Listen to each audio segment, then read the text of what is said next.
are in Texas. There's nobody here because they're all on Zoom. They don't need to be here. So And they live a wonderful life down there. I mean, what you can buy for $300,000 house down there is amazing. And so if it's not there, we've seen what's been going on in Florida, and, go to Nashville or Knoxville and you see the same thing. These are booming economies. And again, I'm not trashing the state, and I'm not trashing social networks. I am not one of these far right, conservatives. I would say I'm a fiscally conservative person, and I'm a socially moderate person. So I believe in folks. Everything I have, I built from scratch. So I want everybody to have an opportunity. I believe in it. But I also believe that there's only so much a government can do. And people have to, try to figure out other creative ways to fund these social safety nets. So and again, if you can figure out how to raise revenue by bringing businesses to the state, that accomplishes the goal. And everybody wins, because what happens? We're lifting everybody's boat. Right. No, I don't disagree with that at all. And I appreciate our chairman's comments that is something that he is focused on too. I would say is if our legislature as a whole was as committed to turning around our state and being supportive to businesses and put the energy in that they've put towards other issues this session, we'd be far better off. But there are two other bills that we've heard a lot of testimony on. You didn't particularly choose to testify on them, but what the rhetoric is around them, what we hear, they're progressive tax policies. And so the whole target is to take more from those who have wealth to distribute that. Now that's on top 30 seconds on the question and answer. Property tax. Well, we just passed $1.9 trillion in spending. How much is Connecticut get? And what are we doing with that money that we're getting? I'm sure we're getting a large allocation of it. Where is that going? Is that going to beef up the unions, shore up the pension plans? What's it going to do? Or is it going to help the people that need it? That's the question. Well, and that's a very good question, and we'll look towards that. Our governor is counting on Connecticut getting a windfall. So let's hope we do. And we'll see where all of that goes. Listen, I appreciate your comments. I guess the big question is who determines what a fair share is, and that's it. I've been hearing that term my whole life. 5 minutes. 5 minutes. When I started working, the stock market was at 700. So now the stock market's at 33,000. What determines a fair share? You used to be able to buy a Coke for a nickel, or a piece of a Coke and bazooka bubble gum for a quarter. Now what? Right. So in other words, we can keep going on this spiral, and ultimately what's going to happen is people have there'll be plenty of money out there, but people will not be any better off. They'll just continue to be poor because the value of the dollar will continue to decline. Thank you. And I know our time is up. I just appreciate you making time today to share your views and testify in front of the committee. I appreciate very much the comments that you've made, and I'm sure we'll take them into consideration. Thank you. Thank you very much, everyone. Appreciate it. Before you go, Mr. Melendez, you have two more members wishing to interrogate you.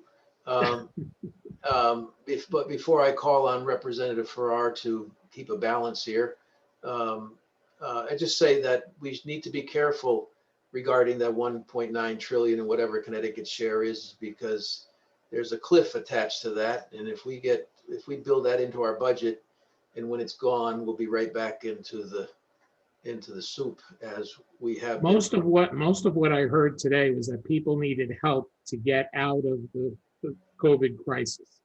So if we're getting that money, it shouldn't be in the budget. It should be used to get the people out of the COVID crisis. We shouldn't be building new programs off of this. We should be helping the very people who Sir, we don't have a good history in the state of identifying revenue that is temporary or volatile versus steady income that we can count on an annual basis, on a regular basis. And so I'd make that point because of our history here in Connecticut. It's a dangerous road to go down. Thank you, Representative Devlin. Representative Farrar. Thank you, Chairman. Hi, Joseph.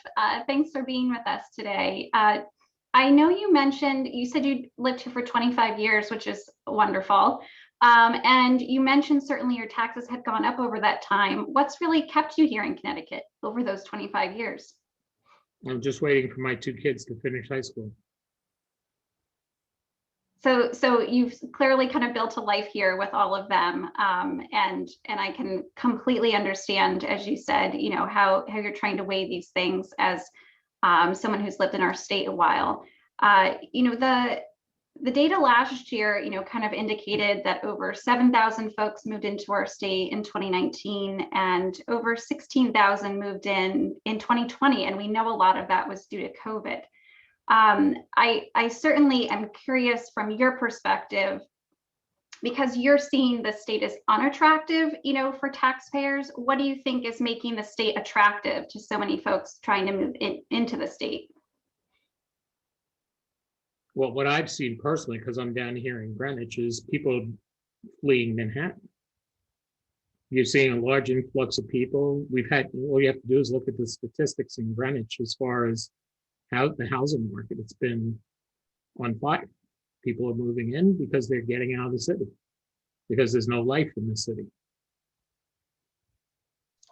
Yeah. Thank you for that. Because I think, as you noted, there's so many factors at play, but the fact that we've had so many thousands of folks come into our state, we clearly are attractive for any number of reasons. And you just noted a few of those, and people But we're still net negative for all of the activity we've had. We're still net negative for the number of people who've left versus the number of people who've come.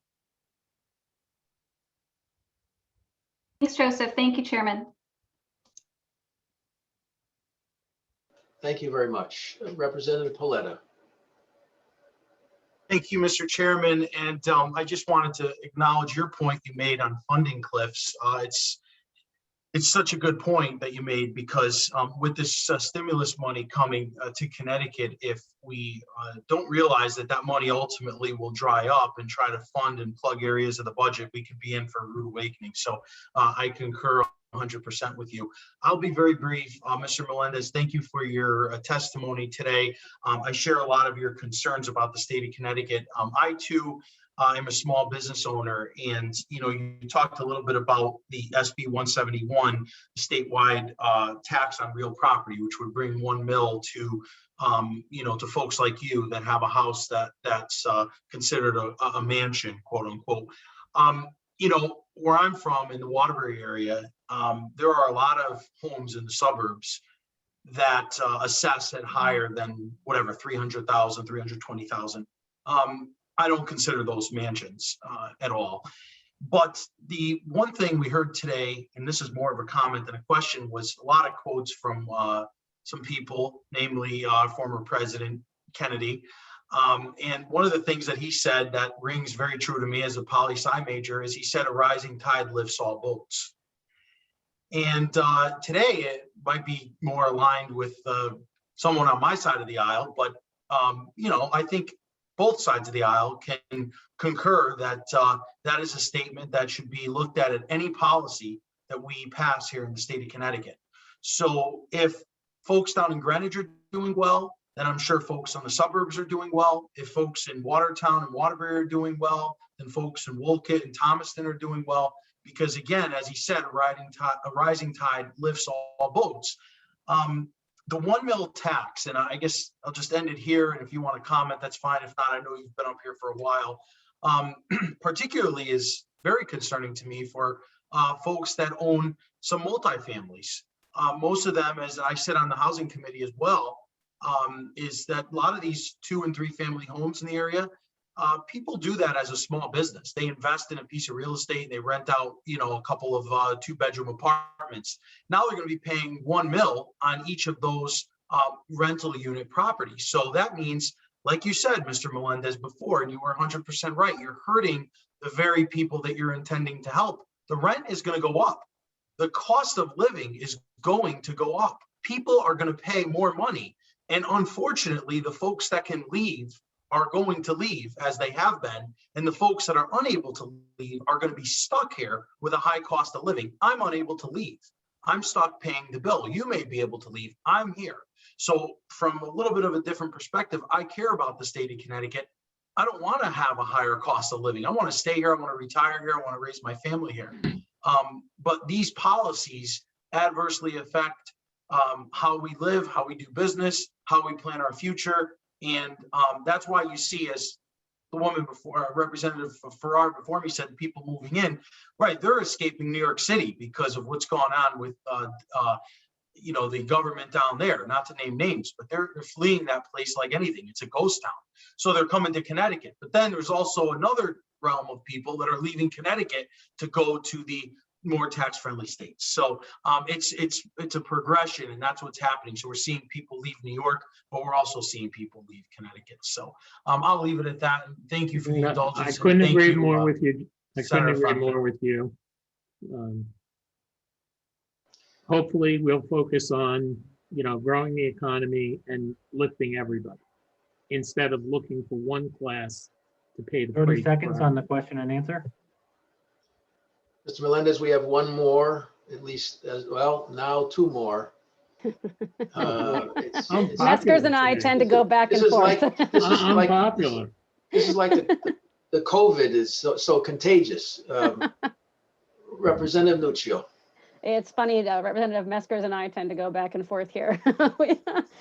So, Mr. Melendez, you said a couple of things that really kind of spurred me a little bit. You said one thing that I have been saying for a long time, and I think that all of our statistics have proven it. In Senator Fanfara, I'd be very interested to also see the stats that you had, because all the research that I have seen shows that when one of the most wealthy people leaves the state of Connecticut, it has a far higher impact than if 10 middle-income people left the state of Connecticut.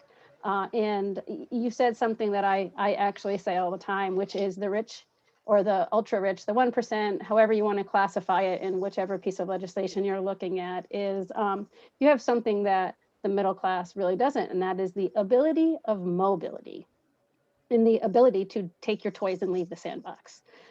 So it's absolutely true that when it gets to be too much, whether it be a business or a person of wealth, they just leave to go someplace else. We used to see that a lot more back in the olden days, I guess you would say, before the internet, and people would have offshore businesses and that. And now everything can kind of be diversified everywhere. So I think it's a fine balance for us to make. And we've talked about the tax rate and the portion of income and about 20 other reasons why we should be taxing the quote unquote top 1% or wealthiest to give to others. And I still come back to the fact that they have and will leave. And I agree with you again on the disparity of people leaving the state. I don't tend to always focus on the numbers so much, because if you sell your home, somebody comes and buys your home, you may leave, they come in, it could be a net of your kids are older, etc. They haven't started a family yet. But what I think the big thing we have to look at is the disparities in income. The income that is leaving the state and the income that is coming into the state is significantly different. And regardless of us getting a little pop because of COVID of people moving in, our net numbers are negative across the board. So I'm going to ask you something that I asked, that I struggle with here. You mentioned that you're here, you're waiting for your kids to graduate. Do your kids want to come back and live in Connecticut? No. I mean, let me be, I don't want to be that. First of all, there's a couple things I like to comment. Anybody who has the time, any night, just come to Greenwich, drive down Round Hill Road, Lake Avenue, North Street. And what you'll see is that 75% of the houses are black. There's no lights on them. Because people leave, but they don't necessarily sell their homes. So they're still paying their property taxes, but they're not paying the income tax. They've left for the income tax purpose. Okay, so there's plenty of homes in Greenwich that are now they're no longer primary residences. With respect to my kids, you know, we've grown up on the water here in Greenwich. My kids are water rats, both of them. They love the water, they love the beach, they love the coastline. They'd love nothing more to be able to continue to enjoy that. But right now, they don't see the opportunity here. So I don't know what they're going to do after they finish college, but They haven't said that they're coming back here. I struggle with that myself. I have 3 children. My oldest is going for her doctorate. She's down in Florida right now. My middle daughter is a nurse here in Connecticut. And my youngest daughter is graduating and has applied to the state police. And all 3 of them tell me on a regular basis, Mom, we need to just move. Go over the border and I can keep more of my money. It doesn't make any sense. Their aunt left. Lots of people in our family left. They go to, like you said, they go to Florida, they go to Tennessee. And you have people that make the same amount of money that keep a significant portion of their money that we don't have. And it's hard because the next generation doesn't see the value. It's sad because we've got great things in here, Connecticut. We've got a 30 great seconds, education 30 system. seconds. So hopefully they'll come back. But you definitely brought up some things that I think we need to listen to overall. There's a way to do this that does not alienate and create an environment where people with the ability for mobility take that opportunity and leave. Because we've seen it happen with people, we've seen it happen with businesses, and we're going to continue to see it if we don't stop the disparity in how we're going to do this. So I encourage us, as you and the good chairman have said, to look for ways to grow our economy instead of looking for ways to tax ourselves out of a very bad spending habit. 5 minutes, 5 minutes. Thank you, sir. Thank you. I believe it's Representative Meskers and to be followed by Representative Chafee. So, Mr. Melendez, thank you, Chair. Mr. Melendez, thank you for testifying. As one of the representatives out of Greenwich, I appreciate the commentary. You know, of all of the commentary, I think the most important message you gave there just now was, and it's the question we need to think about where that top 1% is, because I've been successful in life, but I don't think I'm sitting there at that level. But as I ran for office and spoke to people, I was amazed at the number of people with more than one non-state property. So maybe out in Wyoming, maybe Colorado, maybe Florida. And in some cases, they're a heartbeat being a week, a month, or 6 weeks away from a different residential decision-making, right? Now, you can't always stop that, but the question becomes, when's the incentive high enough? I mean, to the other side, I could ask you personally, you know, what would stop you? And if I drop the income tax rate, and that's another issue I wrestle with. If I drop the rate, do you stay? I mean, weather and opportunity in some cases, I can't get to 0 like Florida. I don't see it in the short term. So there's an inexorable pull. But I think when you start going more aggressively at that 1%, you run the risk that it's not that they have to move at all. They just change the residency and spend an extra month somewhere. Right? As you know, just drive up and down the streets. You see the houses are dark. No, I have noticed, and it concerns me. And that's why I'm looking more constructively on the observation from Representative Farrar. We've got the people moving in now because of COVID. Now the question is, they're going to look for the signaling from the state to affirm that they've made, that it's not just a flight, but it's the right decision, basically. But Representative, all you have to do is go down Greenwich Avenue. I walk there every day. How many empty stores do we have? Right. 30, In the current 40? environment. But my point is, the people who've moved here, I think we have to, I'm more worried about signaling the people who've moved here that we're going to raise their rates right after they've made a decision to locate here from New York. So I think that's an important issue as well, right? Agreed. All right. Well, thank you very much for testifying. Thank you.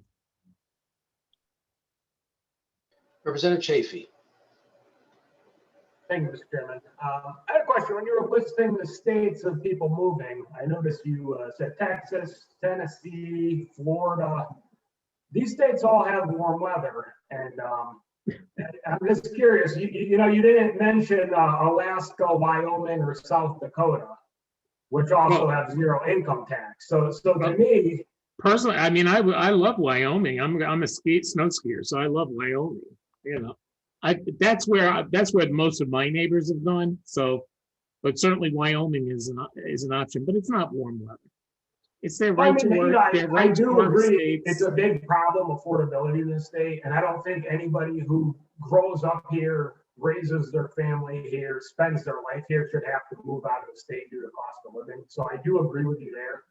But you know, the narrative is that people are leaving because of the taxes, but you admittedly stayed here due to good schooling, your business was here, and you said you're retiring and you're leaving, right? So if the taxes were that burdensome, why did you keep your business here for so long? Why are you waiting to retire to leave?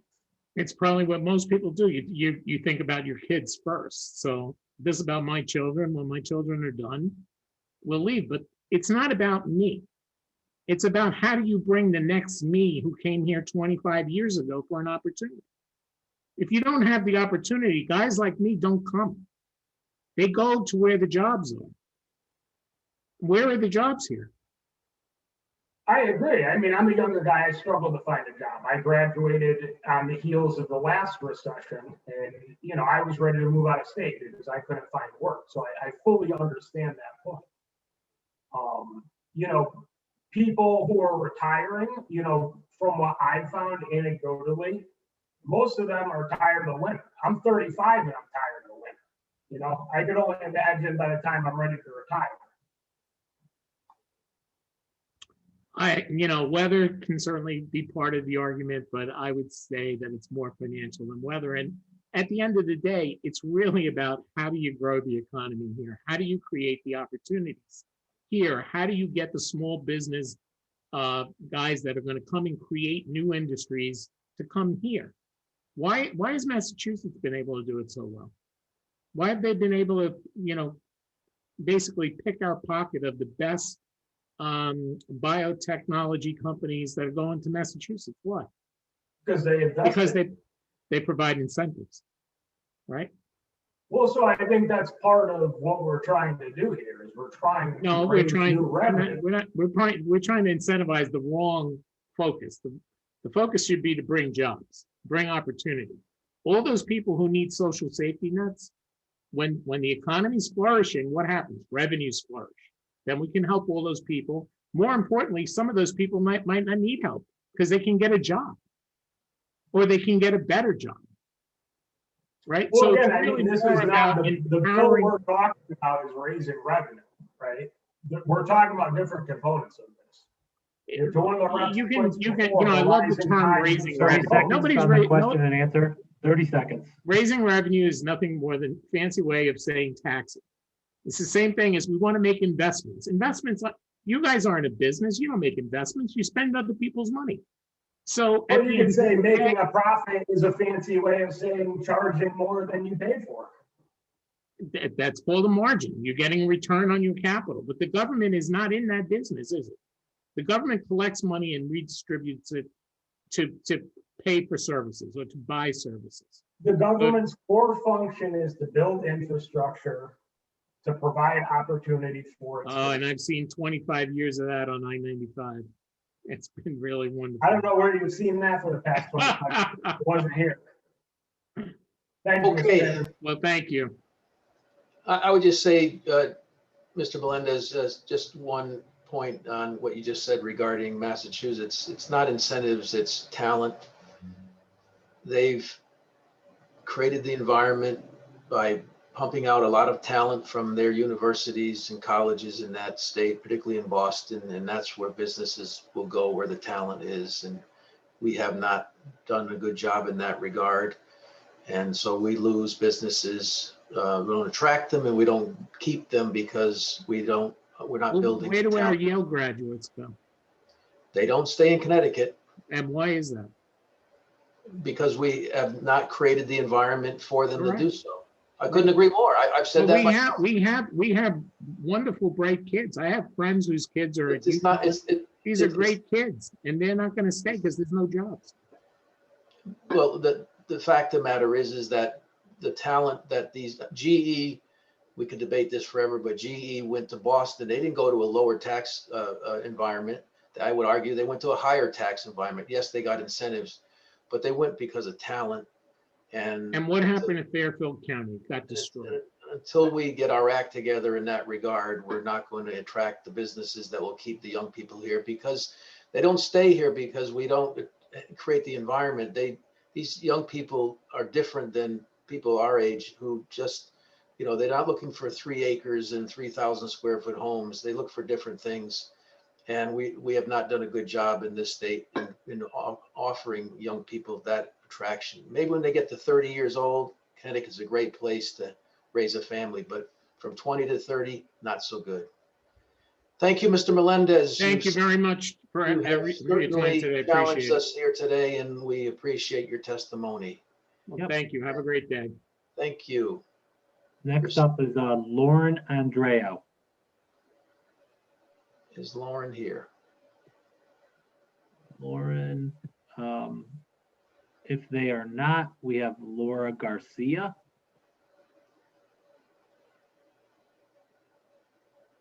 There's Laura. Hi. Hi, I'm sorry. I'm just gonna park really quick because I was driving, but I'm here in one second. I'm so sorry. Yes, yes. Stay safe, please. Thank you. I parked already. So I'm gonna need a translate, please. I hope we didn't lose our. Yep, we should have her. Hello?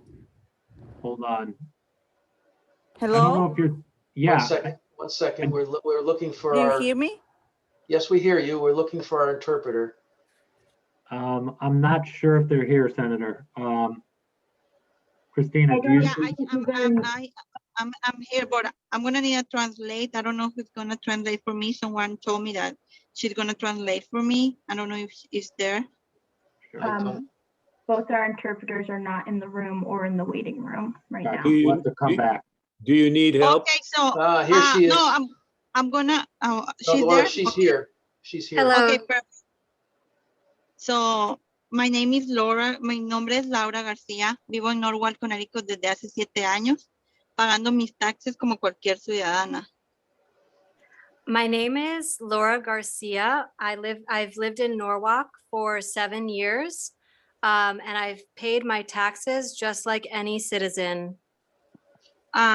Estoy aquí no solo por mí, sino representando a varios miembros de nuestro grupo llamado Chapinas Unidas y de ULA y de recuperación para todos. Today, I'm speaking not just for myself, but to various members of my organization, Chapinas United and Latinos United in Action and Recovery for All. Me represento a mí misma como una víctima más y a mi hijo Matías, que murió en mi vientre las 39 semanas de embarazo. I am speaking for myself as one more victim and for my son, Matías, who died in my womb at 39 weeks of pregnancy. Hoy quiero dar mi testimonio a favor de los proyectos de ley 821 y 6187. Estas leyes ayudarán a recaudar fondos para poder financiar los servicios que la comunidad necesita, tal como el seguro médico. So I'm testifying today in support of SB 821 and HB 6187 because these laws would raise the revenue needed for essential services like healthcare. Represento a esas mujeres que hemos sufrido discriminación por no contar con acceso a la salud. En noviembre pasado, mi hijo murió por no ser escuchada. I represent all the women who have suffered discrimination as a result of not having access to healthcare. Last November, my son died because I was not heard. Tengo que seguir luchando con el dolor de la muerte de mi hijo y con todas las consecuencias que se derivaron de un malpractice durante mi embarazo. I have to keep fighting despite the pain I'm feeling from the death of my son and all the consequences that I continue to suffer as a result of medical malpractice during my pregnancy. Me quejé muchas veces de síntomas que yo tenía. Por ejemplo, pasé vomitando todo el embarazo. Dije, por favor, me puedan dar algo y mandaron unas pastillas que me iban a costar $1,000 por no tener seguro médico. Entonces no las pude pagar. I complained many times about different symptoms. I had excessive vomiting and I asked for a treatment. They prescribed pills that cost $1,000 because I had no health insurance. Cuando les dije que si me pudieran mandar algo más, lo único que me dijeron fue que comprara Tom's and CVS. I'm sorry. When I asked if they could prescribe a more affordable medication, the only thing they told me was to go to CVS and buy Tums. Me preguntaron si yo quería realizar el examen de síndrome de Down, que iba a tener un costo de $700 por no tener seguro. Y para mí lo primordial es la salud de mis hijos. Decidí pagarlo. They asked me if I wanted to take a Down syndrome test for my son, which would cost $700 for lack of insurance. Because my children's health is of utmost importance to me, I said, yes, I will pay no matter what it costs. Me hicieron el examen y resulta que perdieron mi examen. Cuando regresé nuevamente me dijeron que ya era demasiado tarde para el síndrome de Down y ya no lo podían hacer. The clinic did the test, but then they lost the results of my blood test. When I returned to the clinic to get tested again, they said it was too late to get the tests. También padecía diabetes gestacional y me resultaron muchas cosas. Las uñas se me pusieron moradas y me quejé. Y en lugar de mandarme a hacer estudios, la única respuesta fue, es por el frío. I also had gestational diabetes and my nails and fingers turned purple. But when I complained of these symptoms, instead of sending me to do analyses, they just said it was because I was cold. Todavía no puedo recuperarme porque mi hijo estuviera conmigo, si me hubieran hecho caso. Y aparte no era un feto de semanas, ya tenía 38 semanas y 6 días. Yo siento que se pudo haber salvado de haberme escuchado. This is very difficult for me, and I still have not recovered because my son would be alive today if the clinic had listened. It was not just a fetus of a few weeks. He was already 38 weeks and 6 days old. Yo entiendo que expandir el programa de Hosky cuesta dinero, pero esa es la solución, es aprobar la ley 821 y 6178. I understand that it costs money to expand the Husky program, and for that reason, I urge you to pass SB 821 and HB 6178. That is the solution. Merecemos poder ser atendidos de una manera digna como seres humanos. We deserve to be cared for in a dignified manner as human beings. Es hora de cambios y así como mi hijo murió, así han muerto muchos en esta pandemia. Por todos los muertos, por todas las familias que perdimos a seres amados, es hora de un cambio por amor a la vida. Gracias. It is time for a change. Just as my son died, so many others have died in this damn pandemic. For all of the dead, for all of the families who lost loved ones, it is time for a change. For the love of life. Thank you. Laura, gracias por your testimony today. I am so grateful that you were able to share your story and that of your babies with us. And you certainly have my condolences and the condolences of the entire committee. And we will all be thinking of you as we go through the rest of our testimony today. Thank you for your time. I don't see any questions at this time. Thank you. Next, we have Lauren Andreo, please.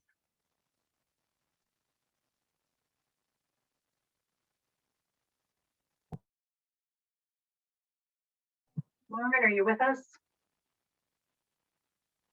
Okay, then we're going to move on for right now. We can come back to Lauren. We'll move on to Patricia, please. Patricia Burke.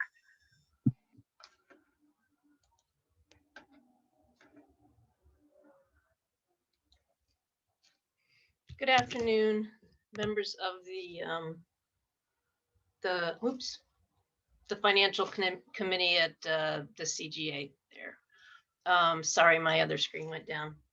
I'm here to testify about Bill 6187 today. I just want to give you a little background here real quick, and then I'll give you some of the thoughts that I have about that. I have a full-time job as a social worker for a nonprofit, a job which I dearly love and is really a blessing for me to be able to do this work. It's with people who have chronic mental illness. You know, schizophrenia, major depression, who live generally in the community on their own. I also work as an adjunct faculty member at the community college system. And I also have a stipend through our union, the Congress of Connecticut Community Colleges. I want to, just from my observations over the last 26 years, and I just as an aside, I'm from Manchester. I was born and raised in Manchester, amazing school system. On either side of my family, I am the only one, I was the first one and only one to achieve a bachelor's and also a master's degree. So, you know, child of immigrants. In the 26 years that I've been a social worker, I just have to point out to everyone that there are invisible people that live in the state of Connecticut. And I call them invisible because not that they're, you know, invisible, like a Marvel comic kind of invisible, but they're people that are generally not seen by the public in any real way. Are folks that have mental illness, often are living in substandard housing. If someone has the base pay of $800 through Social Security a month, that's it. That's all they got. So if they're going to pay for something like utilities and a phone at the very base, they're going to need more than that. And how do they get that? And most people— 30-second warning, Ms. Burke. Sure. Most people are unable to work for that. As an adjunct member, I see folks cobbling together jobs, gig work at different colleges all over the state. Again, those are folks that qualify for Medicaid, Husky, food stamps, supported housing, and a myriad of other social benefits that gladly the state offers. But the disparity in wealth, I mean, I saw the gentleman. 3 minutes is up, 3 minutes. Okay. I'll just sum up. In watching Mr. Melendez there speak on the wealth in the lower part of the state, I was touched by people's unwillingness or willful ignorance of individuals who do not have those kind of opportunities, did not have those kind of opportunities, and thus are living marginally in their communities. Thank you so much, Patricia, for your testimony. I do not see any hands at this time. And I think we're going to go back to number 122, Lauren Andreo. Thank you. Thank you, Patricia. Mm-hmm. Lauren, are you with us? Okay, we'll try again later. So our next up would be, and please forgive me if I get this wrong, Lede Dominguez Jorge. Hello. Hello, go ahead. How are you? Morning, good afternoon to all representatives of the committee, Finance Committee, Revenue and Bonding Committee. My name is Lede Dominguez, and I'm representing the, I live in the city of East Hartford, Connecticut, and I'm representing the Forces Union. I am also a social service student at Capital Community College, and I'm supporting the bill HB 6187 and SB 821. Before COVID, I had 2 jobs. I was able to support myself and help my family. Now I just have 1 job, and I struggle to get at the end of the month. Because of the pandemic, thousands of Connecticut residents are going through a financial crisis. These days, the number of homeless people asking for money has increased in the street. For example, I work in West Hartford. I won't say the name of the street because I'm really bad with it, but before COVID, I saw like maybe 3 people in the street asking for money, but now I see the numbers is increasing. You can find like 7 people. You can find like 7 people or even more. asking for money for food and more.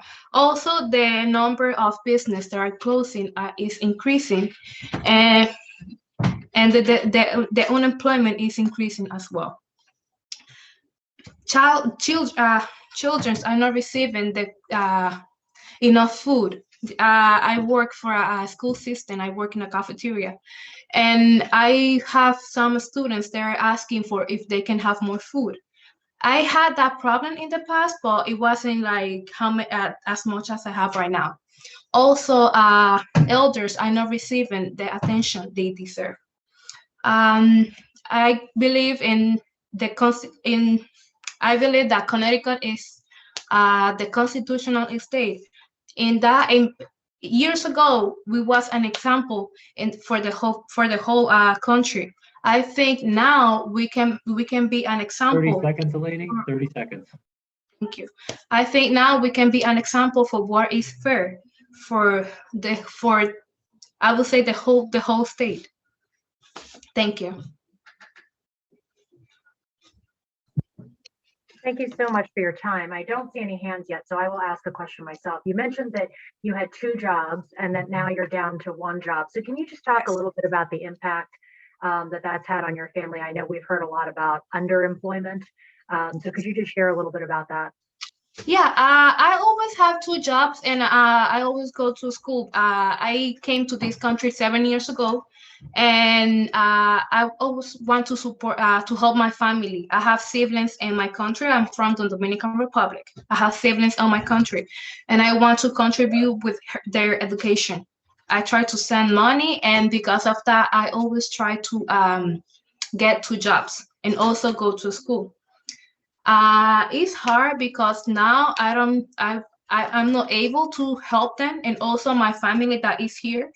I live with my mother, my grandmother, and my sister. And my grandmother, she has difficult medical situations, and it's hard because she doesn't have an insurance in the state of Connecticut. We tried, but there are like few problems that we have to get through, and the cost of the medication and all of that is really hard for us sometimes. Well, I thank you so much for providing that background, and thank you so much for your testimony today. Up next, we are going back to Edward Gales. Edward, are you with us? Edward, if you're with us, we would love to hear from you. Okay, moving on, we're going to go to David Gabriel Lucante, please. Hi. Hello, members of the Finance, Revenue, and Bonding Committee. I am David Lucchetti. I'm a board member of the Unitarian Universalist Society East in Manchester and a resident of Manchester, and I'm speaking in support of HB 6187 and SB 821. Our congregation supports the Recovery for All campaign. The last year has been extraordinarily difficult for essential workers, especially Black, Indigenous, and people of color, and other marginalized groups and individuals. In many cases, the disparities that existed before the pandemic have been amplified. We need an inclusive recovery, both from the pandemic and from these extreme disparities. Specifically, we need affordable, quality, and inclusive healthcare, including a public option, Husky for undocumented people in the state, rent relief, affordable housing, quality public schools in all districts, equitable funding for community colleges and state universities, expanded resources for mental health and addiction services, and funding to address domestic worker rights. We need in my opinion, our congregation's opinion, a funding adjustment. These are pressing needs. Any of us could easily identify more unmet social, economic, and health needs rooted in long-standing race-based and class-based policies. Our state needs to focus on making long-term changes and investments. The Recovery for All campaign is proposing over $3 billion in new permanent revenues, along with significant tax relief for working and middle-class families. These sustainable revenues will come from those who can best afford it, the state's wealthiest citizens and highest earners who have prospered during the pandemic. These bills will help end the suffering of so many who need it most. Please consider these bills. The investments they provide will provide recovery for all. Thank you.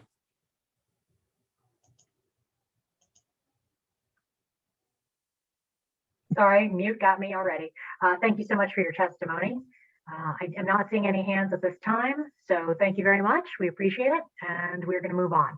Thanks. Edward Gales, by any chance, are you with us? Yes, and this is concerning SB 171, a statewide property tax. Am I correct? Thank you. Go ahead. Yes. Yes. Okay. Thank you very much. I appreciate it, and I appreciate the Finance, Revenue, and Bonding Committee members to have this public hearing. I'm speaking today in order to say that I'm opposed to a statewide property tax that would tack on an additional 1 mil to a property owner's existing town-based mill rate tax. With many residents being negatively affected by the COVID crisis, I cannot believe that we would even consider such an onerous tax. There are taxpayers who are making choices between food, medicine, and mortgages, and landlords who are not receiving rents from tenants who cannot pay. Are you thinking about the many taxpayers and businesses? Hello? Okay. Are you thinking about the many taxpayers and businesses who are already considering moving out of Connecticut because of the already high taxes and the poor business environment? Connecticut has had a net outflow of residents over the last 10 years.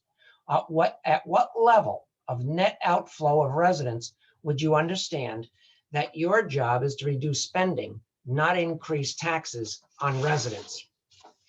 At what level of unfunded state pension liabilities, currently at over 90 billion, would make you understand that someone has to repay those liabilities? In other words, shouldn't you be thinking of how to reduce the burden on taxpayers than how to increase their burden? I urge you to vote no on this proposed legislation. Thank you very much. Edward Gales at Westbrook, Connecticut. Edward, thank you so much. And I just have to add, thank you so much for your brevity. You managed to pack it all in there in under 3 minutes. So you were an example to all other testifiers today. So thank you so much. Thank you. I don't see any questions right now for you, sir. So I thank you again and appreciate your testimony today. Appreciate the opportunity. Thank you. By any chance, is Lauren Andreo with us? Okay, Lauren, you're up.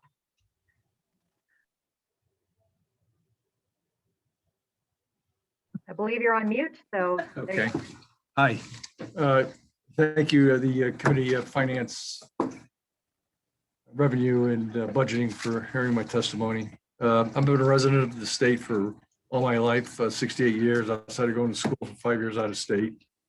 I remember the days when first it was the lottery was going to take care of our ills. Then it was the state income tax was going to take care of our ills. And we had 2 large increases of tax increases under Governor Malloy. And still it seems like the state, we're always looking for more and more money to solve our problems. We control 500,000 square feet of commercial real estate, retail real estate. And this bill, I'm sorry, Senate Bill 171 would impact us. We'd probably have to pay another $20,000 a year in state tax. I know we constantly hear in advertisements and politicians on TV how the state is open for business, but by enacting this type of legislation, I think you're sending the wrong message to people who either want to expand business in the state or are business owners in the state as to trying to accommodate business in the state. According to the Tax Foundation, the 2021 analysis, Connecticut ranks 3rd worst in the country for business tax and is dead last for property tax assessed on business in the country. Also, I know you've heard time again about the IRS where the state has lost $12 billion in adjusted gross income from 2012 to 2018. And it's just the continual outflow of people who are fed up. I mean, and I listen to, we have national tendencies to mom and pop stores. We're all retail based, and we're hearing the same thing. It's just they're overtaxed. I don't care if it's a large national entity or your local mom and pop restaurant. We have both, and everybody's, it seems like the politicians don't have their ear to the ground. They're not listening to the people.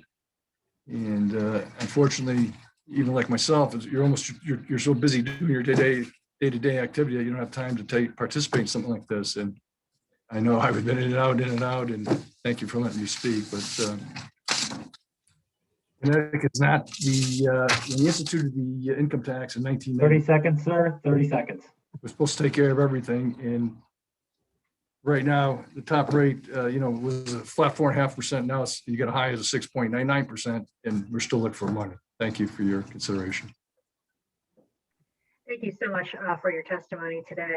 In regard to this bill specifically, I just wanted to make sure that there's been a lot of misinformation out there. So I do just want to point out that it starts with an assessed value of $300,000 and not, so in other words, it's not perhaps what your house would sell for, but is at the assessed value of $300,000, and then it's $1 for every $1,000 thereover. So But our commercial real estate is from $1, way I understand it. Okay, I just wanted to make sure for people Yeah. watching that they understand, because like I said, there has been a lot of misinformation. I Mhm. do see one hand. Representative Devlin, questions? Thank you. Thank you very much. And I appreciate listening to your testimony. You were speaking about state taxes or programs to be able to provide for a lot of the needs that we're hearing today, such as the lottery and the two largest sales tax or income tax increases in our state's history. You did leave out the increased sales tax, which was supposed to also fund our local municipalities. But in your time in Connecticut, as all of these, there have been new taxes that have been implemented, can you identify one that has decreased? Well, originally, when the state income tax came into effect, I think the sales tax was reduced, but over a period of time, it crept up and crept up and crept up. And I'm afraid also with this tax, you'll see the same scenario after a period of 5-10 years. They'll be asking it. Now it's 1%, will be 2%, will be 3%. Where does it end? Right. No, I do appreciate your testimony. I tend to agree with you in that respect. And I think the points, I believe it was you that did make them, that in this time of COVID, where people are struggling, our businesses are struggling, to impose a statewide tax is pretty egregious. And I'm really grateful that you made time in your day to spend time with us and share your point of view on this legislation. So thank you very much.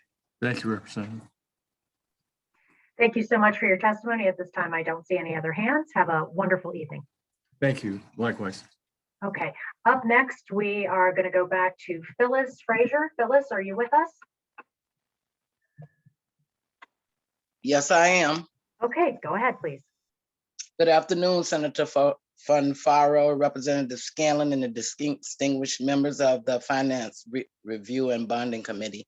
My name is Phyllis Frazier, and I live in Willimantic, Connecticut. I have worked as a direct support staff at Sunrise Northeast in Hebron for 21 years. I am here today to testify in support of the SB 821 and HB 6187. As a direct support staff, I work with individuals with intellectual disability and helping them to learn new skills to improve the quality of their lives. It is incredibly rewarding to work with my clients and to help them live normal lives. Well, of course, this is my job. My clients feel like family to me. One incredible challenging aspect of working at Sunrise Northeast is the outrageously expensive health insurance. The family plan offered by the Sunrise, for instance, is $5,800 a month. This is more than I make in a month. I've spent over 20 years of my life working for this company, and I feel insulted that this is what they offer my coworkers and I in terms of health insurance. On top of the unaffordable health care, we are not paid well at all. Many of my coworkers must work multiple jobs just to get by. This results in us constantly being tired and stressed out. Unfortunately, our low wages have a domino effect when it comes to staffing. We are incredibly low staffed, and it is difficult to find talented caregivers who are willing to do this challenging work for the poverty wages. When you combine in low wages and low staffing, you are left with a workforce who are barely holding on to trying to give the best care possible. Please show us care. Please show us you care about the work we do and the people we serve by raising revenue to fund our services.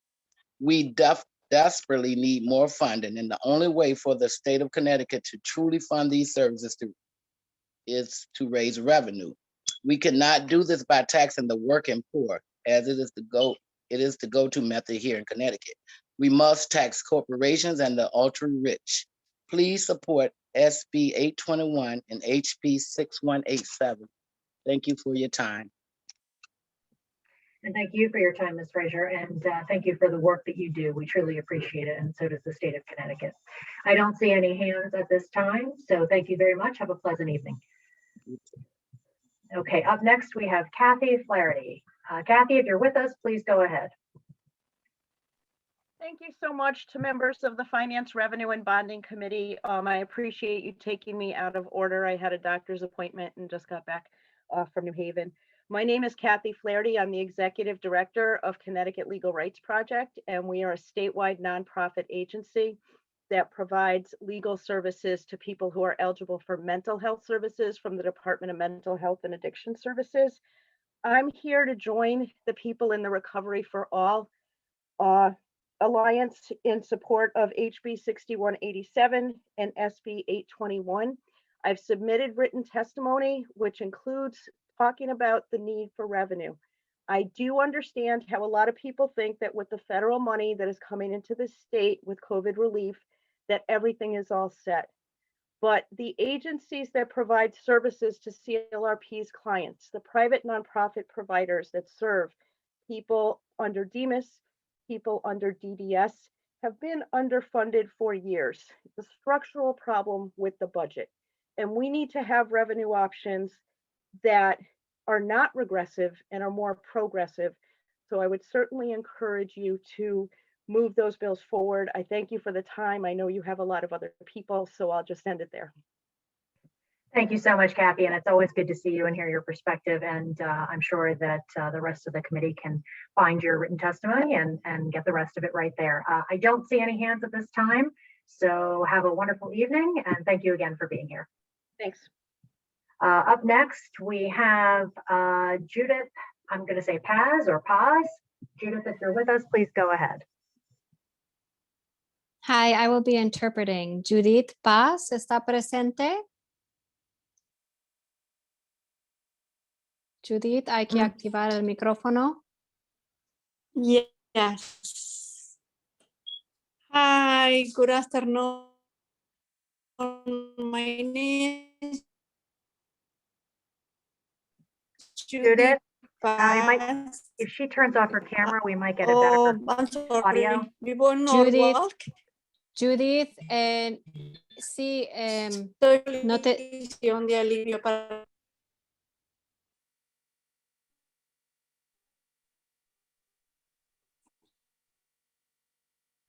Okay, I think we're going to have to go back to Judith because we can't hear her right now. So I'm going to move on to Hannah Schmidt, please. Hannah Schmidt, if you're with us. Hi, good afternoon. My name is Hannah Schmidt. I live in New Haven. I'm an organizer with Local 217 Unite Here, and I'm a member of the Recovery for All Coalition. Today, I'm testifying in strong support of HB 6187 and SB 821. No sé lo que pasa. Keep going, Hannah. I watched the pandemic take the deepest toll on the people who are already vulnerable in my community. Last March, it'll be a year ago tomorrow, actually, I was laid off from my job waiting tables. For months, I didn't know where my next paycheck would come from. Every day, I was waking up with a ball of anxiety in my stomach that wasn't there before. I watched as my coworkers and neighbors struggled to put food on the table, dipping into savings and retirement. I watched people I loved get sick and die. I watched this burden fall disproportionately on the shoulders of my Black and Latino friends and coworkers. Economic inequality and racism have been around for a long time. COVID made them worse. Meanwhile, corporations and billionaires made money. To this day, that fact blows me away. Corporations and billionaires made money while we suffered the way we did. There aren't words for that kind of unfairness. It doesn't have to be this way. These bills give us the chance to address the ways in which COVID deepened in economic inequality and racism in Connecticut, and the chance to ensure a more just future beyond the pandemic. We can't go back to the way things were before. It already wasn't working for too many families. Raising progressive revenue doesn't just set our state on the path to economic recovery. It charts a path to a new future where everyone in Connecticut has what they need to live with dignity. I'm 24 and my adult life is just beginning. The pandemic has brought me many moments of despair about the future I'm stepping into, but I refuse to let go of my conviction that it didn't have to be this way, and it doesn't have to be this way ever again. After a year of so much loss and grief, these bills would bring hope and stability to me, the people I love, and so many families across our state. I look at my future and I know that I want to step into it, driving for a more equal Connecticut, for the decency and dignity we all deserve. I hope you do too. Hannah, thank you very much for that. I don't see any hands, but I would just comment that it's really important that we hear from people of your generation, because there's a lot of things that you're inheriting, so to speak, and so it's really good that we hear from any member of your generation on how they feel about certain bills coming before us. So thank you very much for your time, and have a good evening. Let's see if we can go back. Is Judith with us still? Let's try Judith again. Judith, if you are there and our interpreter's with us, we'd like to go back to her. Okay, I think we may have to move on, but Judith, you're all not lost. We will come back to you. Tara Maxwell, please go ahead.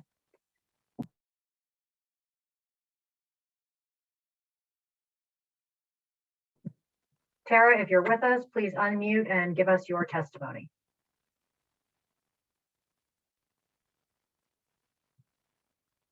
Okay, moving on. How about Jess Corbett? Jess, are you with us? If you are, go ahead. Can everyone hear me? We can. Okay, great, thank you. Good afternoon, Senator Fonfara, Representative Scanlon, Senator Martin, Representative Cheeseman, and the distinguished members of the Finance, Revenue, and Bonding Committee. My name is Jess Corbett. I live in New Haven. I'm a member of New Haven Rising and a member of the Recovery for All Coalition. I am testifying in strong support of HB 6187 and SB 821. I grew up poor. Me and my brother raised by a single mom on welfare, food stamps, Section 8 housing, and other programs that kept the family afloat. Because of a union-led hiring initiative here in New Haven that my mom was able to take advantage of, things are a lot better now. Our family has been stable for years and is stable through this pandemic that so many others are struggling through. I'm thankful for that stability and my stable job, but I'm also thankful for the government programs that help my family survive some pretty lean times. So many Connecticut families are struggling now, and COVID has made things so much worse and exposed inequality in our state, with people already unemployed and underemployed, getting further behind on rent and bills, struggling with the hurdles of remote learning, not to mention all the people dealing with tremendous loss. Relief is needed now more than ever. That's why I'm asking you to support HB 6187 and SB 821, so more families get the lifeline and second chance that ours did. Thank you. Thank you, Mr. Corbett. Really appreciate your testimony today. Not seeing any hands at this time. Thank you so much and have a good evening. Thank you. Okay, we are moving on. Let's try Tara Maxwell. Are you with us? If you are, please unmute and give us your testimony. Okay, we'll move on to Rohan. I'm sorry. Go ahead, Tara. That's okay, go ahead. Okay, so good afternoon.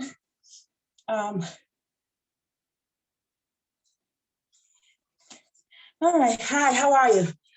Can you see me? Can, go ahead. Okay. All right, so good afternoon. I'm Senator Fonfara, Representative Scanlon, and distinguished members of the Finance, Revenue, Bonding Committee. My name is Tara Maxwell. Whew. Sorry, I'm running back and forth right now. And I currently live in Bridgeport, Connecticut. I'm a direct support staff at Mosaic.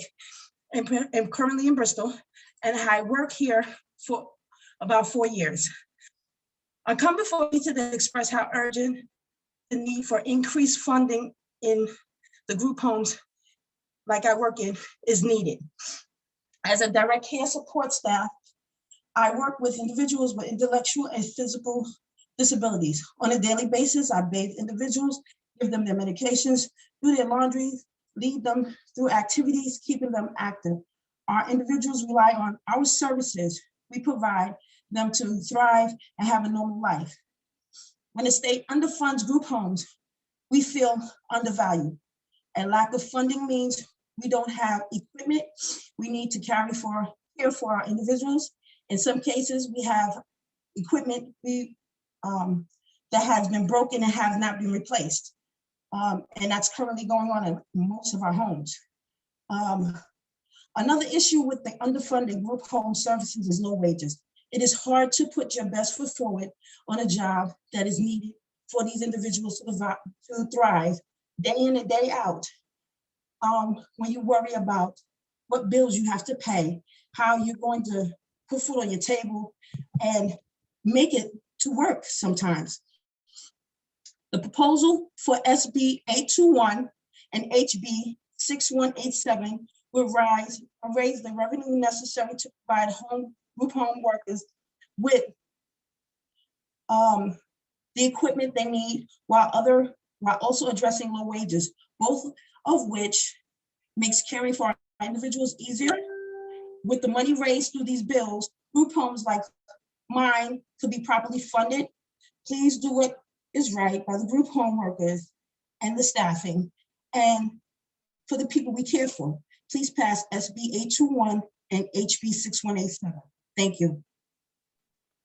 Ms. Maxwell, thank you very much for your testimony, and certainly thank you and all your colleagues for all the work that you've done, especially in this last year. You are essential workers, and we are truly grateful. So thank you for the testimony and for your work. I don't see any questions at this time, so we are going to move on to Rohan Brown, please. And I apologize if I said your name wrong. No, you did. Good afternoon, everyone. I would like to jump straight into it. My name is Rohan Brown, and I currently work as an eligibility service worker in the Stamford DSS office. I'm here today to lend my support and throw my full advocacy behind HB 6187 and SB 821. Through my work with DSS, I've helped individuals within my community access important life-altering services, whether these individuals are trying to sign up for medical, food stamps, or any of the program we administer. I already have a pre-speech that I've already sent to you guys, but I feel like this moment calls for a testimony. I myself migrated here to the United States here in Connecticut from Jamaica 15 years ago. It is services like these that were put in place that, due to my life crazy situation when I ended up a ward of the state in the Department of Children and Family, that helped me to survive. Not only to survive, but to thrive, to allow me to go to school, to get a formal education, and to now play my role as part of a productive Connecticut society, to now become a social worker myself. I am now at the face of this, of trying to help other people put their life together. And the basis of not having the appropriate tools in terms of having lack of staff, in condition to having not enough services, I must say, I did not expect the mantle to be this heavy. So at this particular moment, I urge you guys, for one moment, let's think of the time that we've all just gone through. I've gone through a global pandemic. I've gone through a government shutdown as a state employee, and this is something that none of us could have foreseen. So I ask you, take a moment to consider the Connecticut we live in now, and take a moment to consider the Connecticut that we wish to live in 15 years from now. Thank you, Mr. Brown, so much for your testimony, and thank you for the work and the services that you provide on behalf of our state, to our state. And I don't see any hands at this time, so thank you very much. Have a pleasant evening. Moving on to our representative, Gary Turco. Good to see you. Good to see you, Madam Vice Chair. Thank you. And to Co-Chair Scanlon and Fonfara and Ranking Members Martin and Cheeseman and all of my colleagues on the Finance, Revenue, and Bonding Committee. Thank you for this opportunity to testify today. I'm Gary Turco. I am the state representative from the 27th House District, which comprises most of the town of Newington.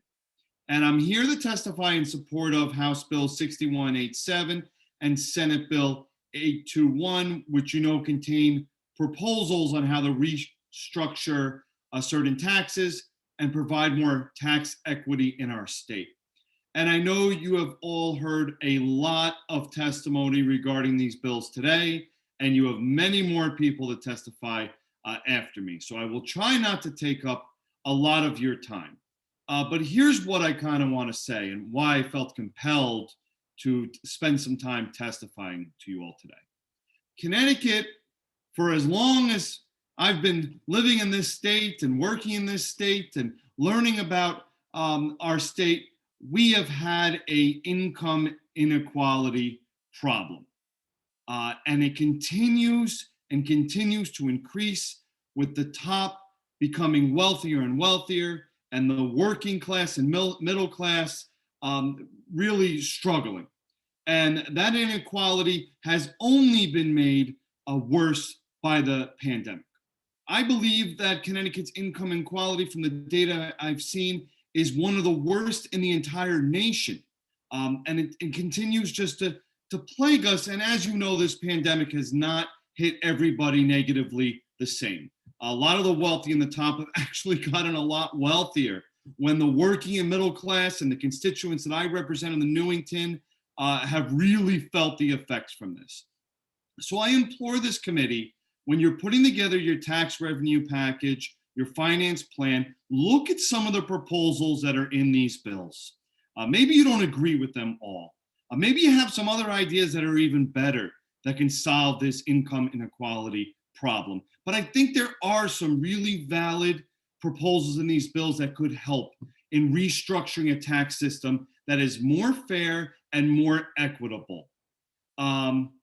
The current system we have does not give everyone in Connecticut a fair opportunity to live the American dream equally. It's not fair when you have those at the very top that pay such a smaller percentage of their income towards taxes than the working and middle class people. Let's create a fair system. Let's create an equitable system, not just for the recovery now, but for Connecticut's future, for many, many years to come, for our younger generation. 30 seconds. So that, it's not just about this recovery, although this recovery makes this immediate. And I think it's this a committee, please, I'm asking them to make a stand to help make sure this recovery is a recovery for all, especially the working and middle class.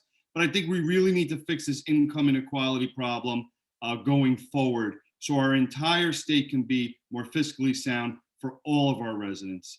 And thank you so much again for this opportunity. I know you have a lot of tough work ahead on the Finance Committee, and I'm here to assist you in any way I can. Thank you. Thank you so much, Representative Turco. I do not see any hands at this time, so I will wish you a pleasant evening and we will move on. Thanks again. Next up, we have Carl Chisholm. Sir, if you're in the room, please unmute and go ahead.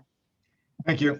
Good afternoon, Senator Fonfero, Representative Scallon, and distinguished members of the Finance Committee.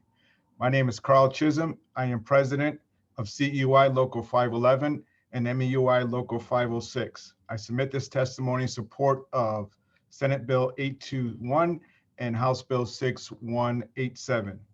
As one of the richest states in the nation, Connecticut also leads the country in income inequality, leaving too many to deal with education gaps, health disparities, unattainable home ownership, and other hardships. Years of austerity, disinvestment have worsened inequalities and stifled economy growth. The current pandemic has exacerbated these injustices, leaving the vulnerable population struggling to survive. But even through all despair, the wealth continue to profit from booming stock market and tax systems of the regressive and unfair. The past time we faced a realization that our political system is emerged in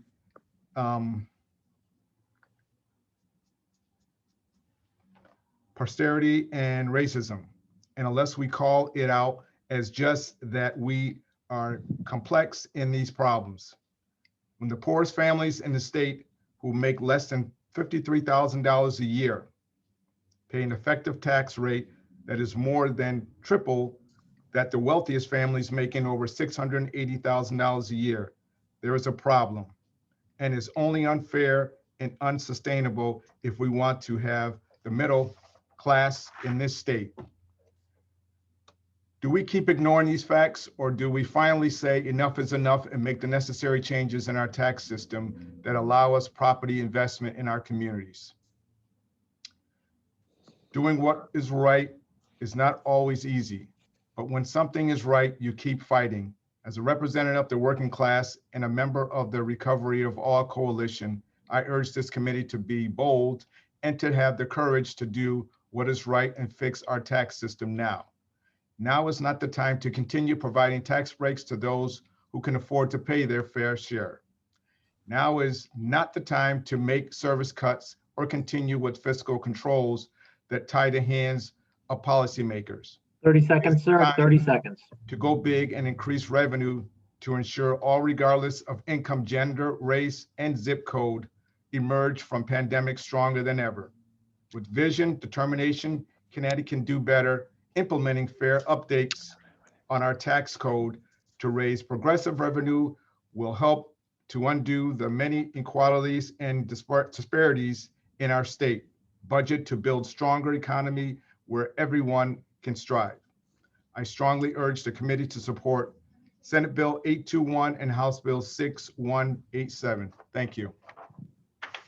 Thank you so much, Mr. Chisholm, for your testimony. I am not seeing any hands at this time. Thank you so much. Have a wonderful evening.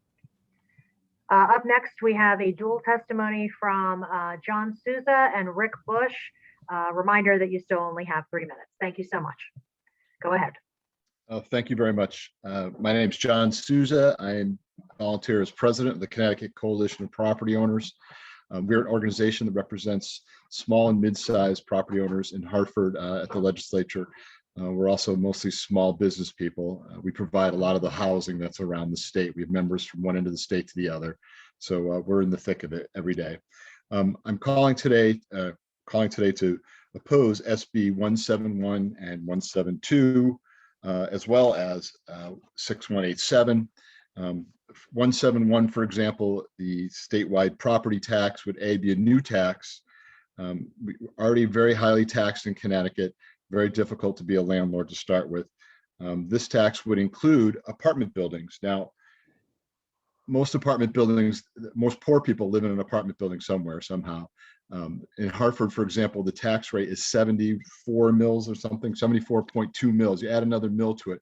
Where is this money going to come from? This is going to come from the poorest people that you're trying to help. The way to have affordable housing is not to add more taxes to it. Never mind that we know, as we've seen in Connecticut's history, every taxes keep increasing. We went through this when they started the income tax 30 years ago. I was a young person just starting in business, and it was supposed to solve all our problems. I've heard all the things that I'm certainly hearing the same things that people talking about today that we need to solve. Income inequity, lack of jobs, everything else, and they keep increasing these taxes. And guess what? We still have the same problems 30 years later, and we have a higher tax rate for sales tax. We still have a higher tax rate for what was it? It was a temporary tax, the conveyance tax. It's never ended. These things do affect business climate, do affect what people do in the state. Briefly, I'll let Rick jump in a second. But the other one where they would raise lots of taxes on the most productive people in our state, including business owners. You got to remember, a lot of these people that make good money are business people. You may not like it, but they earn the money. They have people employed. That's how they do it. If it gets too tough to make it in the state, they're going to pick up and leave. They go down south where the tax climate is much more hospitable to them.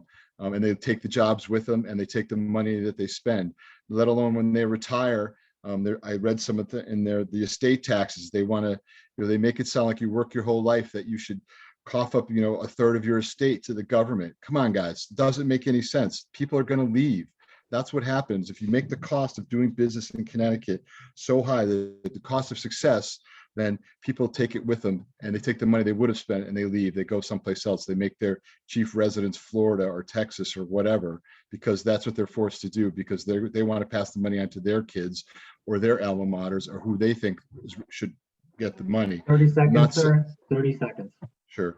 I'm not saying they don't deserve, the people don't deserve help, but we need to focus like a laser beam on increasing our business climate around here, lower costs for do business, our taxes, our workman's comp, our utility rates are through the roof. We can't compete. We need to have more jobs. That's going to solve all your problems, not increasing taxes on everybody else. Go ahead, Rick. Sorry for getting rambling. He's muted. Oh, well. I'll go for another 30 seconds if I need to. Here he is. Okay. So ditto, I guess. So increased property taxes on multi-unit residential property and commercial property are not a tax on the wealthy. They're a tax on the middle class, the poor, and small business owners. Those costs simply get passed through to the end user, whether it's a tenant or a small business, and those it just increases the cost of living. We need more jobs. We need better jobs. We need to incentivize companies to move to Connecticut. We need to incentivize growth. You know, we don't want our rich, affluent people moving to Florida and Wyoming. I have to say the testimony of Mr. Joseph Melendez and the comments by Representatives Paletta, Nuccio, and Devlin were just spot on. I think those are really the entire crux of the argument that we're all trying to make, that we love Connecticut. We want our children to stay here and to live here, but the jobs are not great. The taxes are too high. And we need to understand that we need to make a holistic approach to the solution and not continue to try to claim that rich people need to pay their share. I mean, I'm a real estate broker. Property taxes are very, very cost disineffective when you go to buy real estate. All right. Well, listen, you've heard the argument before. I really appreciate you guys giving me the opportunity to speak today. Connecticut's already the second highest property tax rate in the country. We don't need to continue to move it up. Also, affluent people have the ability to move. We said that before. It's the ability that they have. They can move to Florida for 6 months and a day to Wyoming or Texas or Tennessee. My aunt lives in Tennessee. I mean, it's like, we got to stop the people leaving. We got to bring them here. We got to incentivize people to stay. Connecticut is a great, great state. We have a ton to offer people. Let's not tax our rich people out. They're the ones that produce the revenue, build the businesses, grow the businesses, provide the jobs, provide the housing. We got to keep those people. We got to make them want to stay here, not continue to push them out. It's not an us versus them. Rich people pay a lot of taxes, and I'm not denying anybody the right to pay their taxes, or that we shouldn't, but we got to protect Connecticut. We have to protect Connecticut. Thank you. Okay, thank you so much, gentlemen. You do actually have a question, and it's from Representative Wood. If you wouldn't mind, if you have a preference on who answers it, just let us know. Thank you. Great, thank you. I thank you both for your comments. I want to just share with you how the legislature works. If we propose a tax decrease, it's then labeled with a fiscal note. And I think the issue here is, for example, say we wanted to decrease the estate and gift tax, which is one of the bills that I've co-sponsored. It is a 5-year phase out. We get hit with this fiscal note that says, the state can't afford it because it's going to cost X, amount of dollars. When in fact, we all know that the return on investment for phasing out the estate and gift tax would far outweigh, phasing that tax out. So, New York right now is proposing to increase their estate and gift tax, and it would be a policy decision on our part, to phase that out and, attract people in New York, which is our neighbor, to move to Connecticut. So I think the way that we calculate, removing taxes, we aren't including a return on investment, which is really what we need, to make better policy choices here. So, and I do want to say we have done some policies that will be working to keep people here. And our good chairwoman also proposed to take the income tax out of IRAs. But we did propose, and it passed, no income tax on income for Social Security, pension, and annuity income, which is encouraging people who are in the retirement years to stay there. And you're right, we need to continue to move in that direction. So We are working on those things, and I think as a legislature, we just need to do things differently in order to pass policy so that it's not labeled with this huge cost, because the return on investment is not part of that, discussion when it really should be. Absolutely. That makes a lot of sense to me. Thank you. Thank you, Representative Wood. Appreciate that. Appreciate your comments and for referencing my bill. And I think that's it for you gentlemen. So thank you so much for your time and have a very pleasant evening. Thank you. Thank you. Okay, we are moving on, moving back to John O'Connor. John, if you're ready to go, please unmute and have at it. Okay, thank you.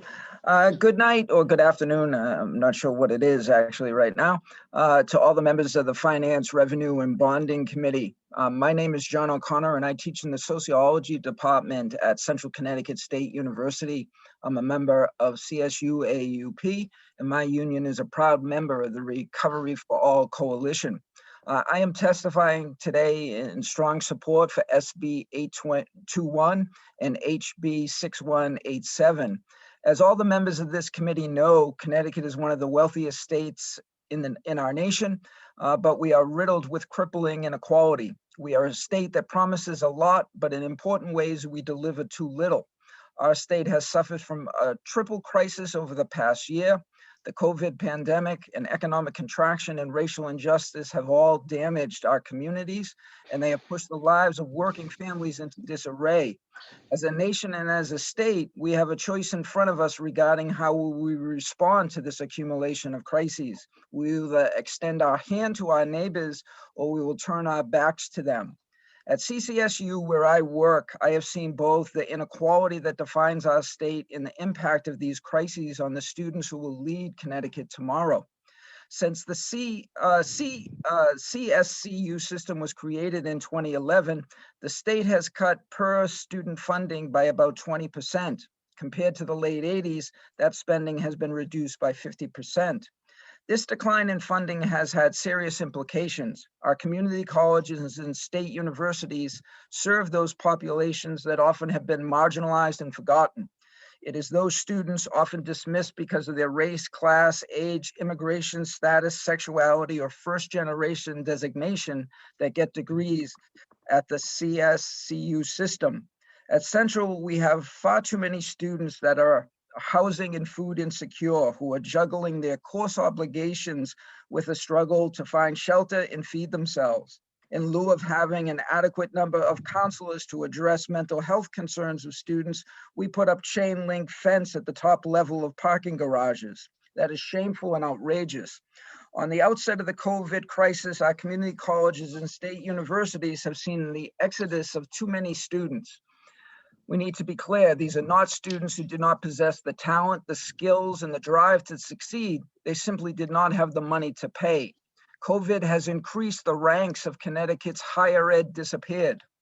CSU AUP and the Recovery for All Coalition 30 seconds, sir, 30 seconds. Okay, believe that these two bills will lead to revenue gain, which will lessen our state's economic pain. If the members of this committee push these bills forward, you will all be heroes. If you don't, you'll all be forgotten. I implore you all, be heroes. Thank you. Thank you so much, Mr. O'Connor. Appreciate your testimony. I do not see any hands at this time, so have a good evening and thanks again. Thanks a lot. Moving on, we have Paul Martinello. If you're ready to go, please unmute.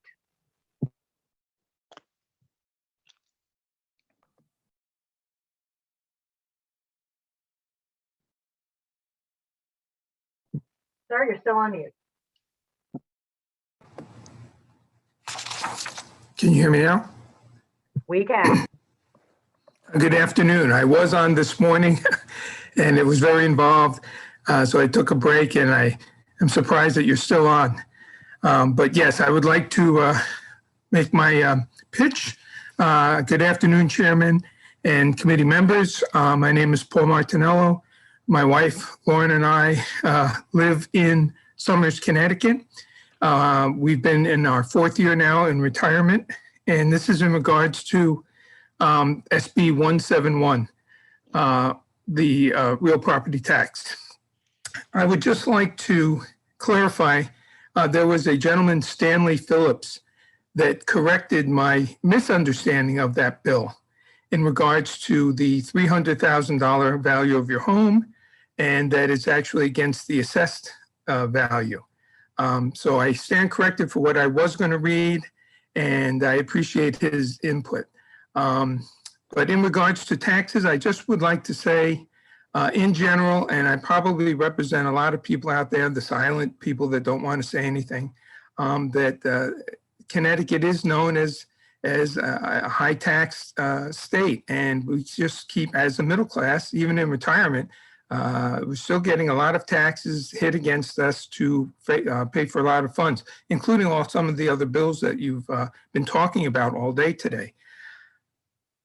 In general, is there anything that could be done to manage all the taxes that are being paid currently that could help fund some of these without asking for new bills to go out into funding, new projects or those that are in need? It just seems to be, more and more taxes are being asked of those that are paying right now. And there was discussions about people leaving because of the cost of taxes.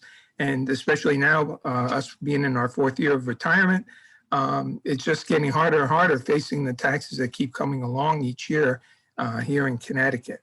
A couple of people have already spoken for what I was going to say in general, so I'm not going to go through reading all mine, but that seems to be an issue in regards to 171.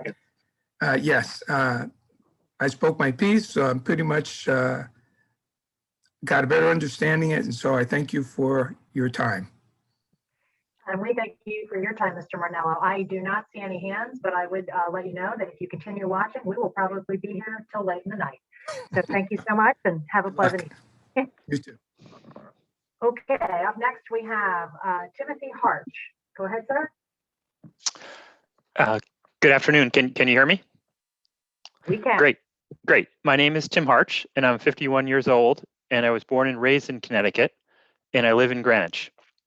I'm speaking to you today as a private citizen because I think a new state real estate tax is a terrible idea. Accordingly, I'm strongly opposed to Senate Bill 171. I was in college when Connecticut enacted the income tax in 1991.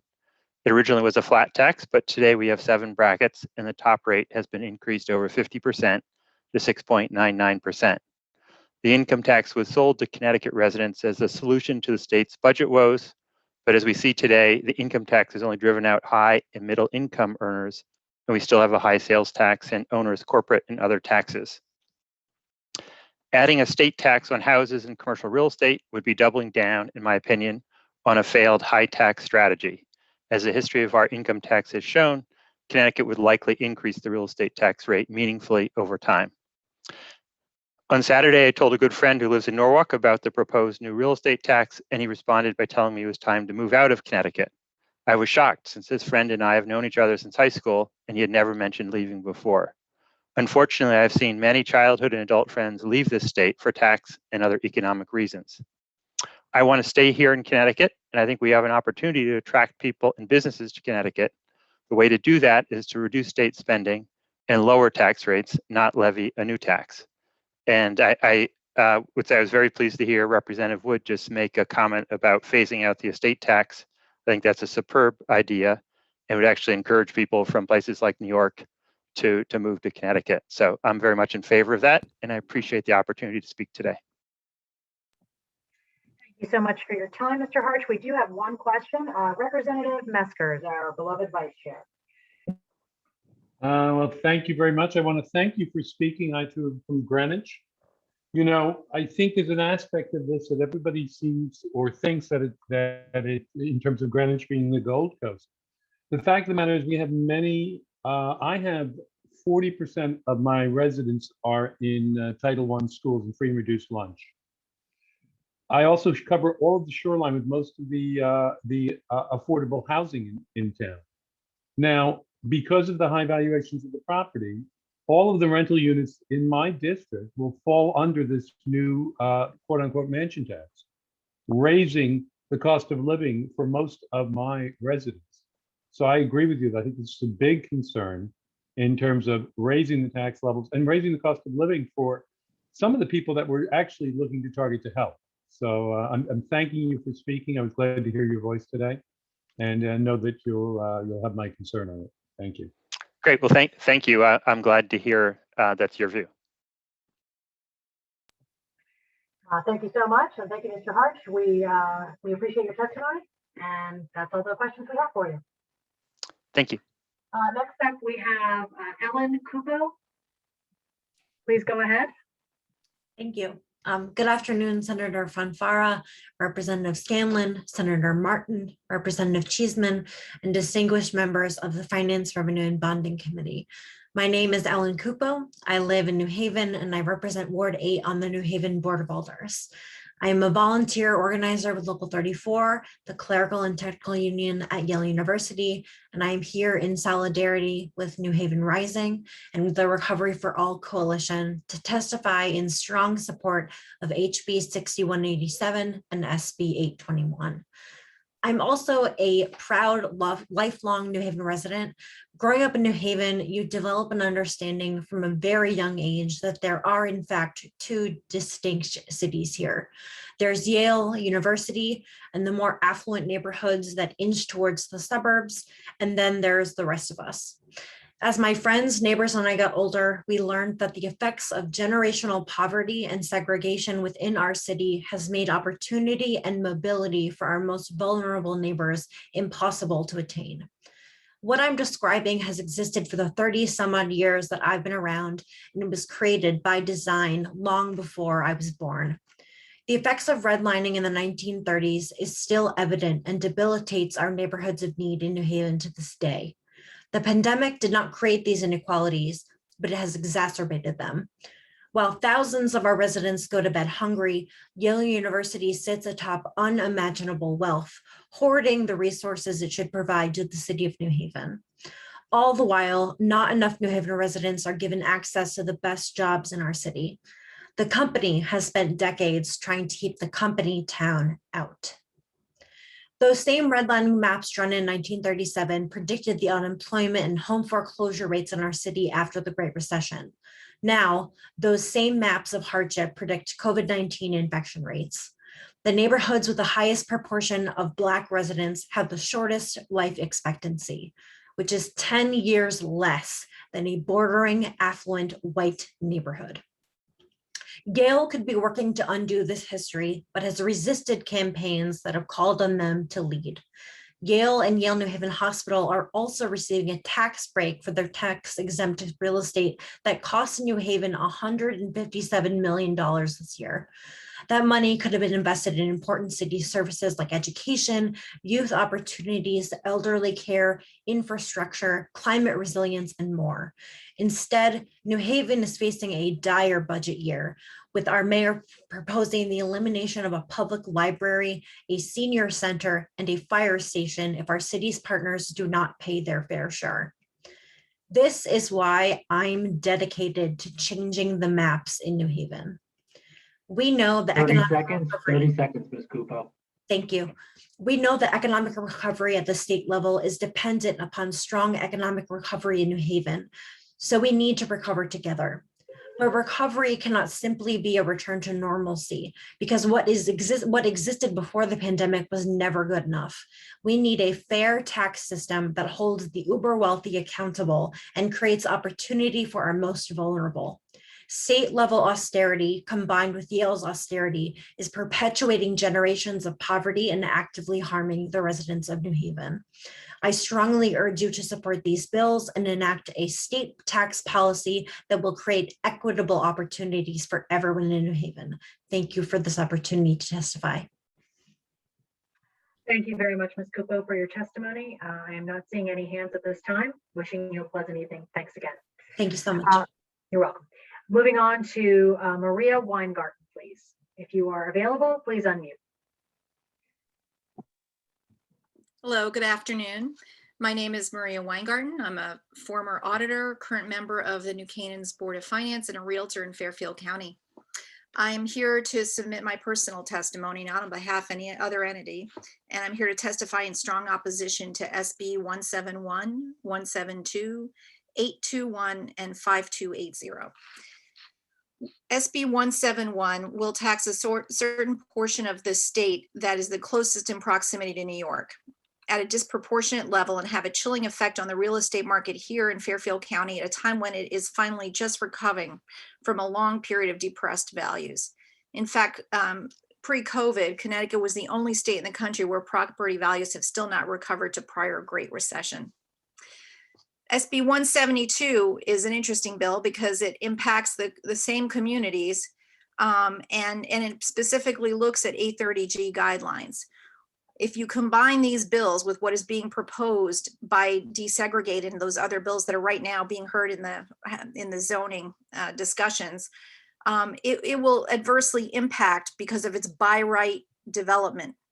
And it will lead all of these towns, in particular in Fairfield County, because of the market value by right development, it will lead them further away from any sort of 830G threshold. So there is a positive incentive here. It's just going to go in the opposite direction. And then the final one is SB 821 and 6187. It has some excellent, parts of it that it would be helpful to people who have been adversely impacted. I have no issue with that. But I think we have to just take into consideration some past experience that Connecticut has had, where we've had the upper level income earners are the most mobile. They're the ones who are leaving. And we've seen in the past where the revenue that the state received from the top 100, let's say most wealthiest people who paid taxes, have gone, or they've made our state their second home and they're not here as primary residents. So we're losing those taxpayers. So I think we need to be careful and just kind of consider the potential implications of these kind of changes. So that's all I wanted to say, and I thank you for your time. Thank you so much. We really appreciate it. And at this time, I don't see any questions. So thank you again. Thank you. Okay, up next we have Tanisha Jean-Baptiste, please. Hi, good afternoon. My name is Tanisha Jean-Baptiste. Good afternoon, Senator Funfair, Representative Scallon, and the distinguished members of the Finance, Revenue, and Bonding Committee. I am a resident here of Hartford, Connecticut. I am a direct support staff at Mosaic, and I have worked here now for a year and a half. I come before you today to express how urgent the need for increased funding is for group homes like mine. I love my job because I am a caregiver at heart. I enjoy working with my clients. I like having a direct impact on their quality of life. It is rewarding to build new relationships with my coworkers, as well as the clients we care for. This work is so important because not everyone can do it. It absolutely takes the heart to do this work. And so as a society, I really feel like we need the support for us to be able to work and do this work, including financially. I became involved with this work following a series of medical complications experienced by my father a few years back. My dad had a diabetic seizure that was followed with 2 strokes, and then he ended up in a nursing home for rehab. The number of days of our insurance would pay for had expired. And so ultimately my mother and I needed to care for him at home 100%. I shifted my full-time financial services job to be 100% remote so that I can assist with taking care of him from at home. After this experience, I did continue working in my financial services work from home job, but then I decided to supplement my income by getting a job at a group home. My father was then deemed to go to the nursing home full time, and I had the capability to do so. Having experienced caregiving, I knew it would be something I was good at, and it would be something that I would enjoy, and it was incredibly important work. A short time later, I got my job at Mosaic in Hartford. I was immediately shocked by the low pay. If I did not have my first full-time job, I don't know how I would even be able to consider surviving off the pay that Mosaic pays us. The only reason I'm able to get by paying my bills and to be able to save just a little bit is because I work over 80 hours a week to support me and my daughter as a single mom. My coworkers are not so lucky. While I can work my 80 hours a week with my primary job, that is good. That gives me benefits that I need for me and my child. My coworkers aren't afforded that. 30 seconds.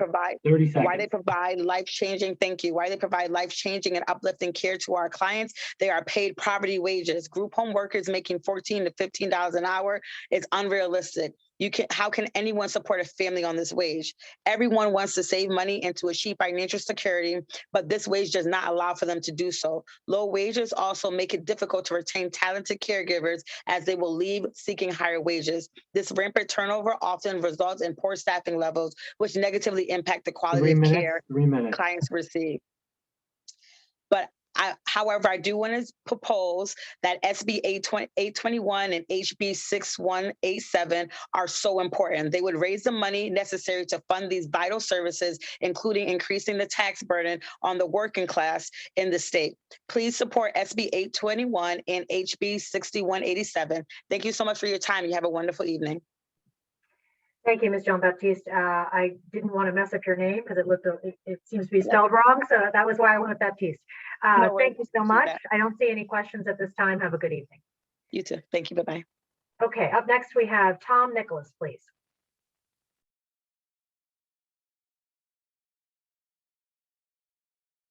Tom, if you're with us, go ahead and unmute.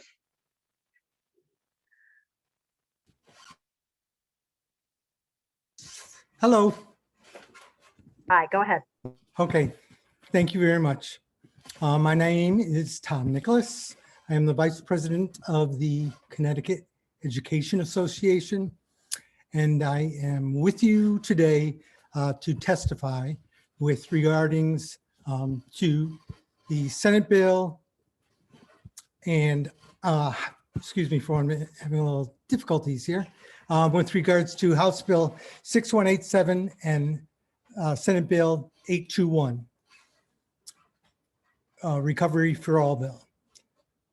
Living in Connecticut, which is the wealthiest state in the United States, and therefore living in the United States, which is the wealthiest country in the world, it's unconscionable to me that we do not take care of our own citizens.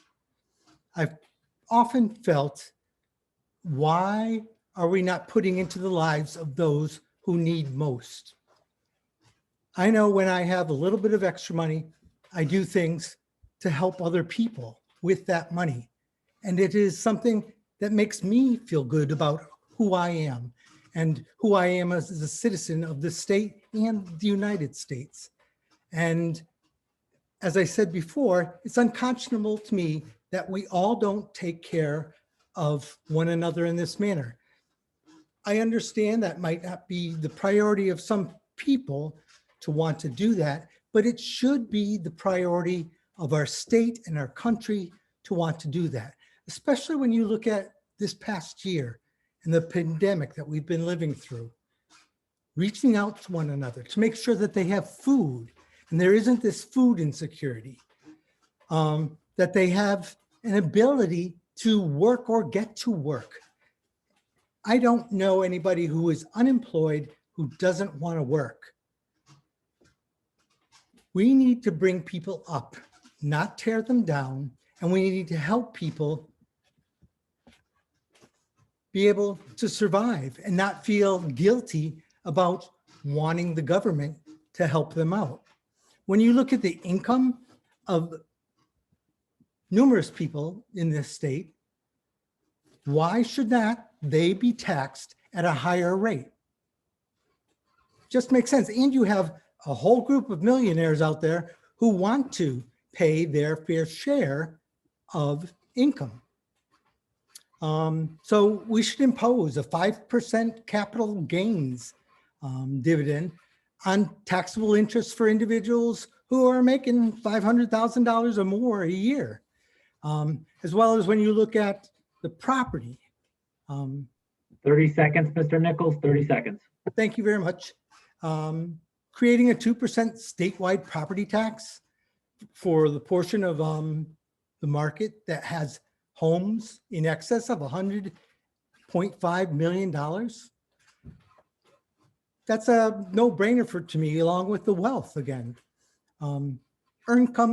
Income tax credits for our children and families. That needs to be coming up so that you're at 50% of the federal income and tax credit. I thank you very much for your time this morning and have a good afternoon. Thank you so much, Mr. Nicholas. I am not seeing any hands at this time, so you are free to go. Thanks again. Thank you. Next up, we have Claire Martin, please. Claire, if you're with us, please unmute and go ahead.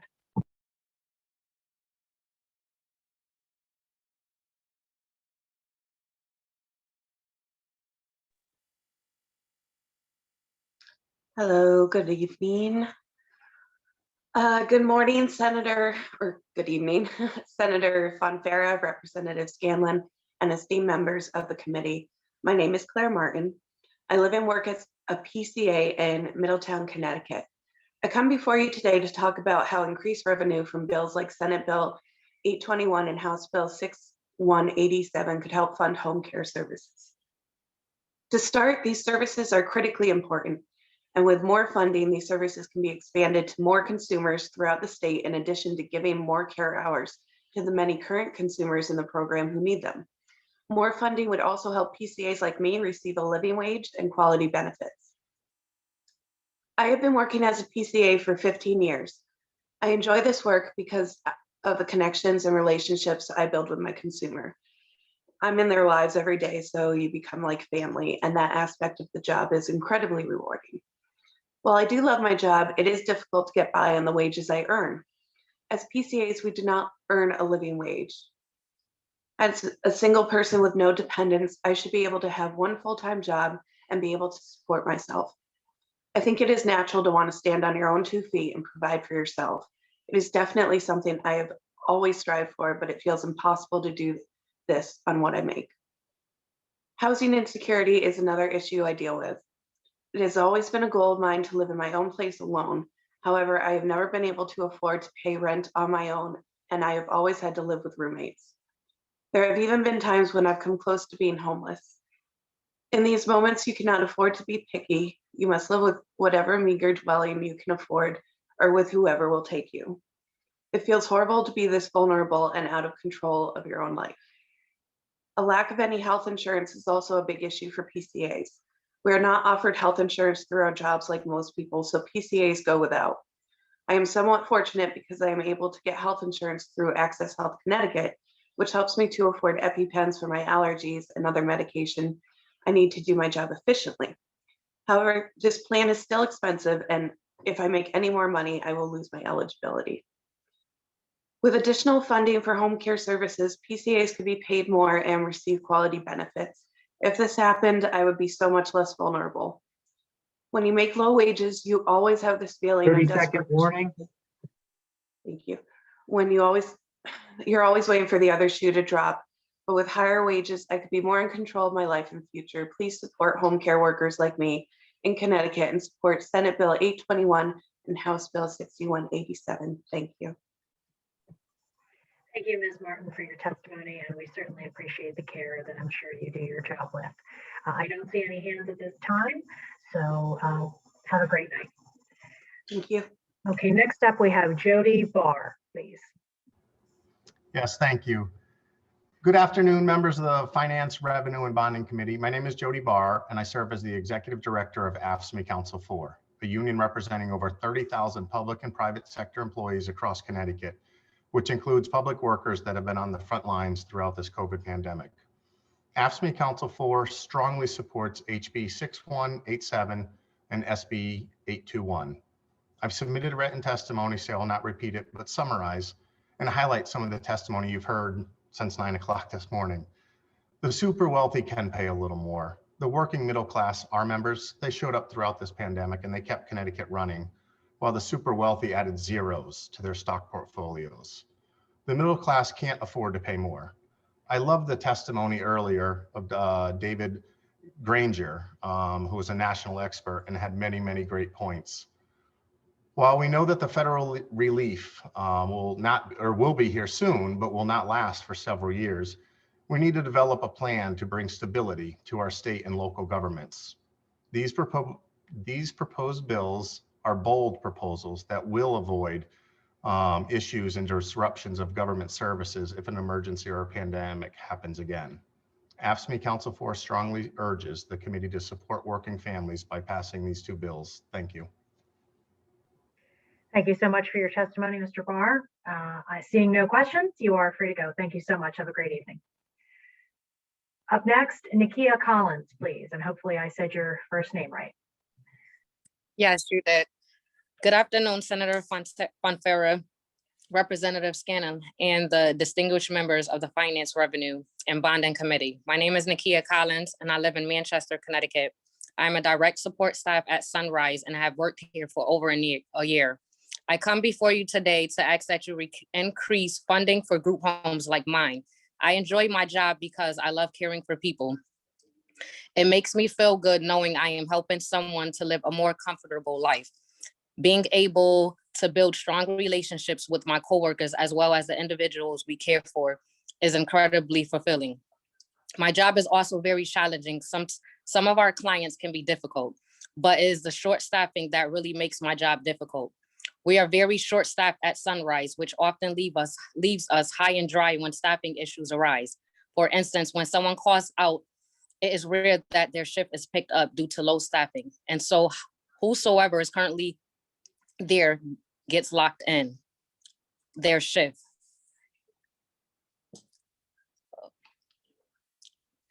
Then oftentimes you're on the 7th hour of your shift and you're told you have to stay another 8 hours. This is incredibly problematic, especially when your children are being babysat and the sitter is expecting you, or when you are scheduled to run to a second job. Even worse, when you are locked into work and you can't do anything about it. If it wasn't for the fact that I am 1199 union member, I would have no voice at all in my workplace.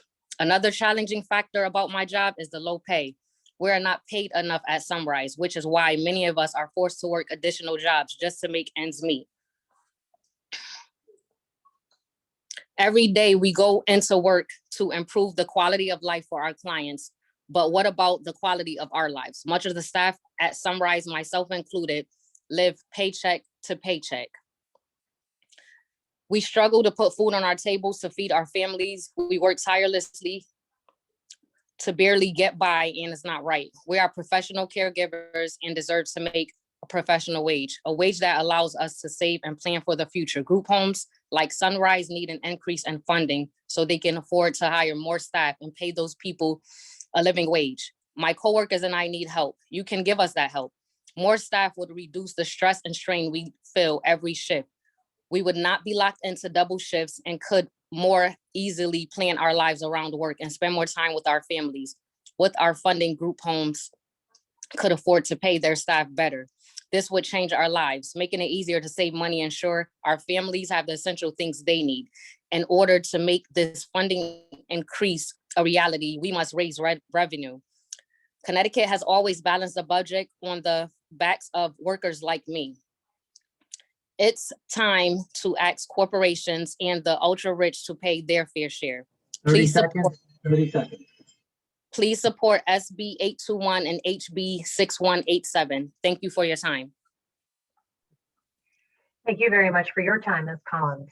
Seeing no hands, you are free to go. Thanks so much. Okay, up next we have Norma Martinez Hosang, please. Good afternoon, members of the Finance, Revenue, and Bonding Committee. My name is Norma Martinez Hosang. I live in Hamden, and I am the Project Director for Bargaining for the Common Good and a member of the Recovery for All Coalition. I am testifying in strong support of HB 6187 and SB 821. This year has been a painful struggle for so many Connecticut families. The scale of this crisis demands a bold response. People are suffering and our state has a responsibility to meet their needs. Because of this unprecedented need, labor unions and community organizations are uniting to demand that the state fully fund and expand services. SEIU 1199, who represents state healthcare workers, and organizations like Bridgeport Generation Now, the Connecticut Association of Social Workers, Hamden Action Now, Transitions Clinic, Alliance for Retired Americans, and the ACLU are working together to demand that critical healthcare services are available to those who need them. Over the last couple of years, all counties in Connecticut have seen increases in drug overdoses, and since the pandemic, calls into the Capital Region's Mobile Crisis Unit have tripled. For this reason, members of the Bargaining for the Common Good Coalition are fighting to expand DEMA's mobile crisis intervention services, expand state medical and mental health reentry services available to formerly incarcerated people, expand the continuum of housing supports available to all Connecticut residents, expand respite services available to families caring for loved ones with developmental disabilities, expand respite and other short-term stabilization services available to individuals with substance abuse and other mental health conditions. This perilous moment has exposed and exacerbated the devastating cuts that have been made to our healthcare infrastructure over many years. Long before the coronavirus appeared, state healthcare workers, long-term healthcare workers, and the people they serve have been forced to grapple 30-second warning, 30 seconds. And therefore declining quality of care. In state agencies, cuts have caused massive staffing crisis, leaving 1,000 positions unfilled and reducing care for people who need it the most.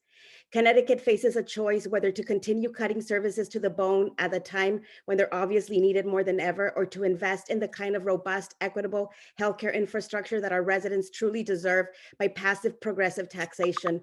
The Bargaining for the Common Good organizations demand improved, expanded services so that people of Connecticut can thrive with healthy lives. I urge the committee to have the courage to make the right choice and pass HB 6187 and SB 821. Thank you for the opportunity to testify. Thank you so much for your testimony, and seeing no hands, we appreciate you, and have a good night. Okay, up next we have the small group. It's David Director, Jody Morneau, Mark Green, and Tim Phelan, please. Thank you, Representative, Madam Vice Chair, and members of the Finance Committee. I'm going to go first, if that's okay. My name is Tim Phelan. I am the president of the Connecticut Retail Merchants Association. We're a statewide trade association representing thousands of Connecticut retailers, large and small, all across the state. I'm here today, as I am with my few of our members, to testify in opposition to Senate Bill 821 and House Bill 6187. Without question, this past year has been tough for Connecticut families and for our retail businesses.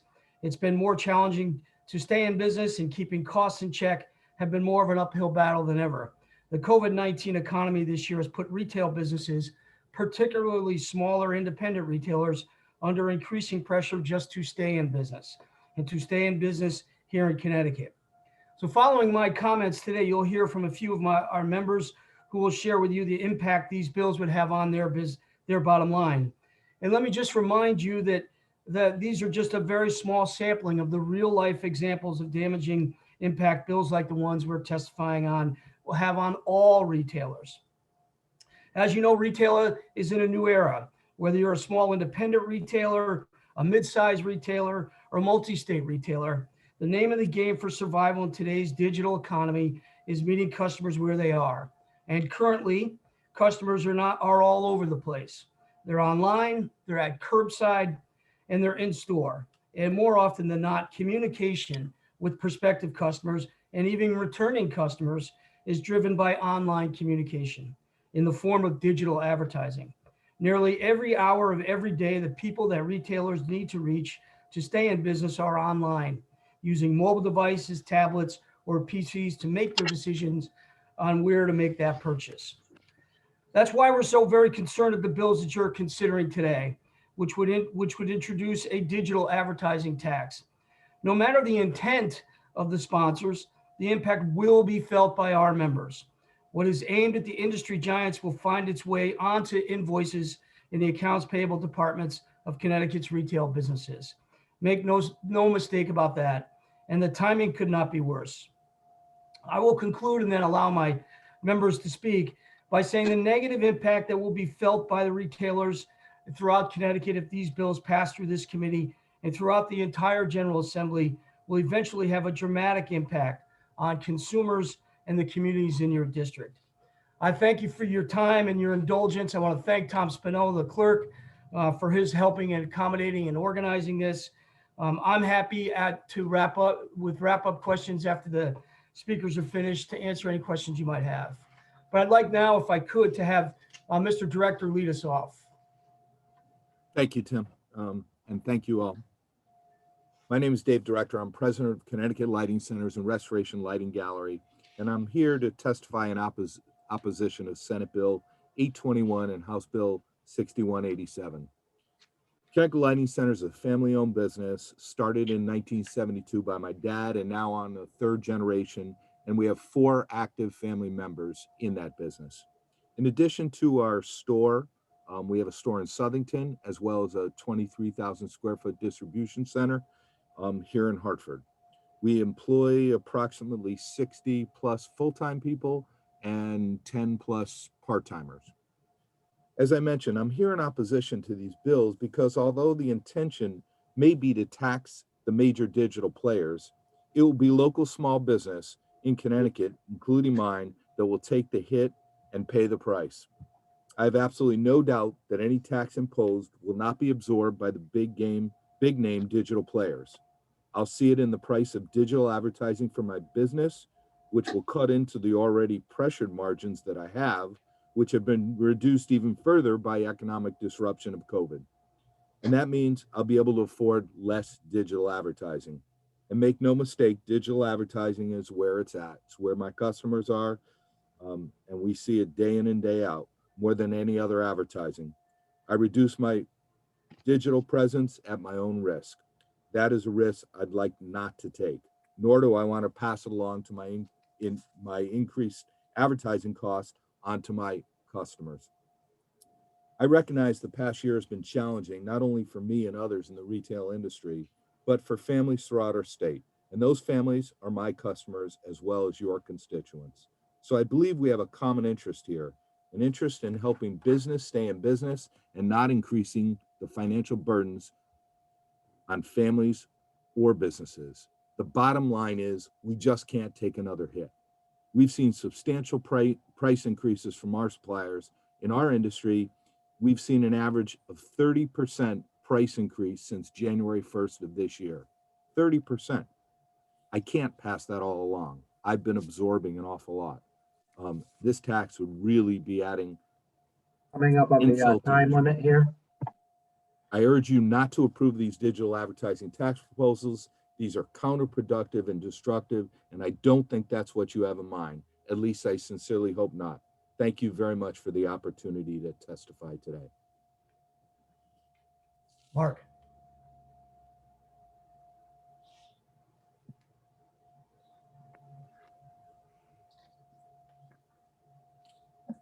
Can you see me all right?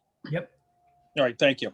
Hey, good morning. My name is Mark Green. I'm the co-owner of Lux Bond and Green Jewelers here in Hartford, West Hartford, Connecticut. We have about 80 employees throughout the state. I'm actually a 4th generation family business with the 5th on the way, just so you know that. In addition to our 4 stores, we have about 80 people in Connecticut that we employ. We've been here since 1898. I am testifying on 821 and 6187, and that would impose a digital tax on advertising, and we are against that tax. And I understand you're aiming at the Facebooks and Googles of the world. But that's not what the result will be. The plan will boomerang and land squarely on the backs and the bottom lines of Connecticut retail businesses for whom digital advertising is indispensable. This would be a classic case of penny wise and pound foolish. Under these proposals, the state may receive some additional tax money, but at what cost? Which is the whole issue. Our Connecticut businesses like mine, would end up paying the extra costs and pass them down, and don't think that this won't be done with every business throughout the state of Connecticut. They're not shy about raising rates to protect their profits at all. With 2020 hindsight, you'll end up saying it seemed like a good idea at the time, but it didn't pan out so well. I would urge you not to go down that road. Especially this past year, digital ads have helped us keep afloat. As you all know, when we were closed for almost 3 months in some of our businesses. Even as the pandemic recedes, digital advertising will remain essential. People aren't turning the pages of the newspaper as much as they're scrolling on their mobile phones. By the way, if you look across the street in the state capitol, you can see the for sale sign at the Hartford Current building. If we can't, and times have changed, and imposing that tax you're considering would make it that much harder for us and other Connecticut retail businesses. 30 In my seconds, role- sir, 30 seconds. In my role, I was also chairman of this association. We worked with the moms and the pop stores as well as the big box stores. You're going to hurt them bad. They're the ones that are really going to be hurt. The small businesses on Main Street, Connecticut, they're the ones that are going to be hurt because they have no choice. And that's sad. And I hope you will consider not passing that particular bill. Thank you very much for your time. Hope you all have a great day.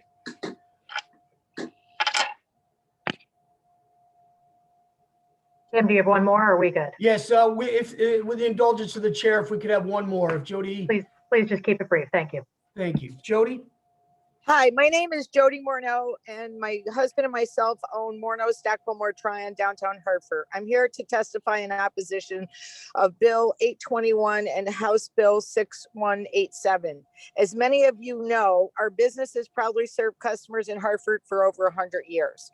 We were forced to close for more than 3.5 months during the COVID crisis. And currently, I think a lot of people who've been listening on this conversation today are not aware that the $1 trillion package that's going to get passed and did get passed is not going to help any small businesses.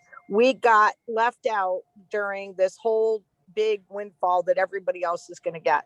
So our small business has only survived in a very desperate situation by being online and doing digital marketing.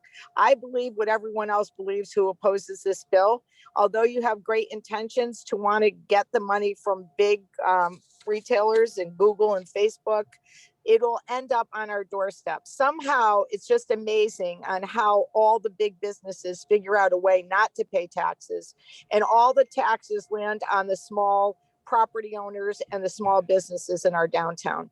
Our 30 downtown seconds, has Jody, been 30 closed. seconds. Our downtown has been closed for 3.5 months, and it is still closed. And I please urge you not to pass this bill. Thank you very much. Bye-bye. Thank you again, Madam Chair and members of the committee. We'd be happy to answer any questions anybody might have. Thank you so much. You do actually have a couple questions. I'm going to start with Representative Meskers, please. He's muted. So you're on mute, bud. I said, Tim, you're killing me. I'm going to change. I just want to tell you, I did not mute you. That wasn't me who muted you. I know, but you're killing me. I meant the testimony. You know, I think if you sat through the meetings, you understand what our intent is, right?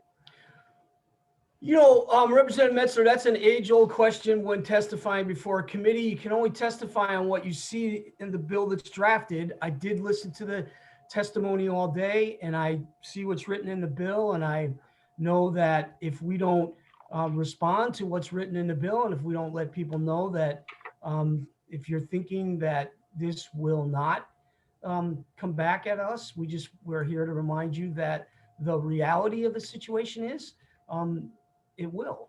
No, you're thinking of me as more clever than I am, my friend. I think you understand the intent of the bill is to get to the major internet advertising companies and get the revenue out of the Googles and Facebook. And I'm hearing loud and clear from your testimony. So it's not that I disagree with the testimony. I understand the concern. So I guess the response from me would be we have to make sure we're not shooting the messenger. So we have to figure out how we get a targeted approach, and whether that's with itemized, is there a way to force an itemization of advertising tax revenue and a force to work back for a credit for local stores, et cetera. We've got to see whether it's functional. I understand the concern. Certainly, I'm more than aware with the COVID relief programs and with the storefronts. Our small businesses are suffering. So I guess there are two things I'd want to say. Let's see if we can figure out a better way to orchestrate the intent, possibly. Or I mean, I'm just one person. I can't speak for the committee.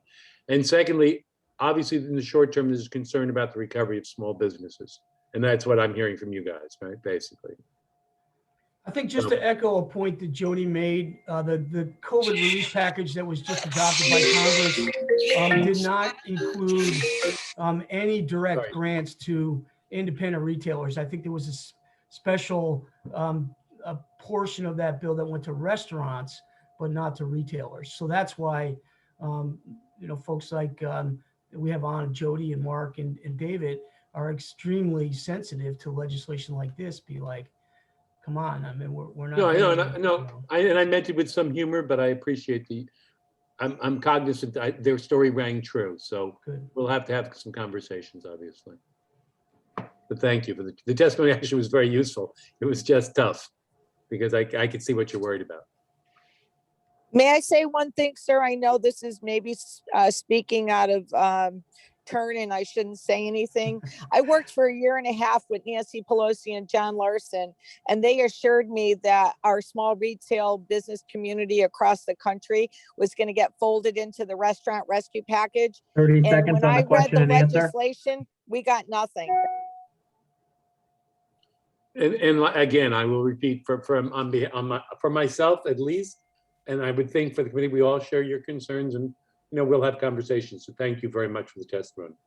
Thank you, sir. Thank you. Representative Farrar. Yeah, thanks, Chairwoman. Thank you, Tim, and thank you to our businesses for being here today. I know it's a little awkward in this format, but no matter what, we do appreciate hearing from you. And I appreciated what Representative Meskers clarified here, and Tim, your conversation a bit with him. It sounds like, and I just want confirmation from you, do any of your members have digital ad revenue of more than $10 billion? I don't think so. I don't know, unless they're holding out on me. Okay, okay. I know they could be. Yeah, I'm not quite sure, but yeah. Okay.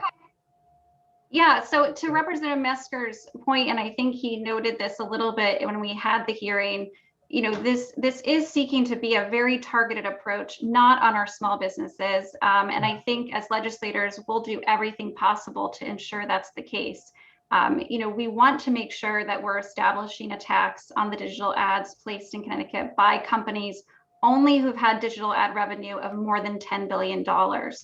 And I certainly know this is happening in any number of states, but Maryland, is kind of the best example. And I'm curious, have you heard from folks in Maryland that this is affecting their local small business dollars? Because I haven't heard that and would like to hear it directly if you've heard otherwise. Well, my colleague with the Maryland Retailers Association, I think my understanding of it is too soon to determine whether or not that's happened. But I know that retailers in Maryland are concerned about it as well, as she's expressed that to me when I've talked to her about it. But I don't think they've seen any results of it yet. Okay. I think the question for us really, though, is that the fact that Mark and David and Jody are in business every day and understand that the need to advertise where they have to advertise now, the reality of the situation is that there's a cost to that. And somewhere, although again, as well-intended as you may be, it's just the way, it's just the nature of business that eventually that cost will find its way. I think somebody said it earlier, it will find its way onto their invoices and into their onto their bottom line. So, I mean, yeah, I think there hasn't been evidence to that yet. And as Representative Mesker said, I think we're going to do everything to partner with you to ensure that's not the case. And I just wanted to follow up to your point around small businesses. It is so well taken. I know every single one of our districts, we want to do everything this session to ensure that our small businesses, not only are thought about in this recovery, but that we're encouraging small business growth, because that is really the heart of our communities. So do you have any concerns about any other components of this bill? We focused really mostly on the digital ad tax. I didn't look at the rest of the stuff, but I would just say in general, this is a theme that we have tried to say in other committees as well. This is we're coming off a difficult period. 30 Now, seconds on the question and answer, pretty- 30 seconds. Pretty obvious. And the timing on this, you have to consider the timing on it. I mean, just a mere conversation about whether or not you're going to add a tax that we think may eventually come to us, man. We would prefer we focus on ways in order to show growth or to help consumers with disposable income so they could shop on main streets throughout the state. Yep, absolutely, Tim. And we'll make sure that, for us, this is all about ensuring that our small businesses are protected and that we're truly going after digital ad revenue of more than 10 billion. So thank you to you and your wonderful members for being here. Thank you. Thank you so much, everyone. And I see no further hands, so I am going to move on. Thank you all. Have a wonderful evening. Thank you again. Thank you again, Tom Spinella, the best.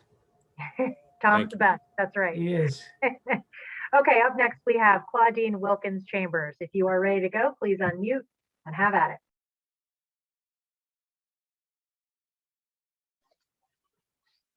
Hello, can you hear me? We can, go ahead. Okay, good afternoon. Representatives and members of the Finance and Bonding Committee. My name is Claudine Wilkins Chambers, and I live in New Haven, in New Hallville, Ward 19. I've been in New Hallville for 52 years, and I'm a member of Local 3429 for the paraprofessionals and New Haven Rising, and also a member of the Recovery for All Coalition. I'm testifying in strong support of HB 6187 and SB 821. We should tax the wealthy so that I don't have to pay their taxes. I cannot have a decent vacation. I'm a longtime homeowner in New Haven. We need to fully fund the pilot program so that my property taxes do not go up again. If it keeps going up, I'll have to sell my house because I can't afford to pay the taxes. I know someone who already had to do that because the taxes were just too high based on the pay she made, the salary she made. I'm also a paraprofessional in New Haven Public Schools, and I served as the president of the Powers Union for 16 years. Our members go above and beyond every day to meet the needs of students and teachers. Oftentimes, we are providing critical support to young people from families who simply do not have the resources to provide 3 meals a day, let alone tutor or help for their child's homework. Often, our families are living paycheck to paycheck, even working 2 or 3 jobs, when they rarely get time to have with their children. So we do everything we can to fill the gap and help these young people live up to their potential. And we do it at a very low salary, where parents themselves are often living paycheck to paycheck, making difficult decisions about which bill to pay and how to keep a roof over our heads. If the city was properly funded and the money was there, we could see more quality training for staff. We're dealing with many children with special needs, such as violent behavior and autism. I want to see high pay school paraprofessionals and professionals. I want to see incentives for school staff that go beyond expectation. If we're highly valued, as we're told we are, I want to see us compensated for that. More pilot funding from the state would keep our jobs funded. More money for education, training, and supplies for the students. In my neighborhood, people have lost hope. We've been told there's no money. 30-second warning. We've been told there's no money. We've been shown time and time again that we don't matter. And I get it. The money to fund the budget has to come from someplace. But even though residents like me pay high property taxes, we still don't get the services we need. My neighborhood needs a better deal than the wealthy in Connecticut. They need to pay their fair share so I don't have to pay my taxes and theirs too. Thank you for your time. Thank you for the opportunity to testify. Have a good day and stay safe. Thank you so much, Ms. Wilkins Chambers. Really appreciate it and appreciate your comments. I do not see any hands at this time, so thank you again. Have a good evening. You too. Okay, up next we've got Seth Freeman, please. Hello, distinguished members of this committee. My name is Seth Freeman. I'm a professor at Capital Community College in Hartford, Connecticut, and proud member of the Four Seas Union. I'm here to support Senate Bill 821 and House Bill 6187, I support a recovery for all. We have heard so many testimonies today from residents and workers in our state, the people in our state, crying out for help. The people demand a moral budget that puts equity, fairness, and justice at its core. The people demand a moral budget that protects the most vulnerable populations in our state, a budget that puts poor and working people first, not millionaires and billionaires. The people demand change, and the people demand justice. The people don't want charity. We don't want charity from the rich. We want the rich to pay their fair share. We want the rich to pay more. We need our elected leaders, that would be you, to protect the people and not the rich. As my colleague, Dr. Kalina Sasenker from Gateway Community College shared earlier, our 12 Connecticut community colleges are being destroyed right now due to a perceived lack of resources in our state to fund public higher education. This disastrous merger of our community colleges will predominantly hurt our poor, low-income Black and brown students. And it's the fact that disinvestments into public services always hurt the marginalized and minoritized in our state. We need you, our state legislatures, to step up and stop what's happening to our community colleges. Disinvestments in public higher education, disinvestments in public education, disinvestments in public services generally are never the answer. SB 821 and HB 6187 provide another way. We all know that you elected leaders have a choice. It's time to make a change in our state. The ultra rich in our state can pay more. I ask our elected leaders, why are the millionaires and billionaires' lives and their money so much more valuable? Why do their lives mean so much more than the rest of us? Why is their money and wealth so much more important than our education, our healthcare, our security, and our lives? Why do we allow the death and suffering of the poor, immigrant, Black and brown in our state when there is another way? It is time for us as a state to prioritize life, not wealth. I believe SB 821 and HB 6187 30-second warning. Thank you. I believe to not enact them would be another one of many moral failures in our state. We ask all of our elected leaders to stop prioritizing and protecting the rich, and please do what is right for the people in our state. Thank you very much. Thank you, Mr. Freeman, for your testimony. We appreciate it. I see no hands at this time. Have a good evening. Okay, up next we have Mark Bro, left over from this morning. Sir, Mark, are you there?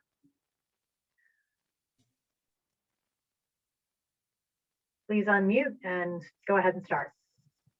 Yes, I'm here. Go ahead, thank you. Yeah, I said this morning that, the state, I'm against the Bill 171 because the state keeps adding taxes and taxes on top of taxes. So one of my main concerns, because I have property in 490, is the exponential tax increases. What that leads to is it's going to lead to development and further fragmentation, of our forests.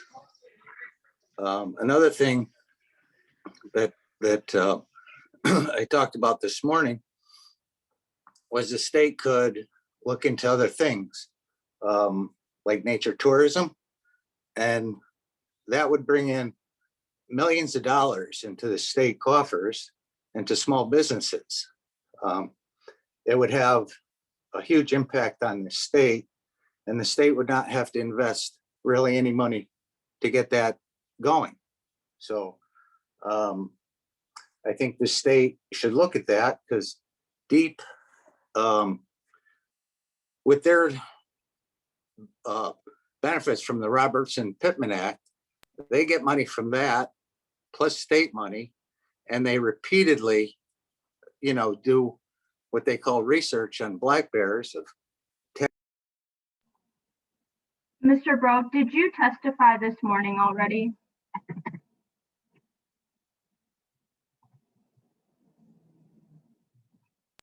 I did, yes. Okay. Unfortunately, we can't have you testify twice, but thank you for being here. Okay, thank you. Have a good evening, sir. Okay. Next up, Representative Ann Hughes, please. Good to see you. Well, good evening, beloved colleagues. I miss you. And actually, so do the people of Connecticut, because we missed a whole session last year due to the COVID shutdown. And we have come back to resume doing our jobs. And I'm so excited to be here in strong support of HB 6187 and SB 821, because I think it's our job now to responsibly raise revenue and invest in the care infrastructure that really saved us and is at the breaking point, has been at the breaking point because of underinvestment. We've heard hours and hours of unconscionable suffering in front of our respective committees in the past several weeks of the cost and the catastrophic, losses that have that this pandemic has wreaked on our communities.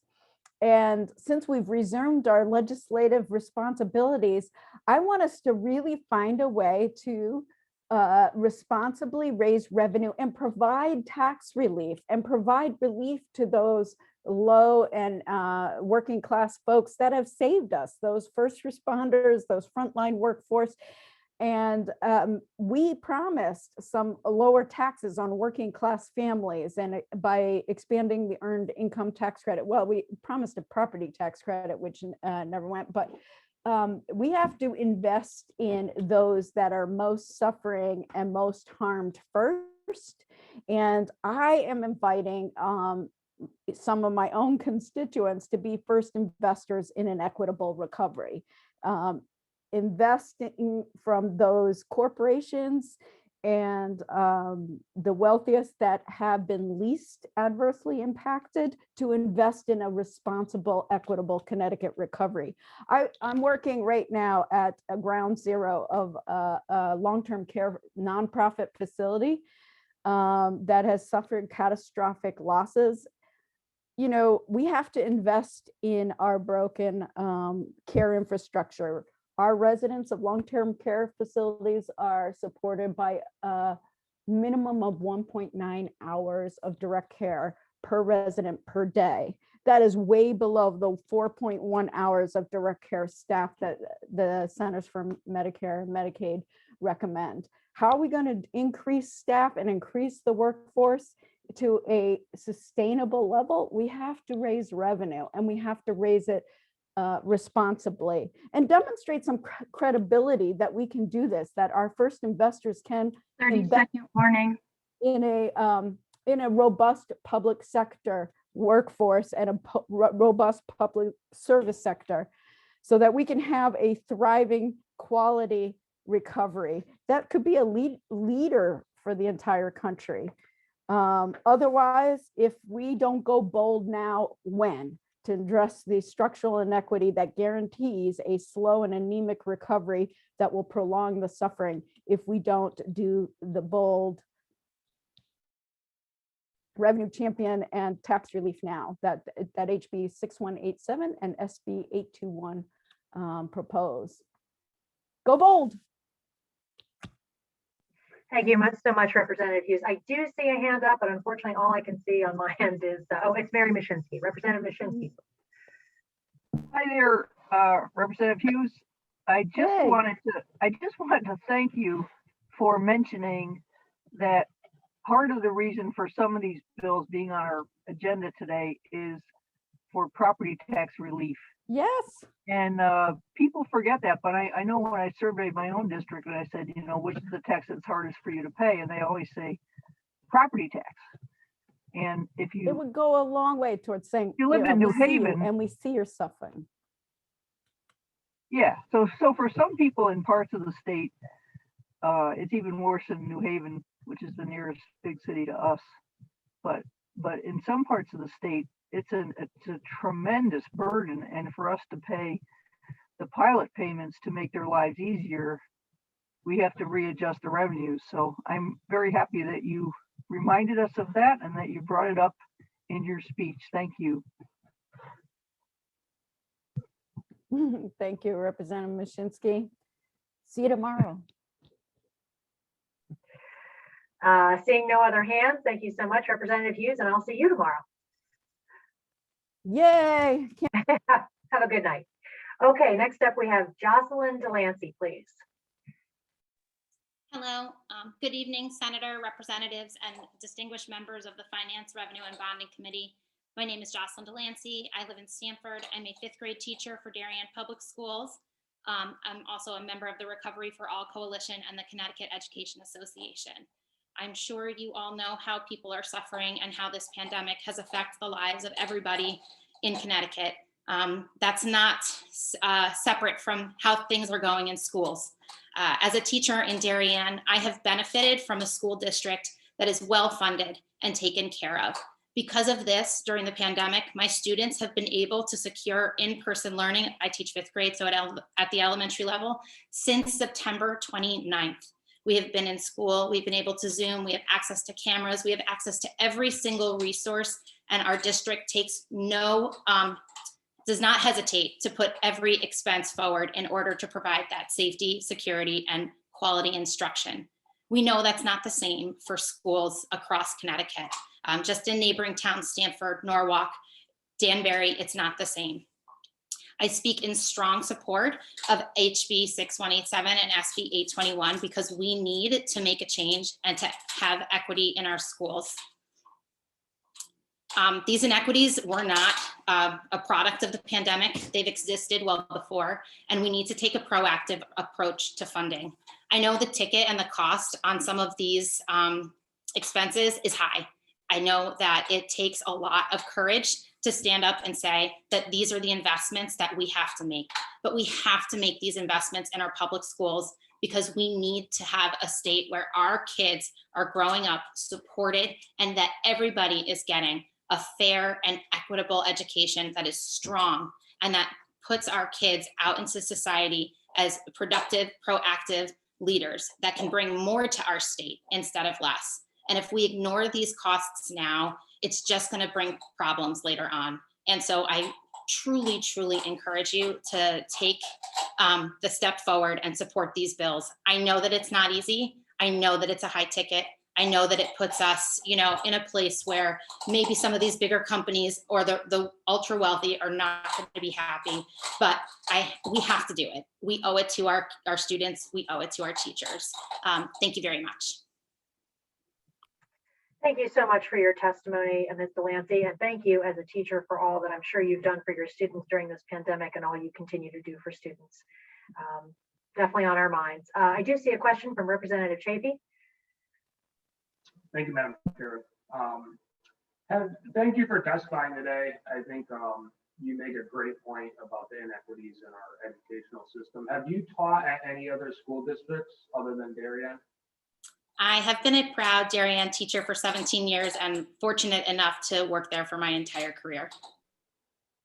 Do you have any friends or colleagues of other school districts that you kind of get reports of what their conditions are like? Sure do. I'm also the president of my local Darien Education Association, so I work very closely with other presidents and other locals. I can tell you that it hasn't been the same. Even just it down to the vaccine clinic that my district was able to provide for my teachers 2 weeks ago, where we got all 600 vaccinated all in the course of Friday afternoon to Saturday afternoon. It's just not the same, and the access to in-person learning. Danbury has just been returning into hybrid, I think. I'm not exactly sure. I wouldn't promise that that is the correct situation, but I would say that they haven't had the same access. Yeah, I know we're in a similar situation here in my district. Do you or any of the teachers in Darien ever have to buy supplies out of pocket, or does the school district basically cover everything? I always spend a little bit extra on my class just because we love our kids, but I don't have to. If I need something, I can ask for it and it's provided for us. If not by the school district, our parents have the means to be able to do that for us and do it willingly. All right, great. Yeah, because I know I hear stories all the time across the state of teachers who have to buy the most basic supplies just to teach the children. I mean, I think that is a horrible disservice to the next generation. So thank you for coming and sharing your story. Really appreciate your testimony. Thank you, Madam Chair.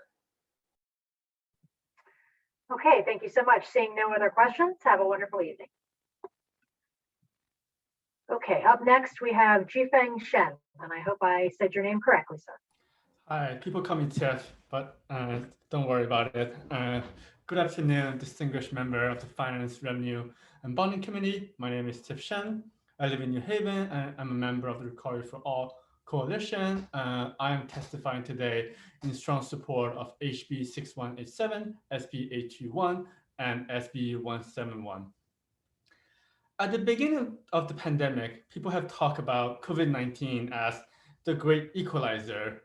At its face, a deadly and highly transmissible virus does not discriminate based on economical or social background. However, as the crisis deepens, the pandemic exacerbated the profound inequalities in our society. Billionaires in the US grew their wealth by over $1 trillion since last March. Meanwhile, working people in America, many of whom people of color are immigrants, either lost their source of income or had to risk exposing themselves and their families to COVID to get by. I work for Unite Here, a labor union representing hospitality workers in the state and across the country. Since March, over 90% of our members were laid off.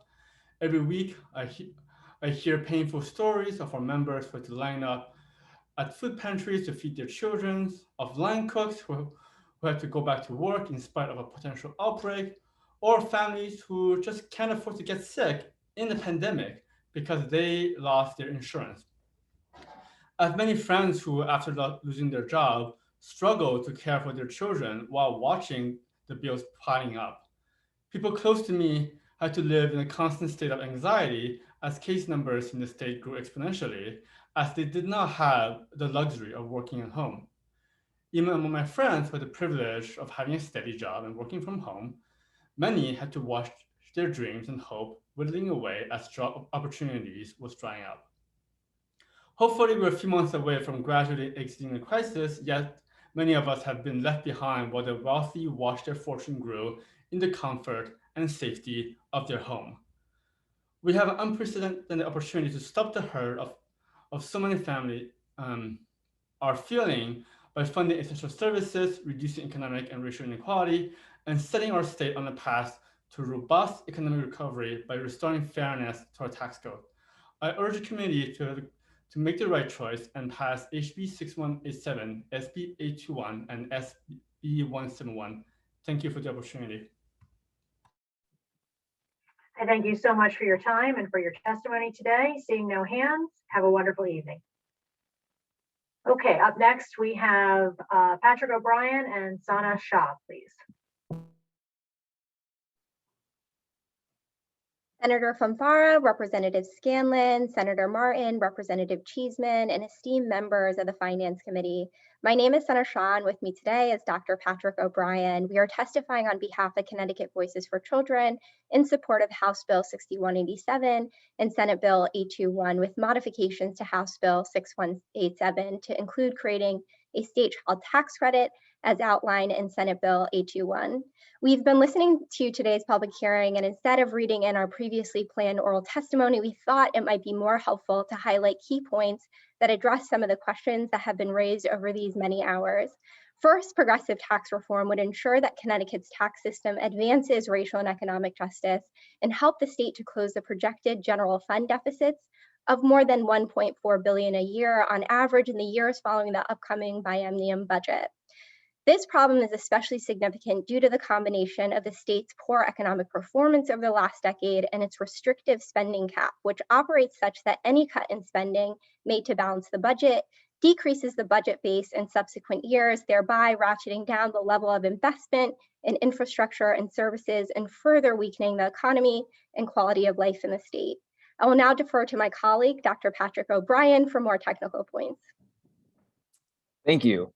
So one of the most common arguments against raising income taxes on the wealthy at the state level is that it'll result in millionaire tax flight. And notably, there's almost no focus on the migration of working and middle-class families. And yet the most recent data from the IRS showed that 85% of tax filers leaving the state make less than $200,000 a year, meaning the state's primarily losing working and middle-class families. Equally notable, the IRS data show that the top destination for families leaving Connecticut is New York, which has a top income tax rate of 8.82%, compared to a top rate of 6.99% in Connecticut. So there's no income tax incentive for millionaires to move to New York. However, there is currently an income tax incentive for middle-class families to move to New York. For example, in 2019, the median household income in Connecticut was $78,833. A family in Connecticut at that income level with 3 children would pay about $3,200 in the state income tax. In New York, in contrast, that same family would pay only about $2,100, or about $1,000 less than the state income tax. The reason is that the New York state income tax adjusts for family size, but the income tax does not, which makes Connecticut an extreme outlier and contributes to population decline and slow economic growth. HB 6187 and SB 821 would help to address these problems by raising taxes on the wealthy in order to cut taxes for working and middle-class families, which would boost economic growth and thereby benefit all of the state's families and businesses. In particular, research shows that a $1 tax cut in the form of the earned income tax credit, which primarily helps working class families, would have an overall effect on economic output equal to $1.27. And a $1 tax cut in the form of the child tax credit, which primarily helps both working and middle-class families, would have an overall effect on economic output equal to $1.25. So put simply, supporting Connecticut's working and middle-class families and growing the state's economy aren't in tension with one another. Rather, a tax reform program like those outlined in HB 6187 and SB 821 would grow the economy by making it more affordable for working middle-class families to stay and grow in this state. So thank you for your time and consideration. Thank you so much. Seeing no questions as of now, just wanted to give everybody a second. Thank you so much for your testimony and have a good evening. Okay, up next we have Stephen Tomczak, please. Yes, good evening, distinguished members of the Finance, Revenue, and Bonding Committee. My name is Stephen Monroe Tomczak, and I'm a longtime resident of Wallingford. I serve on the Legislative Action Network of the National Association of Social Workers, Connecticut chapter, and I'm a leader in my chapter of the American Association of University Professors at Southern Connecticut State University, where I teach social welfare policy. Both NASW Connecticut and CSU AUP are members of the Recovery for All Coalition, and I am here to testify in strong support of HB 6187 and SB 821. This year has been a painful struggle for so many Connecticut families. The COVID pandemic has further exposed and exacerbated Connecticut's deep economic disparities and pushed many to the brink of desperation. The scale of this crisis demands, as Representative Hughes noted, a bold response. People are suffering, and our state has a responsibility to meet these human needs. Our current tax system is extremely unfair and exacerbates rather than reduces extreme economic inequality in Connecticut, as the report issued by my colleagues at Connecticut Voices for Children has demonstrated. Currently, if you make less than $53,000 a year, you pay an effective tax rate more than triple that of someone making $680,000 a year.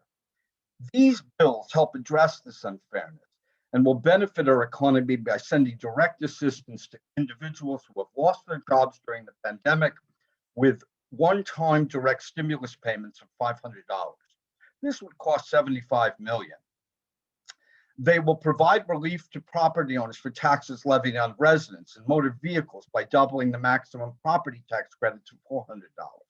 This would cost an estimated $63 million. Additionally, this legislation will lower taxes on working class families by extending the earned income tax credit to 50% of the federal EITC and include taxpayers who file with an ITIN. And this will cost an estimated $155 million annually. Unfortunately, in the midst of the greatest crisis in 100 years, Governor Lamont has proposed an austerity budget that will guarantee a stagnant economy, drawn-out recession, and worsening inequality. The budget benefits the ultra-wealthy by continuing cuts 30 seconds. to the estate tax for multi-million-dollar estates. There is a better way. Progressive taxation is at the heart of this. We have an unprecedented opportunity to stop the hurt that so many families are feeling. And I urge this committee to have the courage to make the right choice and pass these two important bills. Thank you for the opportunity. Thank you so much for your testimony, sir. At this time, I'm not seeing any hands. Have a pleasant evening. Thank you. Okay, next up we have Betsy Eakins, please. Betsy, are you with us? There you are. Yes, can you hear me? Yes, I can. Go ahead. Good evening. I am testifying in support of these bills. My name is Betsy Eakins, and I'm a licensed clinical social worker working at Capital Region Mental Health Center on the mobile crisis team in Hartford. We at DEMAS are an essential service to our state, whether we are in a global pandemic or not, whether the economy is doing well or doing poorly. We are the department that has for decades provided a safety net for persons struggling with severe and prolonged mental illness, often complicated by illicit drug use. These issues are not new. They have only been brought out into the light as they have begun to impact the broader community. As we face huge strains on our state budget due to the pandemic, voices are sure to emerge calling for the state legislature to slash the budget for mental health services. Such cuts would be surely disproportionately impact communities of color and persons already marginalized in the community. I'm here to say that such cuts would not only be a horrible idea, but an expensive one. Take us out of the picture, and the only tool left in preventing or responding to a crisis becomes an ambulance and an ER, both at an astronomical cost to the taxpayer and no long-term solution. With our long-standing experience, unparalleled collaboration with our community partners, we are able to quickly identify needs and respond effectively. We are a partnership of providers seeking not only to resolve crises, but oftentimes preventing them.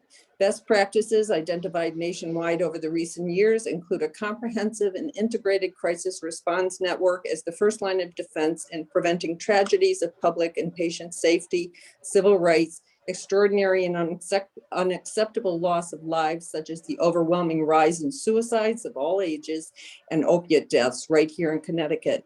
Every mental health crisis is unique, but over many years, we have learned the important lesson of working in partnership with the police, paramedics, and our sister agencies in addressing these crises. We are not in the business of making money. We are in the business of offering hope to those who too often have fallen victim to a broken system and forgotten promises. I would like to close by thanking all essential workers, not just in mental health, but in all sectors that have been keeping our state afloat. We stand with you and ask all to stand with us and support our critical mission here in Connecticut. Thank you. Thank you so much for your testimony. We truly appreciate it and the work that you do in mental health. Thank you so much. And seeing no questions, I'm going to move on to Representative Gilchrist.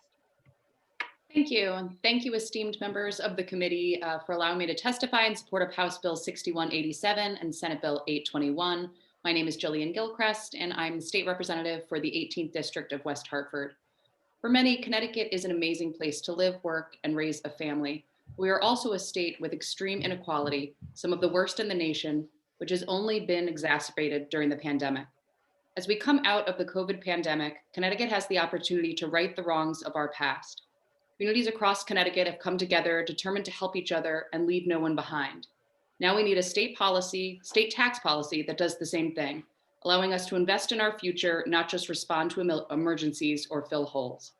We need a recovery that makes significant investments in equitable pre-K through 12 public education, robust public colleges and universities, access to affordable healthcare, and realizing affordable housing goals. These investments will create equal opportunities for everyone, regardless of race, gender, income, or zip code. House Bill 6187 and Senate Bill 821 include one-time direct stimulus payments of $500 to provide direct assistance to individuals who've lost their jobs during the pandemic and relief to property owners for taxes levied on residences and motor vehicles by doubling the property tax credit to $400. Recognizing what a struggle childcare has been prior to the pandemic and in particular during the coronavirus, Senate Bill 821 creates a child tax credit to provide tax relief to working and middle-class families with children. President Reagan was quoted as saying, "The earned income tax credit is the best anti-poverty, the best pro-family, the best job creation measure to come out of Congress." House Bill 6187 and Senate Bill 821 will lower taxes on working class families by expanding the EITC to 50% of the federal EITC and include taxpayers who file with an ITIN.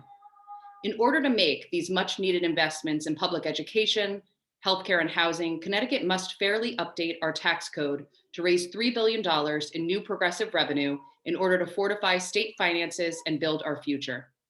House Bill 6187 and Senate Bill 821 can help us get there. By establishing a 10% tax on digital ads placed in Connecticut, the bill also creates a 2% statewide property tax on the portion of the market value of homes in excess of 1.5 million and reduces the estate tax exemption to 2 million. House Bill 6187 and Senate Bill 821 increase the base corporation business tax rate to 5%. And additionally, impose a surtax of 5% on capital gains, dividends, and taxable interests for individuals with income in excess of 500,000, joint filers 800,000. Currently, working and middle-class families pay a larger percentage of their income in taxes than the wealthiest families in our state.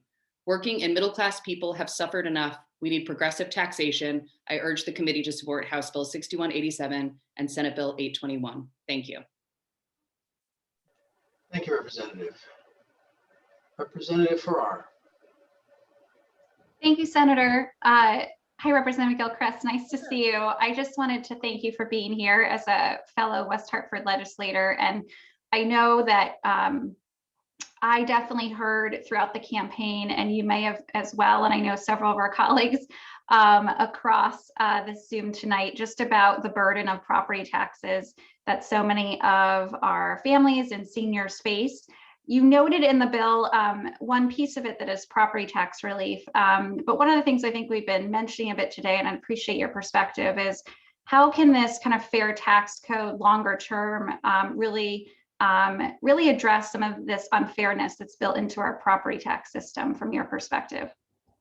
Great question. And yes, it is the number one thing I hear door knocking, and property taxes hit all demographics in my community, in particular, the aging population who desperately want to stay in their homes, but are getting unable to afford to do so. Well, if we can, when I said right the wrongs of our past, I think our property tax structure is one of the wrongs of the past, because our property tax structure is what funds our public education. And in so doing, that's where we see large parts of the inequality in this state. And I also have many, many, many constituents who want us legislators to do more to support our surrounding communities so that their children can have as quality an education as the students do in West Hartford. And so I hear from, again, many of my constituents that enough already with recognizing Connecticut's extreme inequality, take action. And we have that opportunity now. And I don't think we should wait any longer. And this proposal really puts us on the right track. Thank you, Representative. Yeah, I think to your point around, we hear very much so that there's a long, undue approach and action on these issues, and this proposal can address, I think, some of the really deep inequities that are built into our tax system and address some of those key things that we depend upon so often in our property taxes that exacerbate those inequalities. So thanks for speaking to that from what you're hearing too from your constituents. I appreciate it. You're welcome. Thank you for the opportunity. Thank you. Tom? Next we have Representative Vargas. It's okay. Representative Vargas. Thank you. Good afternoon, co-chairs, Senator Fonfara, my senator, and Representative Scanlon, and also the vice chairs and ranking chairs of the committee and all the other esteemed members of the committee. I'd just like to say a few words. You have my written testimony, so I won't repeat that completely. I'll just summarize some things. Basically, it's I'm here to testify on House Bill 6187 and on its companion bill, Senate Bill 821. First, with HB 617, this is a bill that seeks to redress some of the tax inequities that we suffer in the state of Connecticut by giving people more of a credit in their property tax, and also making sure that the income, the applicable percentage of earned tax is addressed. Also, tax revenues from digital ads are secured by the state, and that we also establish a residential property tax on properties in excess of $1.5 million in assessed value. And SB 821 adds to that a couple of things, including a child tax credit. It also asked the labor commissioner to make a one-time payment to those people who collected unemployment between March 15 and December 31st of 2020. This is important because we're suffering right now coming out of this COVID crisis, and families are suffering, and it's an opportunity for Connecticut to step up and start addressing some of these problems, some of these institutional problems that have dragged on for decades. I was very, very happy to see President Biden address the whole issue of COVID and the COVID relief package with his $1.9 trillion, being bold and aggressive and coming out strongly to support families after we've had so many other bailouts that supported Wall Street and large corporations and rich individuals. At last, we have a package from our president coming out of Washington, D.C. that's aggressive and that fights for the average person out there and the average family that's struggling. And I wish Connecticut would join that effort, this opportunity, rather than, our governor's budget was quite timid, and it was quite a status quo budget that doesn't really address the structural problems of our state. But if you look around every single one of our legislative committees and at the state capitol, our legislators are pushing back with a much more aggressive legislation on all these issues. And I hope that in our conversations with the governor, we can nudge him into being a little more bold as our president was and follow his example. I mean, we do have a Democratic governor. We have supermajorities in the state Senate and in the state House. If there's a time we can address some of the structural issues that have burdened our state for so many years. 30 seconds. Thank you very much for letting me know. I'll just wrap up and say this is the time to be bold and to take a page from President Biden and really address the needs of families. So I thank the members of the committee for allowing me to testify. Any questions, I'll be happy to answer. Edwin, I don't see any hands, but it's good to see you. We live right next to each other, but yet might as well be in California with COVID. So it's good to see you this way. And I just have to say that for the longest time, I've advised people who are coming up to speak that they not read, but they just try to speak from their heart or their head or whatever. And you are an example of that, as you always are. So we thank you for coming today and to testify. Thank you, Senator Farfara. Christina. Next, we have John McNamara. Hi, John. Hi, Senator. Hope you're doing well. Good to see you, my friend. Thank you very much. To you and Representative Scanlon and members of the committee, I appreciate the opportunity to support House Bill 6187 and Senate Bill 821 that so many folks have talked to you about today. In the spirit of framing my remarks, I just want to highlight a couple of things, I hope from the heart.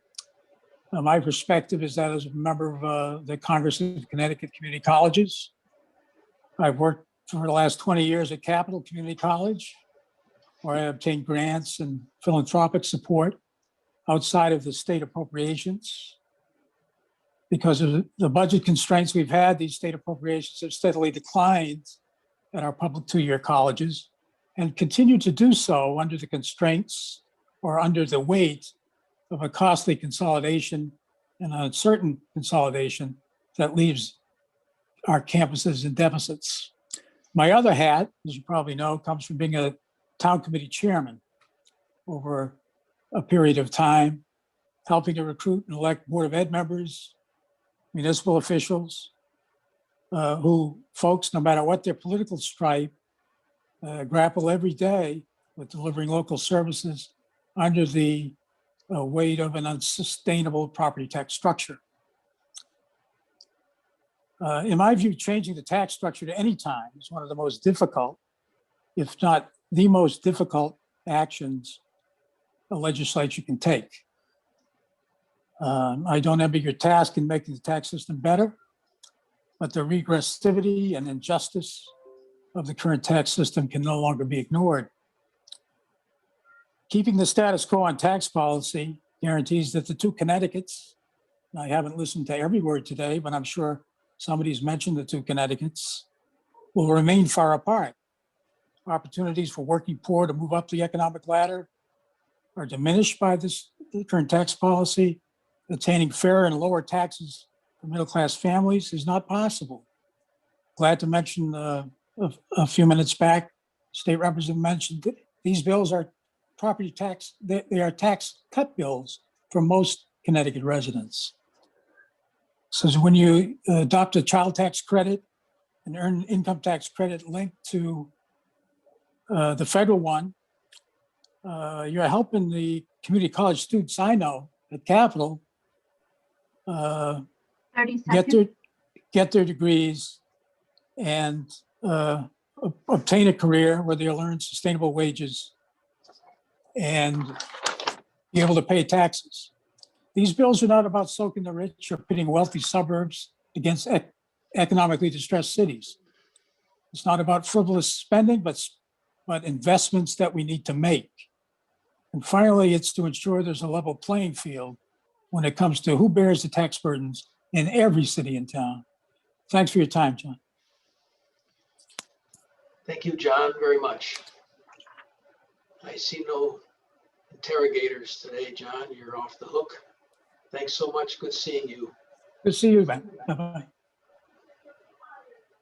Next, we have Georgina Fuentes. I think I said that wrong. Ms. Fuentes, you have the floor. Yes, yes. Thank you very much for having me. Members of the Finance, Revenue, and Board Committee. My name is Georgina Fuentes. I am speaking in favor of HB 6187 and SB 821 for fair tax policies that will lift up all Connecticut. I live in Hartford. I work with the Communist Party to make the lives of myself and my community better. I am part of the Recovery for All coalition. In my neighborhood, many people who work are in lower wages jobs, can't make ends meet. It has been even harder during the pandemic. Some are also undocumented and do not have access to health care and other needs. I grew up in the projects with addictions and have worked hard for my recovery. I like to help people because I know the struggles of not being able to provide, and I know the struggles of not being able to take my kid to have fun. As a single mom, I know it's rough for single parents. The pandemic has highlighted how unacceptable it is for our state to have the greatest inequalities in the country. I am all for taxing the rich. Their share is so, it's impossible to help people who really need it. The $3 billion HB 6187 and SB 821 will raise for our state could go a long way to invest in closing that gap. The $3 billion can help upgrade our education system, make sure everyone, including the undocumented, have health insurance and invest in affordable housing.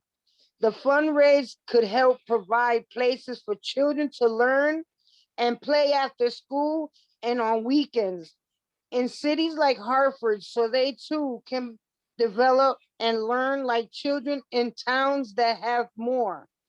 These funds could make sure that everyone has to get sick because they can't afford their medications. In my community, we pay our fair share of taxes. I support HB 6187 and SB 821 so that those at the top do the same, and so that it is possible for the state of Connecticut to make investments in a true recovery for all. Thank you for giving me the opportunity to share what I have. And I hope that, the bill do pass. Thank you, Georgina. Thank you for sharing your perspective with us. I see no questions. And Christina? Next, we have Taylor Binyard. Yes. Taylor's here. Yes, I'm Yes, here. we can. Yes. Awesome. Okay. Good afternoon, members of the Finance, Revenue, and Bonding Committee. I'm Taylor Binyars. I live in Ellington, and I'm testifying in strong support of HB 6187 and SB 821. This pandemic has further exposed CT's deep economic disparities and pushed many to the brink of desperation. This scale of crisis demands what should not be, but what is a bold response. We are suffering, and you have a responsibility to meet our needs. I work in this field, politics and campaigns, which, as you all know, were very different last year. It affected and limited which jobs I could get, and while I was able to snag one, it was for a very short time. This was a problem before, as I do not have a degree. It is difficult for me to find political work, which is where my drive and passion are, for longer than a few weeks, maybe a couple months. I have supported raising taxes on those who make more than they could ever realistically use for years now, as no one ever makes that much money without exploiting and stepping on the backs of the workers. The governor's budget fails to meet this moment because there's a lack of experience of what we are going through.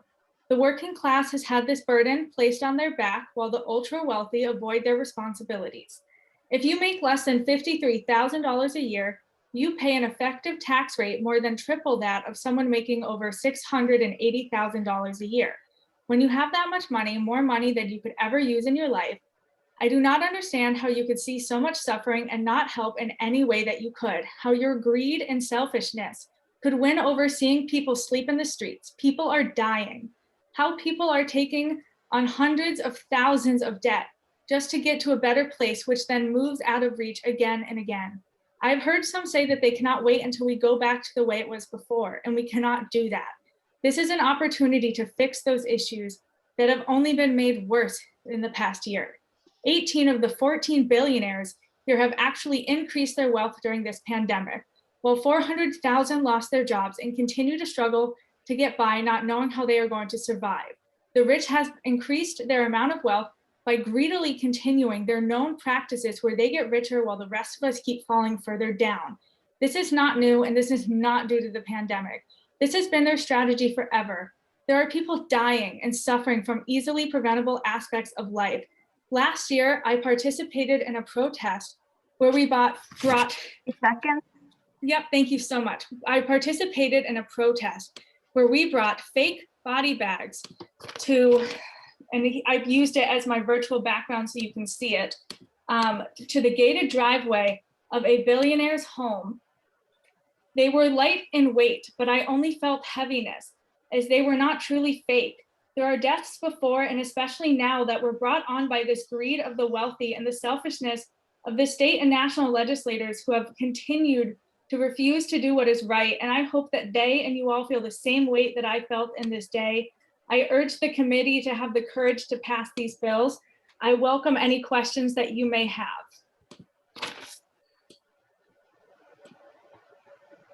Ms. Beniars, you've asked and you shall receive. Representative Cheeseman. Thank you, Mr. Chairman, and I welcome you coming here today and sharing your passion. And I've got dogs in the background. You know, but as someone who was married to someone who left school at 15, came to this country, founded a business that at its height was employing 20 people across the United States and several in the UK, never was handed anything in his life, The idea that he is some sort of robber baron who climbed up on the backs of other people. I mean, he grew up in the UK. The class system is alive. George Bernard Shaw said, one Englishman only has to open his mouth for another Englishman to hate him. And I'm sorry, I feel emotionally attached to this issue because everyone who's done well is not doing it on the backs of workers. They're employing people, they work hard. My husband died young, probably because he worked 80 hours a week. So I wish you would respect the efforts of those who don't have inherited wealth, who have worked their flippin' tails off.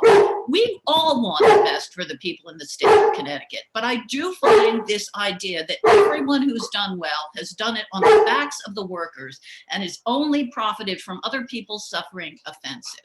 So thank you. I want us to find the middle ground. I want us to live in a state where we have the environment, where businesses thrive, where every child, whether they're in Greenwich or Griswold, Fairfield or Franklin, wherever they live, has the kind of future they want. But I don't think this kind of rhetoric advances this issue. And sorry, I'm as passionate as you are.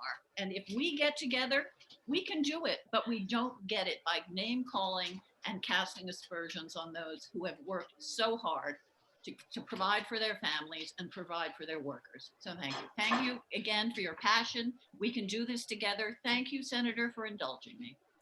Thank you for your comments. I'm sorry for your loss.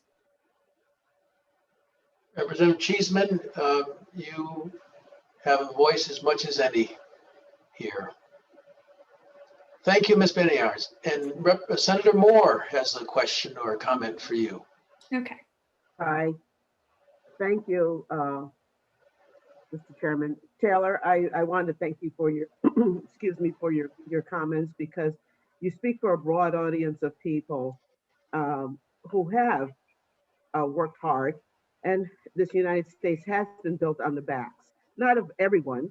I don't think everyone's out to beat us or take, but this country as a whole has been built on the backs of low-income people, people who didn't have a say. This whole process of believing that people had the same access as everyone else is just not true. It's not true, and that is the sin of the United States of America. The story that has been told about these people who come here with nothing and built their wealth. No, everyone is not a robber baron, but a lot of them are, and we're suffering because of the past. So I appreciate you coming on and speaking that, especially from a place of, yeah, you may not have a college degree, but you work hard and you should have the same opportunities. And I appreciate you coming here speaking on behalf of those that probably wouldn't have the guts to say what you said in an open forum. So I appreciate that. Thank you. Thank you, Senator. Thank you very much. Christina. Next, we have Robert Nixon. Hello, Senator. Mr. Nixon. Yeah, my name, I have also written testimony submitted, but I'm going to read some selected points from my testimony. Load up here a second. Good morning, distinguished members of the Finance, Revenue, and Bonding Committee. My name is Robert Nixon. I live in Norwalk, Connecticut. I am a member of the Fair Share Coalition in Connecticut and a member of the Recovery for All Coalition. Fair Share Connecticut is a group of affluent individuals who have come together to promote progressive taxes for the public good. Our commitment is to speak out for tax fairness and make sure we have the resources we need for a high quality of life in Connecticut. The COVID-19 pandemic has exposed the stark inequality in Connecticut. Our regressive tax structure is a major reason our state is the third most unequal state in the nation. This puts excessive burdens on the middle class and working class families and contributes to racial divisions. For those of us with healthy stock portfolios, we had a good year. Our investments flourished even as a record number of Connecticut residents were unemployed and essential workers struggled to survive. It is time for our Connecticut General Assembly to fix our unfair tax system. We simply have to look to New Jersey which recently raised the top rate on millionaires and raised the surtax on the biggest corporations. Connecticut could fix the budget gap by raising top income tax rate closer to rates in New York and New Jersey. We should also put a new 5% surtax on capital gains and unearned income on people making over $500,000 a year. We should also lower the threshold on estate taxes to $2 million. The state budget is more than about dollars and cents. It's a moral compass on the state and our priorities for easing suffering during the pandemic. We should start correcting our stark inequality crisis in Connecticut, a land of steady habits. It's time to rebalance the scales of inequality and racism. I urge the committee to make the right choice and support HB 6187 and SB 821. Thank you for this opportunity to testify. Thank you very much, Mr. Nixon. Christina. Next up, we have Stephen Bob. Mr. Bob. Good afternoon, everyone. In support of SB 821, an act concerning the reformation of certain taxes and tax equality, I support of HB 6187, an act concerning the restructuring of certain taxes and tax equity. Good afternoon, Senator Farah, Representative Scallion, and the members of the committee. My name is Stefan Bob, and I have worked for Demas for 13.5 years. I started in 2008, and I'm currently a mental health assistant 1. I was hired with a class of 50, but only 12 of us remain. Many of my coworkers left CVH due to staffing shortages, risk of injury, and no opportunities for upward mobility. That is why I'm here today to ask you to pass Senate Bill 821 and House Bill 6187 so that Connecticut can raise the revenue needed to increase the investment in Demas funding. Without this funding, we will be unable to staff our Demas facilities to the level that they should be staffed to deliver the best care that we can give. I work with Woodward Hall in the General Psychiatric Division at CVH. Originally, Woodward was designed for geriatric unit for elderly folks who couldn't live in long-term care or community nursing homes. Over time, we started bringing in other types of patients, such as traumatic brain injury and eating disorders. So now we have a total care geriatric patients on the same floor where we're treating patients with traumatic brain injuries who are often younger, more ambulatory, and who present more aggressive behaviors. When I started here, the base level of our staff was first and second shift for about 8 people per shift. Over the years, the base ratio has been reduced, so we currently work at 5 staff on the unit. The staffing shortages mean we're mandating folks every day, so staff are burnt out and patients don't get the individual attention they deserve. Working at Woodward means working with geriatric patients with psychiatric diagnoses. We have 15 patients per unit, and many of our patients need total care. Staff on the floor are needed to monitor meals because most of our patients are at risk for choking, have gastrostomy tubes, or their bellies or catheters, or a combination of the two. In addition, many of our patients are on special diets and also require bathing and some other things. We need a minimum of 2 people to bathe or monitor our meals for our patients. Most days, we have multiple patients on constant observations and require at least 1 staff to monitor the patient to ensure he or she is safe. If 3 of our patients are on a constant observation, we have 3 staff assigned to monitor these patients and only 2 more staff available for bathing, feeding, and engaging with these patients. Additional funding to Demas to fund position is critical for providing adequate care for our patients. Passing these bills is the only way to increase funding. We can't increase funding without increasing that we have to spend. Demas needs to increase funding to hire more staff and provide us with adequate training so we can provide necessary care to these folks. That's 3 Please minutes. pass Senate Bill 821 and House Bill 6187. Thank you for your time. Thank you, Mr. Rob. Mr. Bob. I'm Sir. sorry, Mr. Bob. Apologize, sir. It's okay. And I love your background, by the way. Well, thank you. I've gotten a few comments. That's the lovely city of Hartford, in case anyone wonders. That's my hometown. All And my right. son was gracious enough to play baseball there in that stadium. And I'm grateful to the owners of doing that for the kids. And that's what it's all about for residents and making sure people have the fairness and equality. It starts here sometimes with the simplest thing, just playing sports. Well, I could talk to you for an hour on that because there are a lot of people who didn't like us building that stadium. But I'm glad we did, and give your son an opportunity to play in a field like that and have him aspire to maybe play professionally there someday. Well, yeah, I hope so. Right now, he's playing ball in New Jersey at College of St. Elizabeth. He's living out his dream to play at the next level. Wonderful. All the best to him and to you, sir. Thank you, sir. Christina. Next, we have Clark Peters. Good afternoon, Senator Fanfara, Representative Scanlon, and all the members of the committee.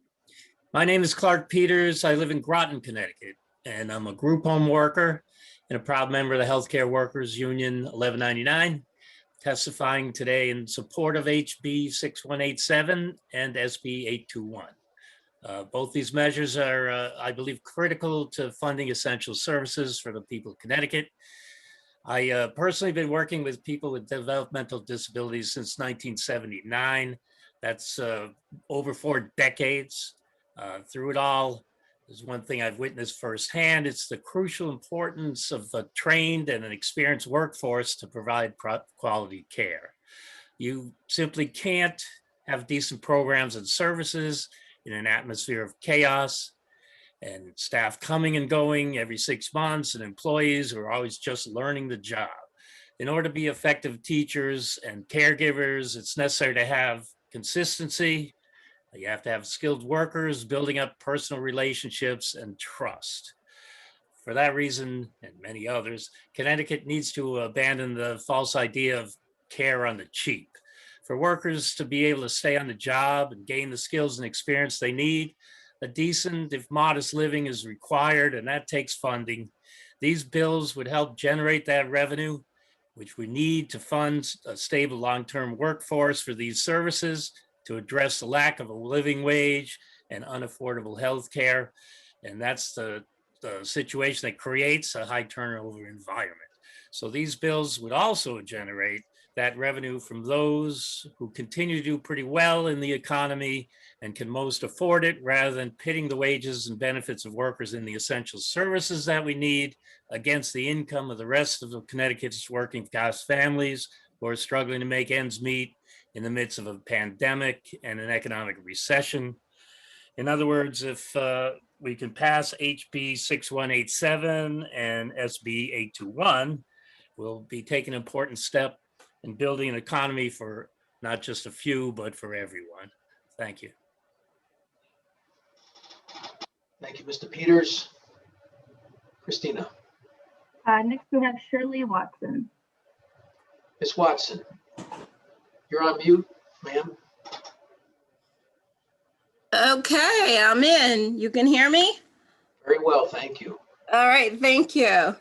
I've been listening to the hearing for an incredibly long period of time.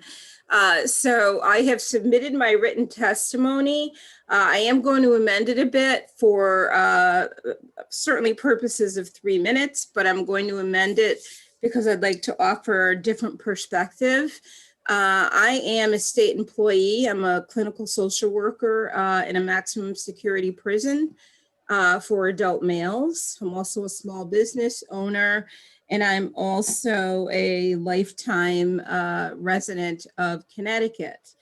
So firstly, I want to talk about, and I will try to fit this within 3 minutes, is the work that I do with the ex-offenders in the, well, actually they're offenders in the correctional system. Once they leave the correctional system, they're ex-offenders. However, my concern is that as much as the work that we do in the facility, the work and the mental health service that they require once they leave the facility is sorely lacking. And what happens is when they're not adequately adjusted and trained, when they get back out in the community, they are likely to not just reoffend, but also at least re-engage in the behaviors that brought them back into corrections in the first place. Now, certainly recidivism only means if they come back into the system. It doesn't mean that they're not returning to the behaviors that they used to engage in. I want to make that very clear. Also, as a small business owner, I had to close down my office because of COVID, because of the safety concerns. And I wanted to make sure the clients that I had came into the most secure and safe environment that was at all possible. I felt that the service that I could provide would be better done through telehealth. I am a psychotherapist.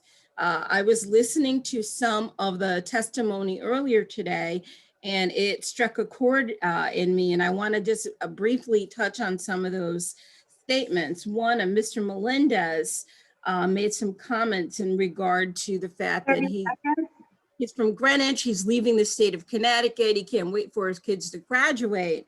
And that really, to me, sums up the perspective of some of the wealthy. Basically, they've gotten what they want out of Connecticut, they're picking up their ball and they're changing state playgrounds. Business owners are productive, yet their productivity is based largely on the employees that provide the service and the energy that allows them to make their income. There's a reason why Connecticut is one of the top wealthy states. This is evidenced by the fact that the workers are the ones that do the job. Millionaires and CEOs are not the ones opening the mailbox looking for the pink slips. It's their employees. And I think that that needs to be respected. Lastly, and I promise I'm out, ex-offenders, we cannot change their history, but we can change their future. And as long as we are identifying and using different streams of revenue, we can do that. We can benefit them, the communities, and the state. I'm asking you to actively pursue different streams, different revenue streams. It will take courage, but please support Senate Bill 821 and House Bill, sorry about that, 6187. Thank you very much for your time. Ms. Watson, thank you so much for your perspective and for being patient to testify today. I see no questions. You are off the hook. And Christina? Next we have Catherine Newton-Jones. Is Catherine here? Ms. Newton-Jones? I don't see her. Okay, so then after her is Joseph Sentia. Joseph Sentia, you have the floor. You're on mute, sir. Yes, can you hear me? Yes. Yes, well, my name is Joseph J. Cynthia. I'm here to support HB 6187 and SB 821. Good afternoon. Well, I suppose it's good evening now, Senator Fanfara. I mean, we've all You're right, sir. watching all of these testimonies. I hope I don't go over anything that you've heard already. I am a registered independent voter from Waterbury, Connecticut.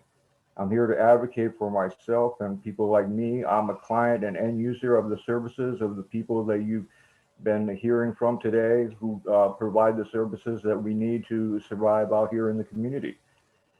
And people like me can be considered disabled, but still able to be good citizens of our state and in our community.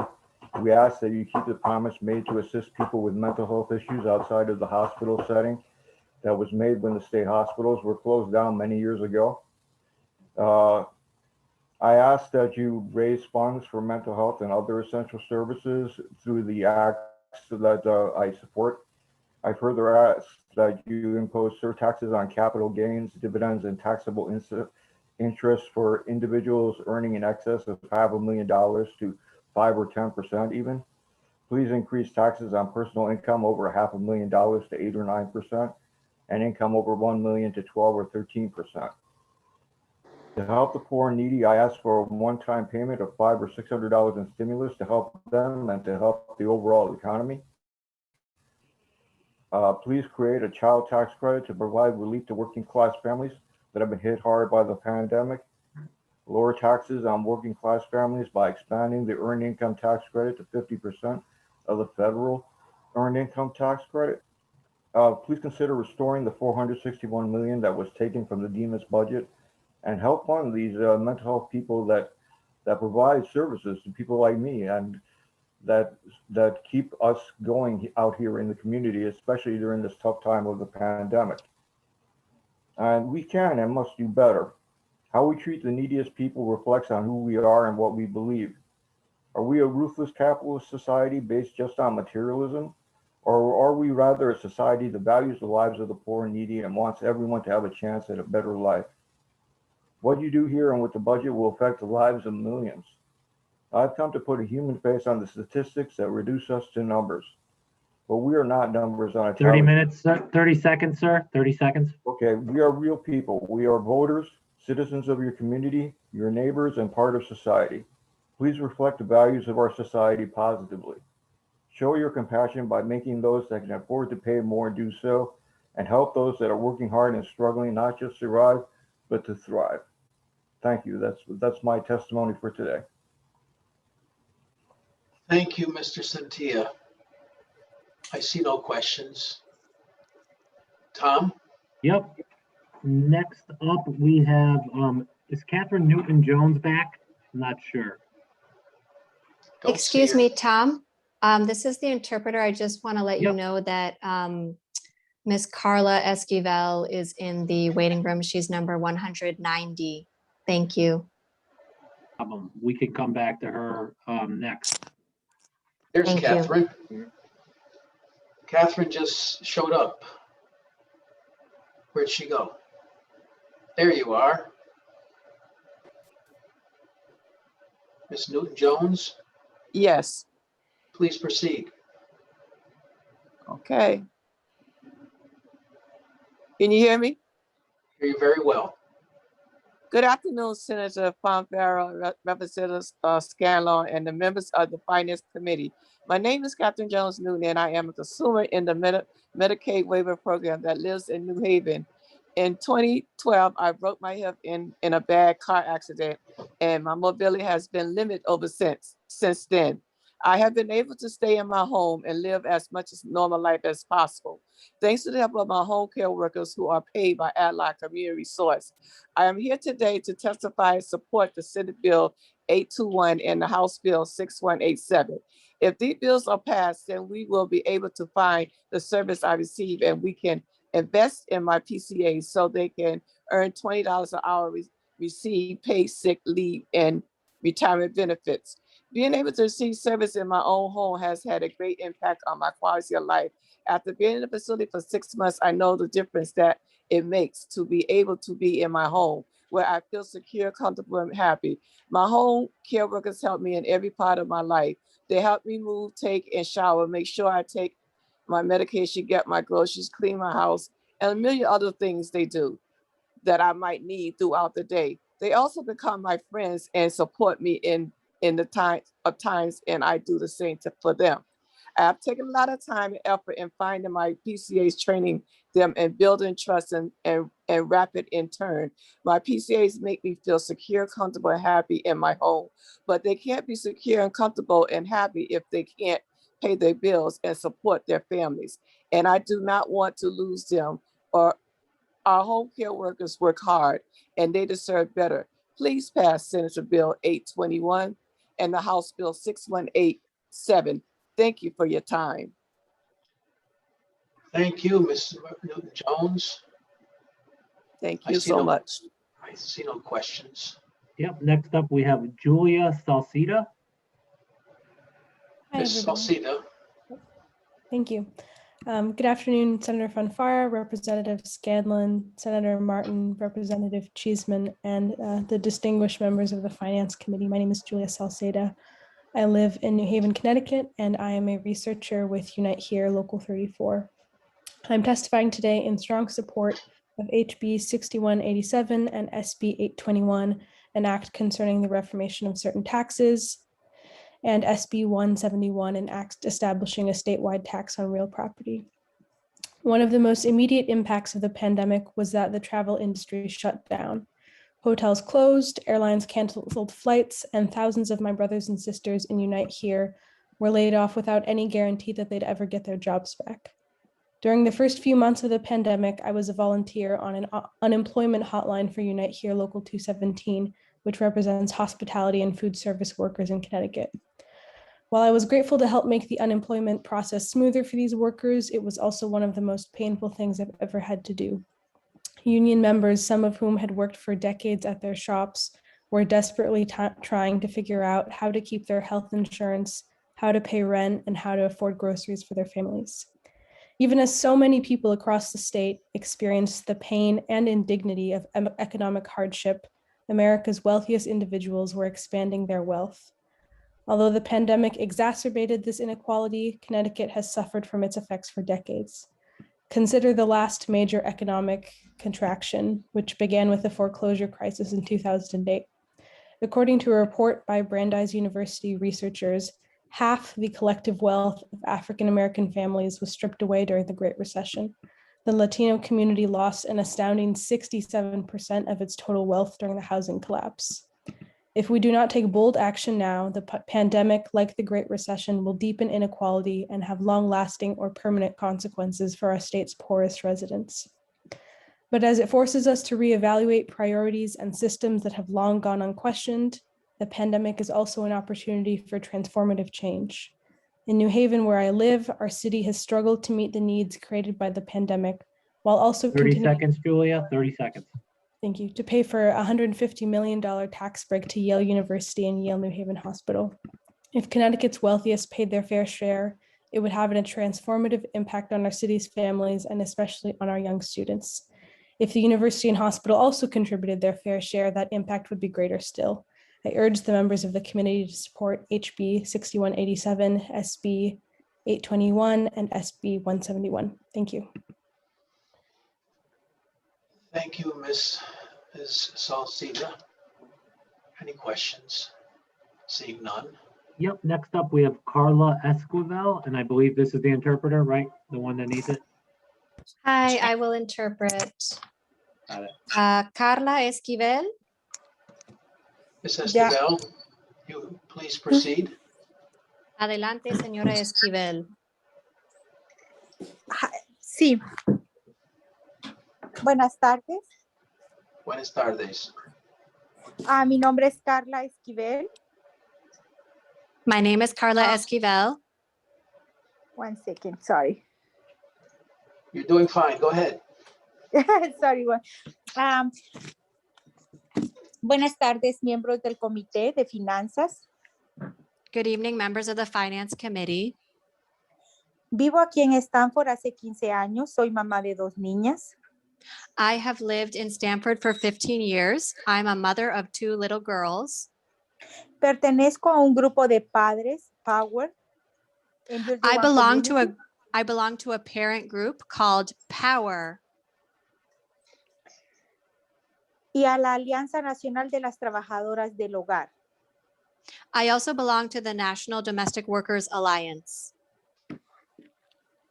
Y a la Coalición de Recuperación para Todos.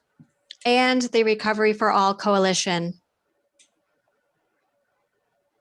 Le solicito que aprueben la ley 821 y 6187.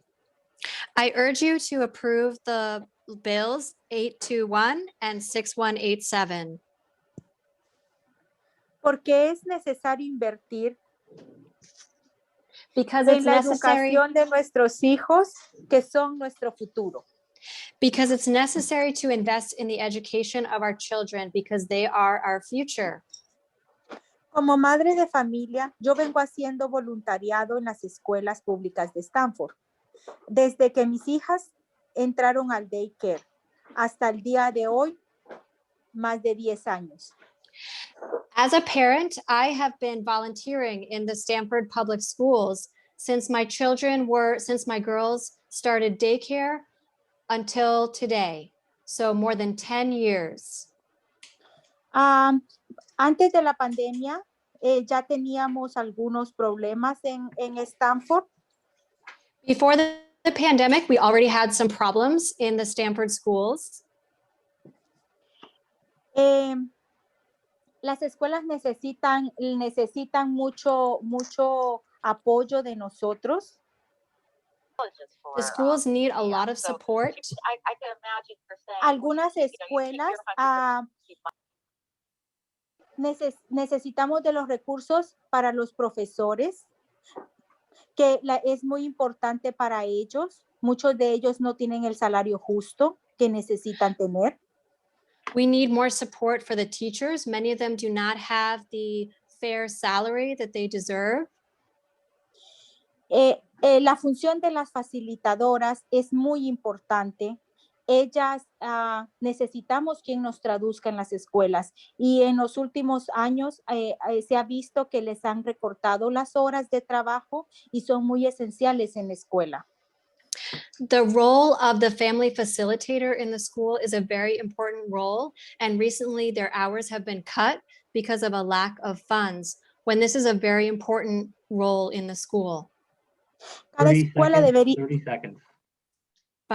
Tiene 30 segundos, por favor. Sí, cada escuela debería de tener una facilitadora. Every school should have a family facilitator. And I forgot to translate before that they're also necessary for translation. Ellas hacen un trabajo importante, y igual que los profesores, fundamental a los alumnos. Their job is just as important as the teacher's job. Y por falta de fondos de los que se ha recortado el horario de trabajo. And their hours have been cut because of budget cuts. Tenemos muy buenos profesores, pero a veces el salario y los beneficios que tienen son muy pocos. Los mejores profesores abandonan su profesión porque por falta de recursos para las escuelas.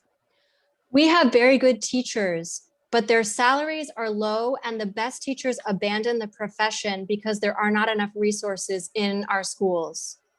En Stanford tuvimos la problemática de que tenía moho en las escuelas, y tras esto de la pandemia y con recortes veríamos más afectado la educación de los niños.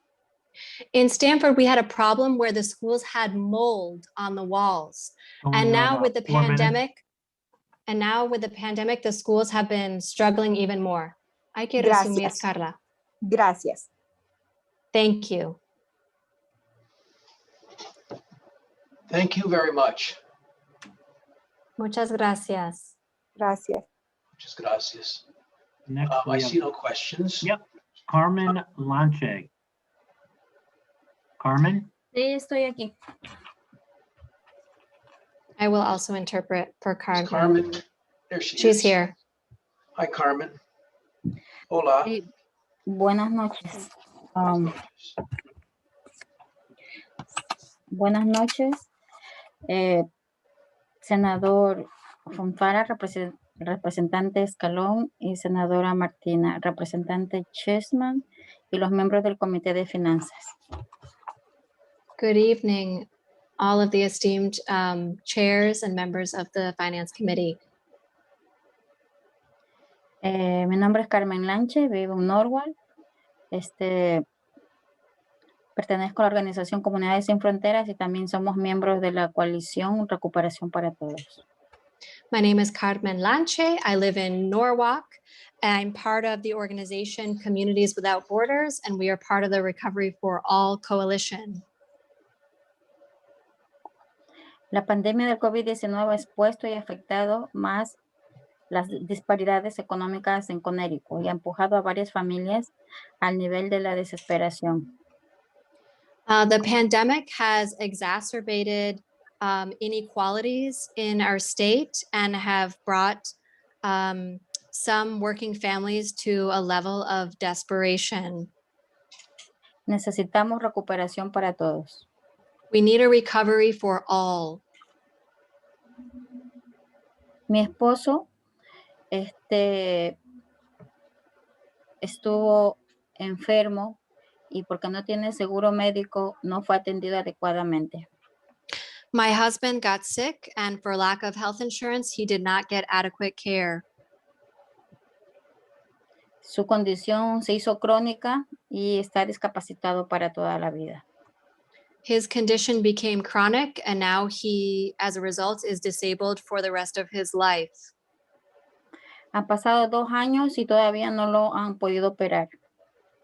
2 years have gone by and he has not been able to get the operation. Siempre dan largas y dicen que la operación se pospone porque no tiene seguro médico y eso ha afectado a toda nuestra familia. They always delay and delay because he does not have insurance, they say, and this has impacted our entire family. Tengo un hijo de 17 años que el próximo año tiene que ir a la universidad. I have a 17-year-old son who next year has to go to university. Él, como todos los estudiantes, aspiran y sueñan con tener un mejor futuro. He, like all students, dreams of having a better future. Y para eso necesitamos universidades gratuitas para nuestros hijos estudiantes. And for that reason, we need free universities for our children, our students. Ellos son el futuro de este país y le están negando la educación superior gratuita. They are the future of this country, but they don't have a free university education. Él dice que qué va a pasar de mí después de 1 año, mamá. Y yo le digo, hijo, si los representantes toman la mejor decisión a favor de las familias, tú seguirás estudiando. My son asks me, Mom, what will happen to me after 1 year? And I say, my son, if the legislators make the right decision, then you will be going to college. Y mi hija me pregunta, 30 seconds. 30 segundos. Lo que yo estoy pidiendo es de que sean justos y equitativos. Queremos un presupuesto justo para nuestras comunidades, para las familias trabajadoras. Queremos educación gratuita para nuestros hijos y queremos que ustedes hoy que están escuchando testimonios hagan lo correcto para sus comunidades. What we're asking for is fairness and equity. We need a fair budget for working people. We need free education. I ask you, honorable legislators, to make the right decision and to support these bills, to support a fair budget. Gracias por escuchar mi testimonio. Thank you for listening to my testimony and good evening. Thank you so much, Ms. Lanche. Muchas gracias, señora Lanche. Gracias. Gracias. I see no questions. Yep. Ann Pratt is next. Ann Pratt. Good evening, Senator Fonfara, Representative Scanlon, and members of the Finance and Revenue Bonding Committee. My name is Ann Pratt. I'm the organizing director for Connecticut Citizen Action, and we are also members of the Recovery for All Coalition. I am testifying in strong support of House Bill 6187 and Senate Bill 821. Earlier today, there was a conversation about why these proposals do not focus on economic development or growing our economy. We believe that when we are, as a state, we address core inequities and we provide the kind of resources and investments in individuals, families, and communities, these actions will advance our economy and will provide real prosperity for all. In the words of Paul Wellstone, we all do better when we all do better. For instance, if as a state we made sure that all people in Connecticut have access to quality affordable health care, this would make a huge difference in people's lives, while at the same time improving health outcomes as well as the overall well-being of communities. Specifically, restoring coverage to the 11,000 plus parents who lost their Husky A coverage in 2015 when eligibility limits were lowered, or providing health coverage to all Connecticut residents, regardless of immigration status. These actions, we believe, would help our economy thrive. It hurts us all when over 52% of our immigrant community lacks health insurance. And when these individuals spend their precious resources on outrageous healthcare costs rather than investing in home ownership, their children's education, or other common sense investments. A second component in increasing overall opportunities for Connecticut residents and ultimately growing our economy is to fully fund our public schools. It is a travesty that Connecticut continues to allow the kind of inequities that currently exist within our public school system. The state school funding formula is failing to bridge the divide between what rich and poor towns can afford to spend on educating our students. According to many reports, the state needs to spend anywhere from an additional 30 seconds. 30 seconds. 330 million to 1.7 billion more a year. The Federal Reserve Bank says that closing this gap is about between 940 million and 1.7 billion, depending on how many additional students are helped. Given these realities, instituting the proposed revenue generating policies, including one that calls on 17 Connecticut individuals who have increased their wealth by 3 billion in the last 10 months, to ask these individuals to pay their fair share is arguably just plain 3 minutes. 3 minutes.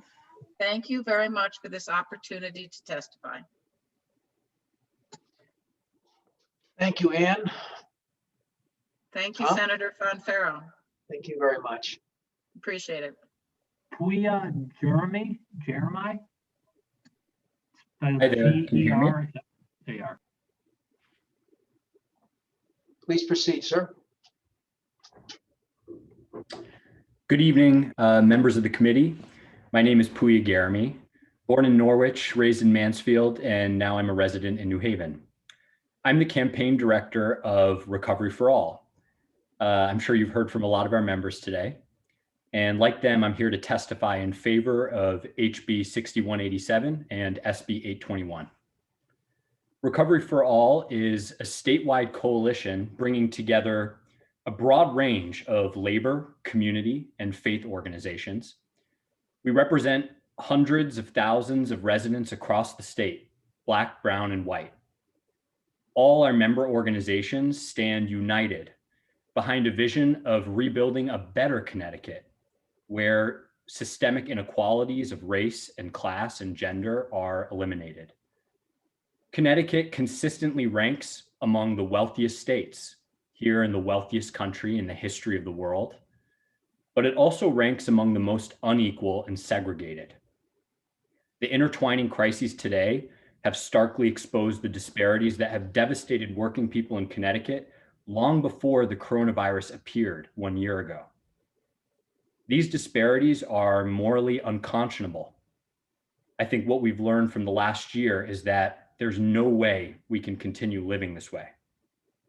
HB 6187 and SB 821 would generate the resources required to reduce these disparities and fund the goods, programs, services, and institutions our communities need. Right now, this committee faces a key question. What kind of recovery will we have in Connecticut? Will it be yet another recovery for the few, like the recovery we experienced over the last decade when a tiny handful of people prospered while the vast majority struggled? Or will it be a true recovery for all, a recovery where every resident of every color has the chance to survive and to flourish? This committee plays a crucial role in determining which path we take. Today, you've heard stories from nearly 300 people in our coalition about why we must enact progressive revenue now as a long-term investment in the future of our communities. So I just want to thank you for taking the time to listen to these stories. I know it's been a long day and there's still a lot to go. But I think these diverse— 30 seconds. Thank you. But I think these diverse voices have painted a vivid picture showing why we've got to pass this bold legislation, not only to meet the staggering level of human need across the state, but also to lay the foundation for a more just and caring and equal Connecticut. Thanks so much. Thank you, sir. I see no questions. Yep. Marikai Phillips. Hi, yes, Phillips. it's Marika. Good afternoon, Senator Fonfara, Representative Scanlon, Senator Martin, Representative Cheeseman, and the members of the Finance, Revenue, and Bonding Committee. My name is Marika Phillips. I live in New Haven, and I'm a volunteer organizer with New Haven Rising and a member of the Recovery for All Coalition. I'm testifying in strong support of HB 6187 and SB 821. The time is long overdue for bold action to address segregation and inequality in Connecticut. Changing the maps of segregation that has been systemically here for generations is a call that's based on thousands and thousands of conversations that myself and my colleagues have had across New Haven. However, all of these priorities that are in these bills and all of the things that we want in our cities require resources, and truly addressing the legacy of redlining and reversing those decades of segregation and racial inequality require those resources. New Haven and other cities in Connecticut are stuck in a vicious cycle of underfunding, of cuts and tax increases for private homeowners, of austerity artificially imposed on us, which means that we in the cities of Connecticut can't even cobble together a basic budget, let alone tackle the systemic issues I mentioned. In New Haven, like Hartford and other cities, much of our taxable land is taken up by wealthy nonprofit institutions. Here it's Yale University and Yale New Haven Hospital. And the city is forced to sell more of our land cheaply just to keep the lights on. COVID has been ravaging communities already in crisis, and 44 of our residents are now living in poverty.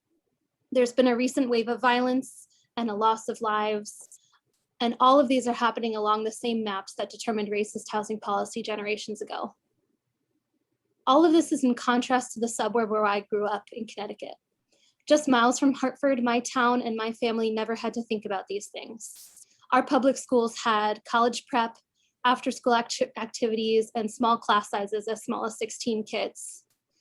Families had access to good jobs. They could work just one job and spend their time outside of work with their kids on homework and sports, and had the time and energy, thank you, to be involved in their communities. Families didn't have to choose between medicine and food. The city I grew up in didn't have to choose between paying our firefighters and filling potholes. We must ask ourselves, why is there this disparity between the suburbs and the cities? And how do we allow this segregation and inequality to persist? The Recovery for All agenda, while progressive and inspiring, isn't unreasonable. It is basic justice and fairness. We will all work together to push back on decades of segregation. We'll do it by engaging our neighborhoods, sharing our struggles, and having thousands of conversations. We'll use this consensus to appeal to wealthy individuals and institutions. 3 minutes. Thank you. Thank you, Ms. Phillips. Appreciate your testimony. Next up, we have Melinda Tuis. Is Melinda here? Melinda? Yep, she's coming. I think she's here. Hi. You've got a plant in the middle of your I do, excuse me. Hold on, let me just go. I appreciate your taking me. I just missed my turn, so. There you are. Here I am. Okay, let me just bring it up.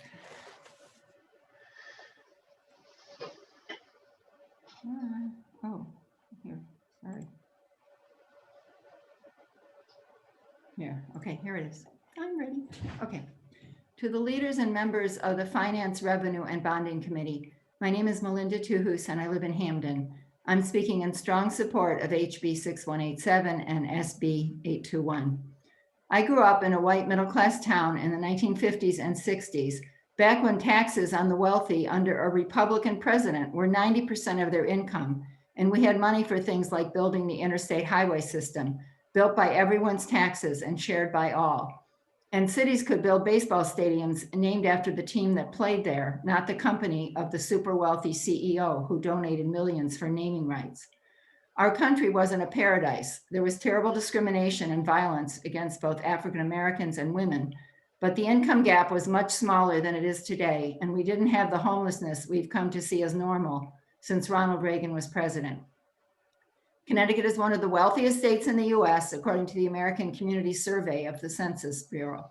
And we have one of the biggest wealth gaps from the wealthiest to the poorest of any state. The pandemic has only exacerbated the gap, with some at the top end making huge gains and those at the bottom literally depending on charity or mutual aid for food and at risk of eviction because they can't pay rent if they've lost their jobs.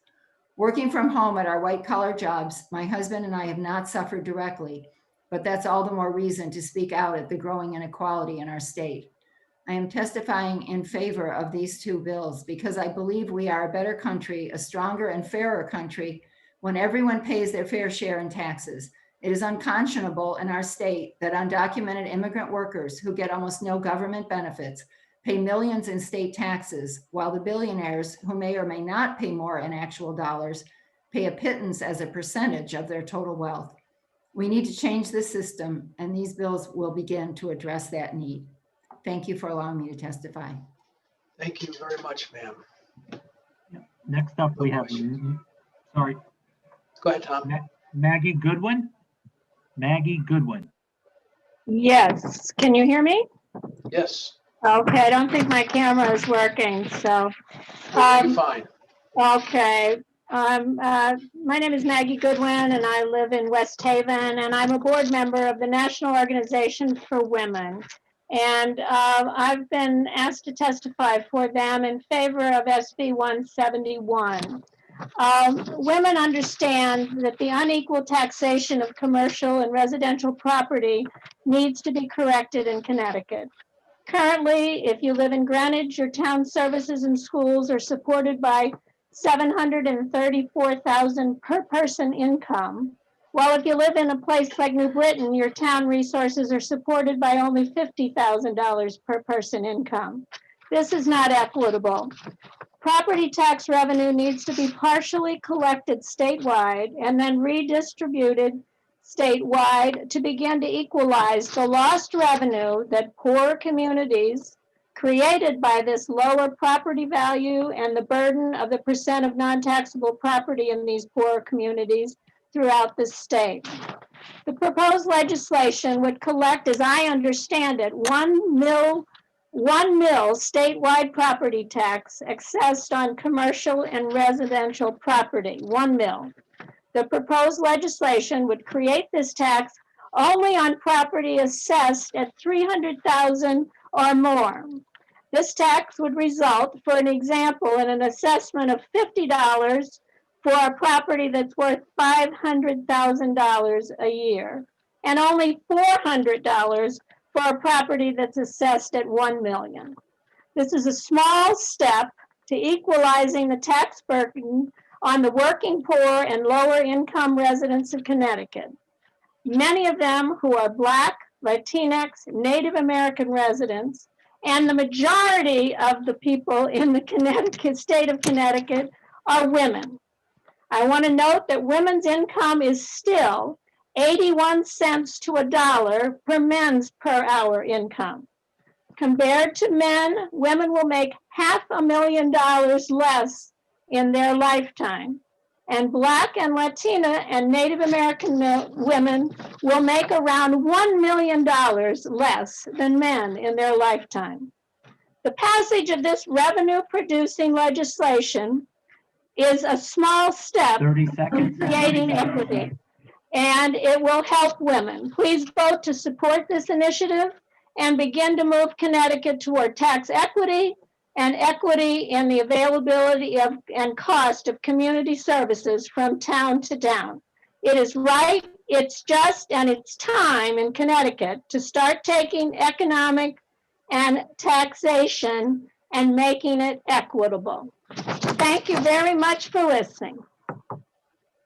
Thank you, Maggie. Something you must have said got Representative Devlin's attention because she has her hand up. So if you'll prepare yourself. Certainly. Thank you, Mr. Chairman. I appreciate being recognized. Maggie, thank you so much for your testimony.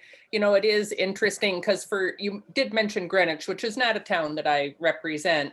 And for years, the state of Connecticut really didn't pay any attention to Fairfield County, and it was really treated as almost a separate state in itself. And residents were just happy that Fairfield County provided 70% of the income tax revenue to the state. As wealth has been leaving from Fairfield County and the rest of the state is also feeling that pain, clearly there is a goal to try to get more money from the wealthiest, however that is defined. But what I'd like to know is, for the widow who lives on Social Security, might have a small pension, which they're also being taxed on in our state, lives in a home that perhaps, she's raised her family with her spouse, and that property has appreciated, and it's appreciated maybe to $450,000. Now, listen, I'm from Illinois, and I've lived in Kentucky. My $50,000 house in Kentucky was a $1,500 ranch in Fairfield for $200,000. There is no doubt our housing is expensive here, and that was well over 20 years ago, maybe closer to 30. But my point is, for this widow who lives in a $450,000 market value home, well, what do you say to her who is now going to be faced with a new statewide property tax that, in all fairness, I mean, when does a tax in Connecticut go down? So what would you say to that widow trying to survive? Well, I mean, I guess I would talk about equity, because I do feel like, I mean, we're not asking for thousands and thousands of dollars, but that we're asking everybody to work together and to share in some of the, in some of the burden. And that, I mean, I know that those I live in West Haven, but I worked in North Haven in community services for a long time. And I know that there are a lot of those widows or widowers who are living in a home. But I think we need to help them as well. It's like with the medical savings plan and some things like that, not having an asset test for that. But this is basically an equity that if you live in Connecticut, you should have access to equal community services, and that it's something that it may not be you, but maybe it's your daughter, maybe it's your niece, maybe it's the lady that cleans your house. That I don't think it's too much, and I would make that case to her, let's help the other women. Because the women in the state are the ones that are suffering the most, even if they're a widow as well. And that we've got to work together. The women are the working and poor class in Connecticut. And it's, I think we need to help our mothers, help our daughters, help our sisters.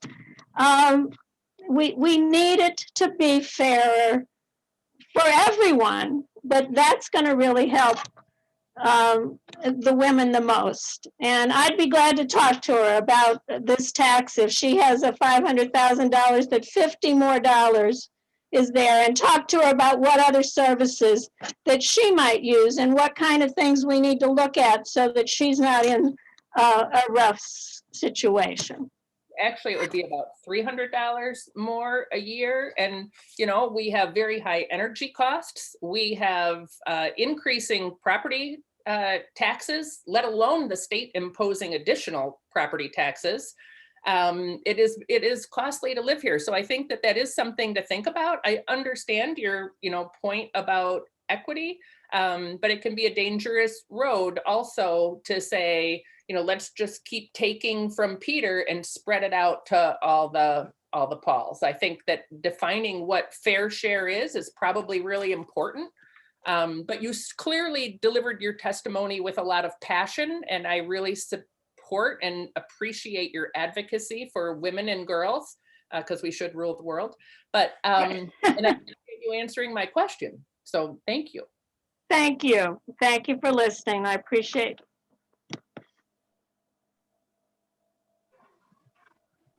Thank you, Maggie.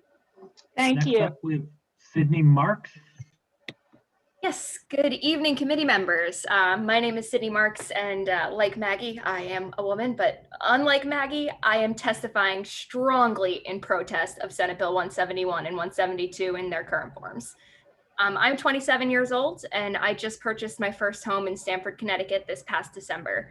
We paid $445,000 for this home, which would result in an assessment around $320,000, which would qualify it for this mansion tax. And as much as I wish this house was a mansion, it couldn't be farther from it. So let me tell you what $445,000 got us in Stamford. It got us 1/10 of an acre of land, a house that is 10 feet from our neighbors on either side. It got us a house built in the 20s that came with a leaking roof, lead paint, and asbestos. We're actually having the abatement done right now. It came with 2 bedrooms and 1 bathroom. It came with a kitchen and a bathroom that haven't been updated in 50 years. $445,000 is a lot of money for a house like this, and it pained me to spend so much on so little, but that's the bottom of the market in this area in Southern Connecticut. And what this $445,000 represents is not that we are wealthy. It does not represent that we've done well for ourselves financially and can afford more taxes than we currently pay. It represents the fact that the cost of living where we do is already unsustainably high. And what you're suggesting is going to make that problem even worse. Additionally, by imposing a statewide mansion tax for houses that are appraised over a certain value, by default, you are disproportionately penalizing and discriminating against those who live in Southern Connecticut, just given where the bottom of the market is. This house that cost $445,000 in Stamford, Connecticut would have had a hard time selling for $200,000 elsewhere, which would have resulted in a significantly lower appraised value. Just check Zillow. You can buy a 5-bedroom, 3-bathroom house on 6 acres of land with brand new finishings elsewhere. Because of this, I must firmly protest Senate Bill 171 and 172. Now, no one really wants more taxes, myself included, but if these tax dollars are proven to be absolutely necessary for budgetary purposes, a more appropriate measure of what constitutes a mansion in various places of Connecticut would be to go county by county and apply this tax to the top 5% of appraised homes in each county. It is critical that you do this on a county by county basis and not view the state as one unit for purposes of this tax, because $1 spent in Southern Connecticut gets you far less than $1 spent elsewhere in this state.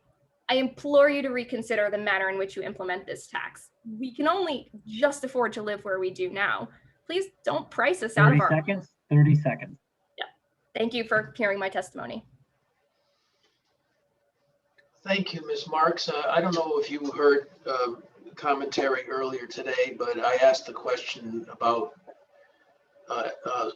wealthy people leaving the state and what the speaker at that point thought of poor people leaving the state because they can't afford to be here either. And I think your comments, your testimony today supports that people living in Fairfield County, irrespective of their income, and probably more so for those of lower income, have a hard time making it.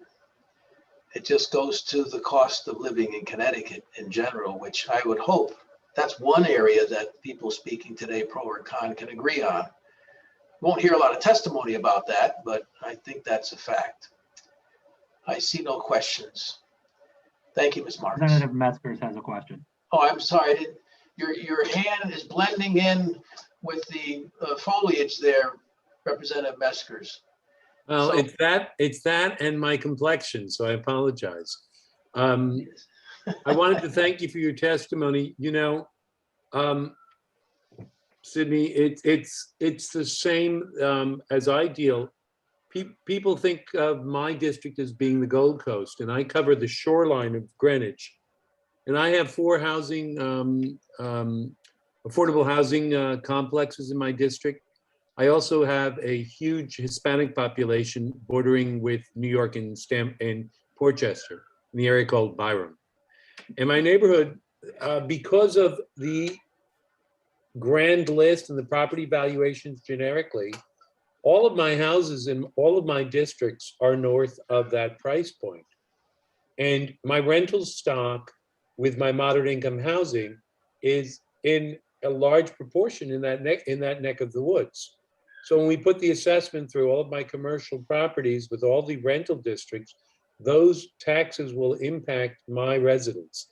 So I'm concerned as well because, I think we want to look at how we effectively raise revenue for the state. And I would argue, more importantly, we want to look at how we effectively build the job profile of the state. And right now we've got people leaving the city to move to Fairfield County because of the city's issues. And I think it's important that we welcome them. And I'm concerned as well that the first message coming into Connecticut, if it in this wellspring of new residents buying into our market, and my market was flat for 10 years and now it's moving up. It's welcome to Connecticut. Here's your new bill. And I would prefer not to see that being the first message, because I think it's important that we convince people that they made that purchase decision and it was the right one, and that they stay for the long term. So I will, even though you can't vote for me because you made the mistake of moving to Stamford instead of Greenwich, you can count on my support on that. So thank you very much. Appreciate that. Well, I couldn't afford Greenwich if I tried. We'll have to take you around sometime. You might be surprised.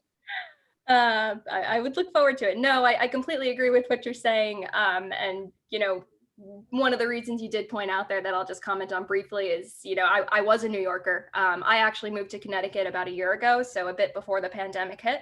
But, you know, I did move out of the city for, you know, many of the reasons why the city is still struggling now. And I do have an influx of people that I know who are considering moving to Connecticut over New York, over New Jersey, because they do at this point view the state as slightly more favorable from a tax perspective.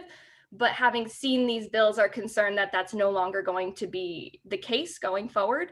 And so I do think it's important that that be considered in this as well, the image that you are going to be showing these new residents of your state, because I now have friends who, you know, who were looking at Connecticut, who are now considering other options just because of this bill and other similar bills. So but I'll throw you, there's another pending issue you should pay attention to. New Hampshire is suing Massachusetts. It's called, it's a bizarre name. It's called the convenience tax, but it's essentially a tax based on where you are performing your work. Massachusetts and New York are taking an aggressive stance. So if you're working from home, they're still claiming that you owe Massachusetts tax, even if you're living and working out of New Hampshire, because the office is there. And New York is making that claim. New Hampshire has filed a court brief with the Supreme Court, and Connecticut has stepped up behind them to file a friend of the court, and that what they call an amicus brief. So you might find that people who are looking both to relocate and are working from home might be able to deal with a lower tax environment in Connecticut versus working and dealing with New York City and state income tax. So let them know that that's in the way, you know, tell them to come on down and let them know that there's opportunity space. You got it. Just keep fighting against these bills, and I'll keep doing that. Thank you for your time, everyone. Well, Representative Meskers, you're consistent as usual. You cause other people to have to raise their hand after you speak. Representative Chafee. Thank you, Mr. Chairman. Thank you for speaking with us today. Congratulations on the new home. Sorry to hear about the lead paint and asbestos issues. It's definitely no fun. So you said you recently moved to Connecticut. I'm curious, did you come here for a job, or what made you decide to move into Connecticut? So I actually did come for a job. My company is located in Stamford, Connecticut.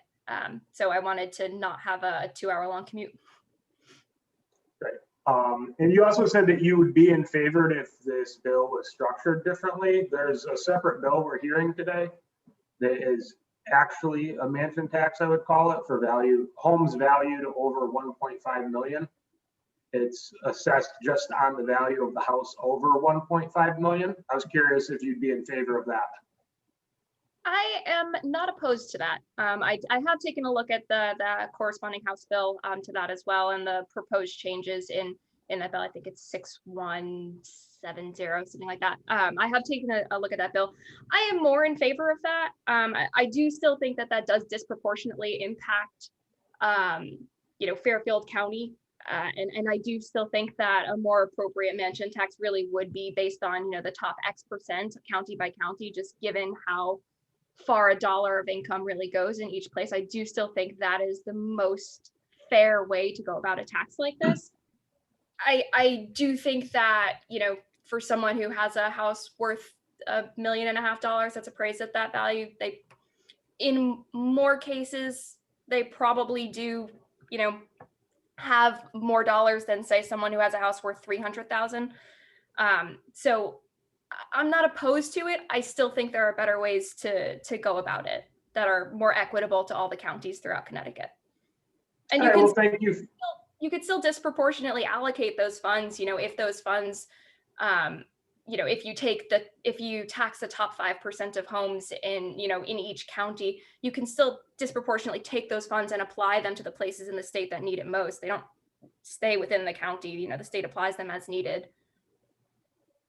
All right, well, thank you for your input. Welcome to Connecticut. Congrats again.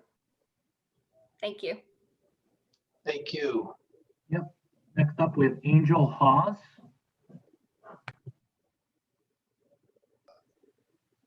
Angel. Hello, everyone. Can you hear me? Yes, we can. Good evening, everyone. Senator, I might pronounce your name wrong. Senator Forfero. That's fine. Okay. So, Representative Scanlon and members of the committee. My name is Angel Hawes, and I'm a personal care attendant, PCA, from Easonia. I am here today to speak in support of State Bill 821 and House Bill 6187. Because our service are completely unfunded, and these bills will raise funding for basic service like the ones I provide. I care for a consumer with physical disability, and I'm one of her lifelines. I'm a PCA because I care about people, and I love taking care of people and being that lifeline for them. Not only am I a lifeline for the person I care for, but my work becomes a lifeline for me. The state says the work I do is essential, and my consumers truly relies on me. But if we're essential, why don't we have any of these benefits that will allow us to take care of our own health, like health insurance, retirement, or paid sick days? How can we care for the health and safety of the consumers if we are forced to choose between working sick or going with them without pay? I have asthma, so every time I get sick, my asthma flares up. Last winter, a cold took me out for several days. I wanted to take longer, but I couldn't afford it because I needed the money. As PCAs, we don't just work paycheck to paycheck. We work a paycheck or two behind. Even a couple of days without pay can have a huge impact on us. Our landlords don't care if we are sick. They want their money. If the state really value our work, we would have paid sick days, health insurance, and all the other basic rights that will allow us to care for ourselves and our consumers. Passing these bills would be a huge investment in the PCA workforce, which is a major Black and brown women like me. We should not have to choose between our health or our paycheck. That's slavery. We don't want to be called essential, but treated as expendable. Please hear our cries and pass. Okay. Please hear our cries and pass Senator Bill 821 and House Bill 6187. Thank you for your time. Thank you very much. Tom? Christina? We have Brooke. Sorry, I hit the wrong button. Brooke Carta. Is Brooke here? Yes. There you are. Hi. My name is Brooke Carta, and I am here to support House Bill 6187 and Senate Bill 821. I am the Vice President of AFSCME Local 466, which represents town employees in Middletown. I am also a lifelong resident of Connecticut and have worked as a school secretary for the City of Middletown Board of Education for 19 years. These bills would raise revenue from the wealthiest in our state to help fund vital public services. Billionaires in Connecticut have made an additional $3 billion to their wealth during COVID-19 as working families have struggled throughout the last year. HB 6187 and SB 821 would increase their taxes a small amount and still raise hundreds of millions of dollars in revenue. The revenue raised by the ultra wealthy in Connecticut would help fund additional aid to cities and towns, which would keep property taxes flat.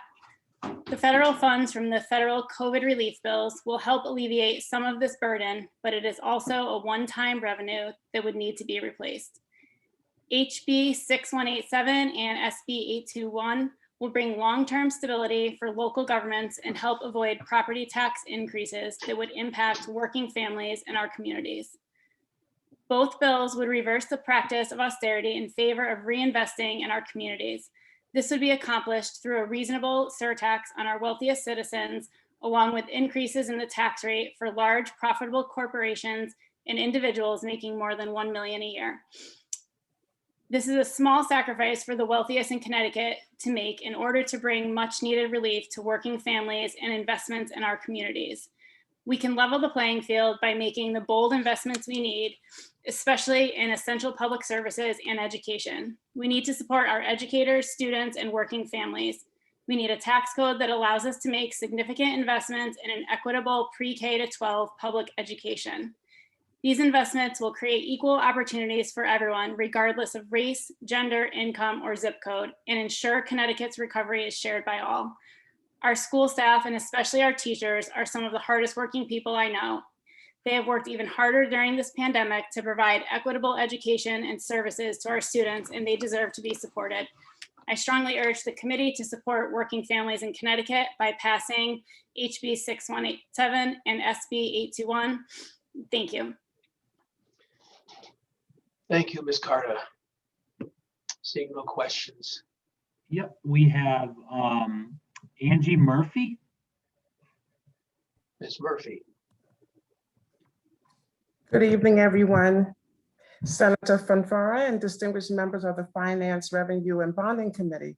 My name is Angie Murphy, and I live in Stamford. I serve as co-chair of the Civil Rights Committee of UAW 9A, Financial Secretary of United Auto Workers Local 2377, and as a member of the Recovery for All Coalition.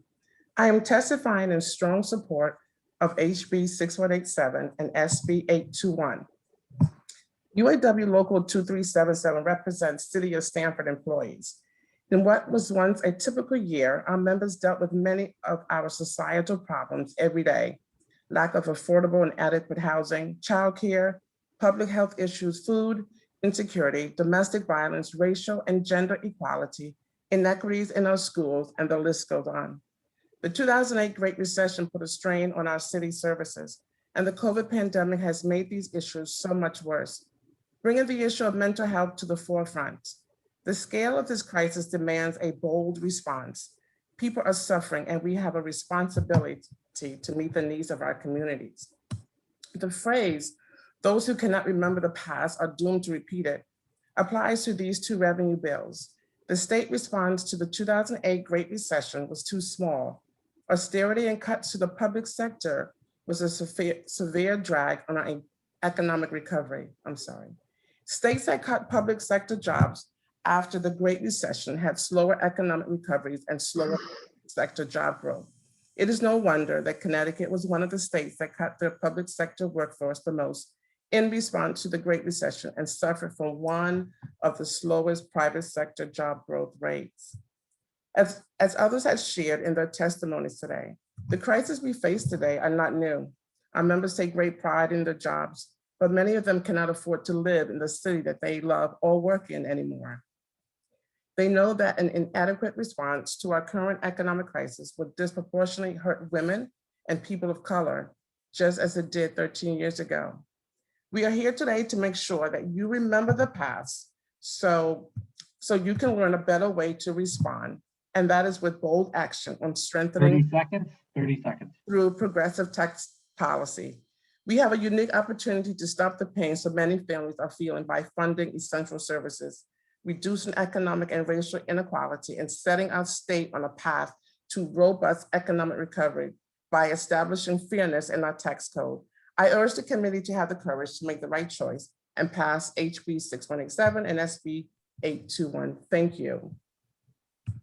Thank you, Ms. Murphy, for that testimony. I don't see any questions for you, so I appreciate you coming forward. Thank you. Have a great evening. You too.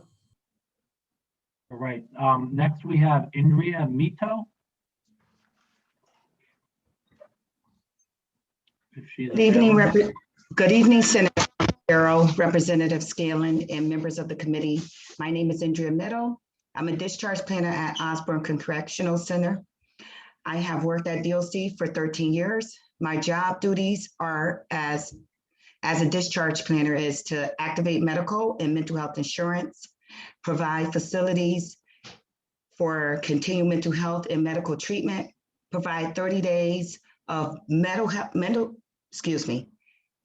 and mental health medication, assist in acquiring skills, programs needed for successful reintegration into the community, and prepare inmates for successful lives. I am here today to support Senate Bill 821 and House Bill 6187 because we can use this increased revenue to fund much needed reentry services. The lack of access to reentry services that the governor has proposed in his budget is bone crushing to the success of these inmates leaving prison. With services for treatment, everything we do is in vain. Without services for treatment, everything we do is in vain.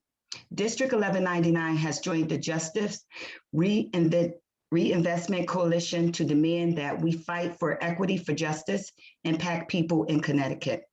We demand investment of current and future DOC dollars into resources such as assistance, finding and retaining housing, skilled training programs, programs for driving skills, expanding medical and behavioral health services in the community, funding criminal record erasure, and creating a 24-hour mobile crisis unit to respond to people in mental health crisis. This will help avoid criminalization and incarceration. We must fund, support, and staff inmate medical services within the DOC in order to fix systemic staffing crises in prison healthcare. Our demand to expand reentry service is a demand for racial justice. Statistics show that state disproportionately incarcerates people of color.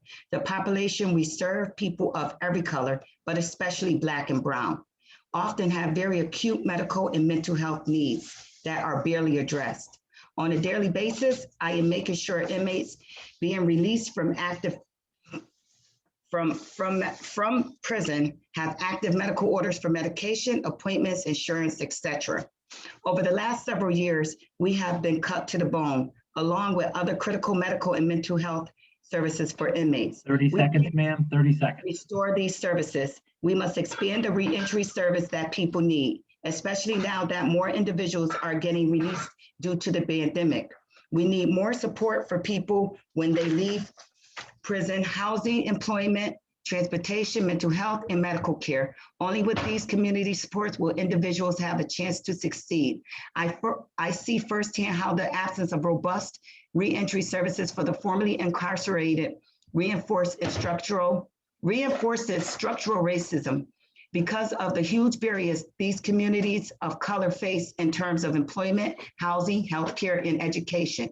People of color who are leaving prison and trying to re-enter their communities lack the support system necessary to do so, making a situation even worse. These people have to grapple with non-violent charges like marijuana.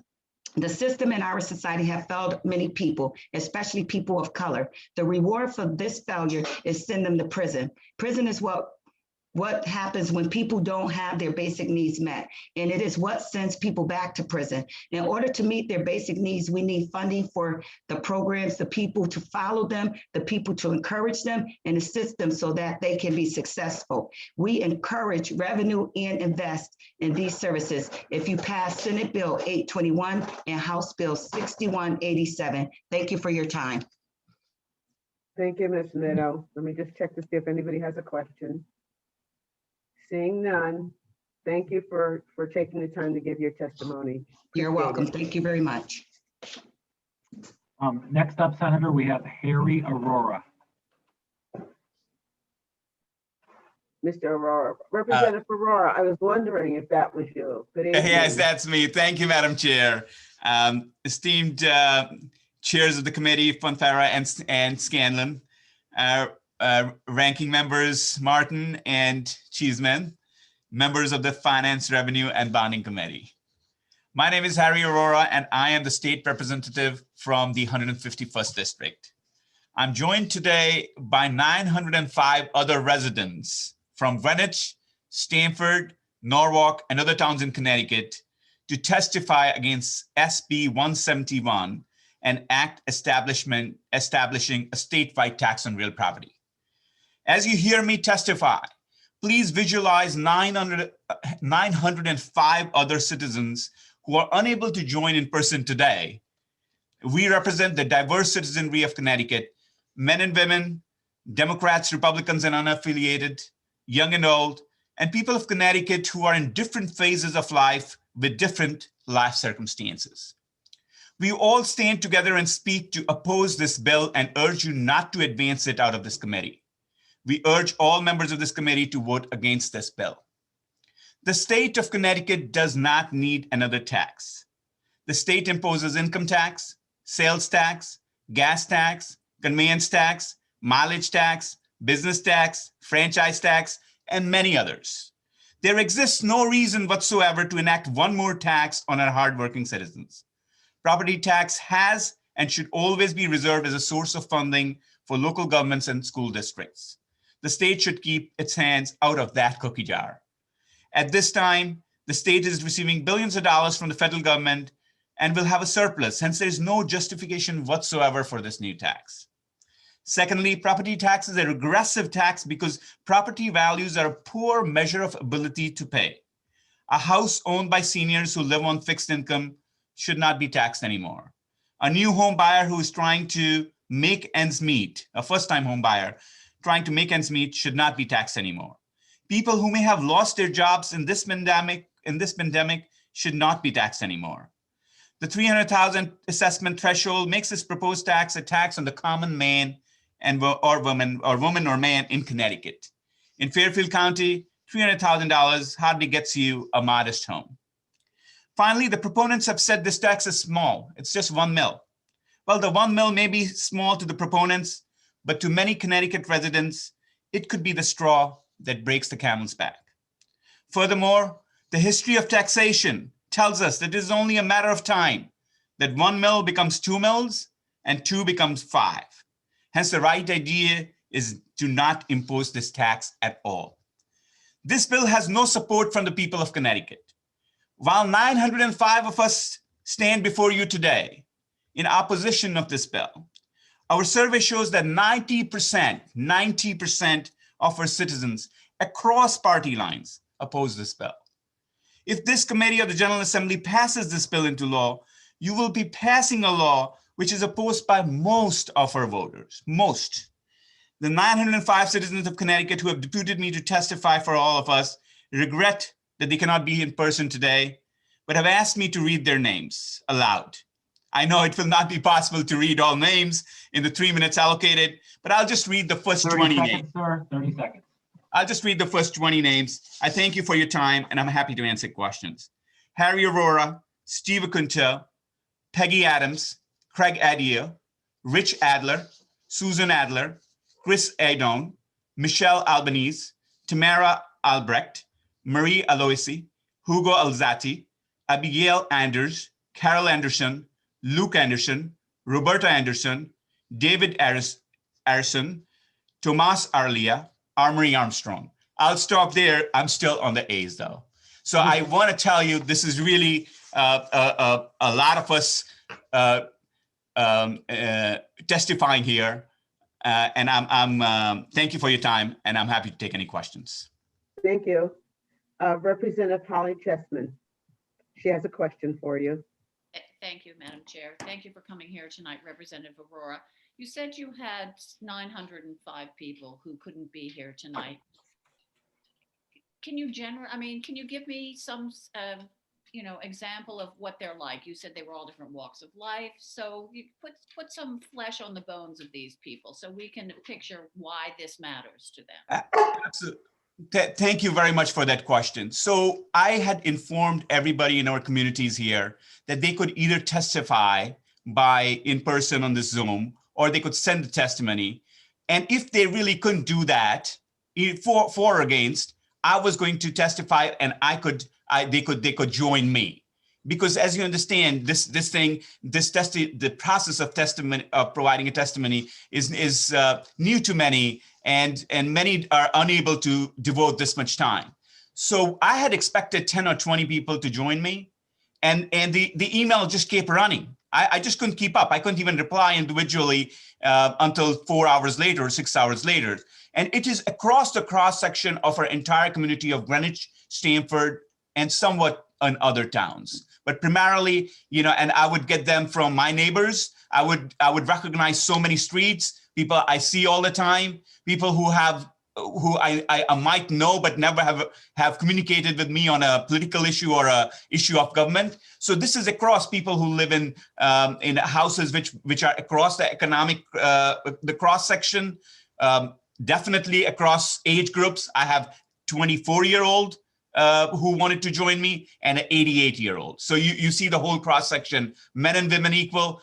I think I cannot say by party lines what the count is, but I do know it's across party lines. It's not just one party or the other. This is a broad section of our communities.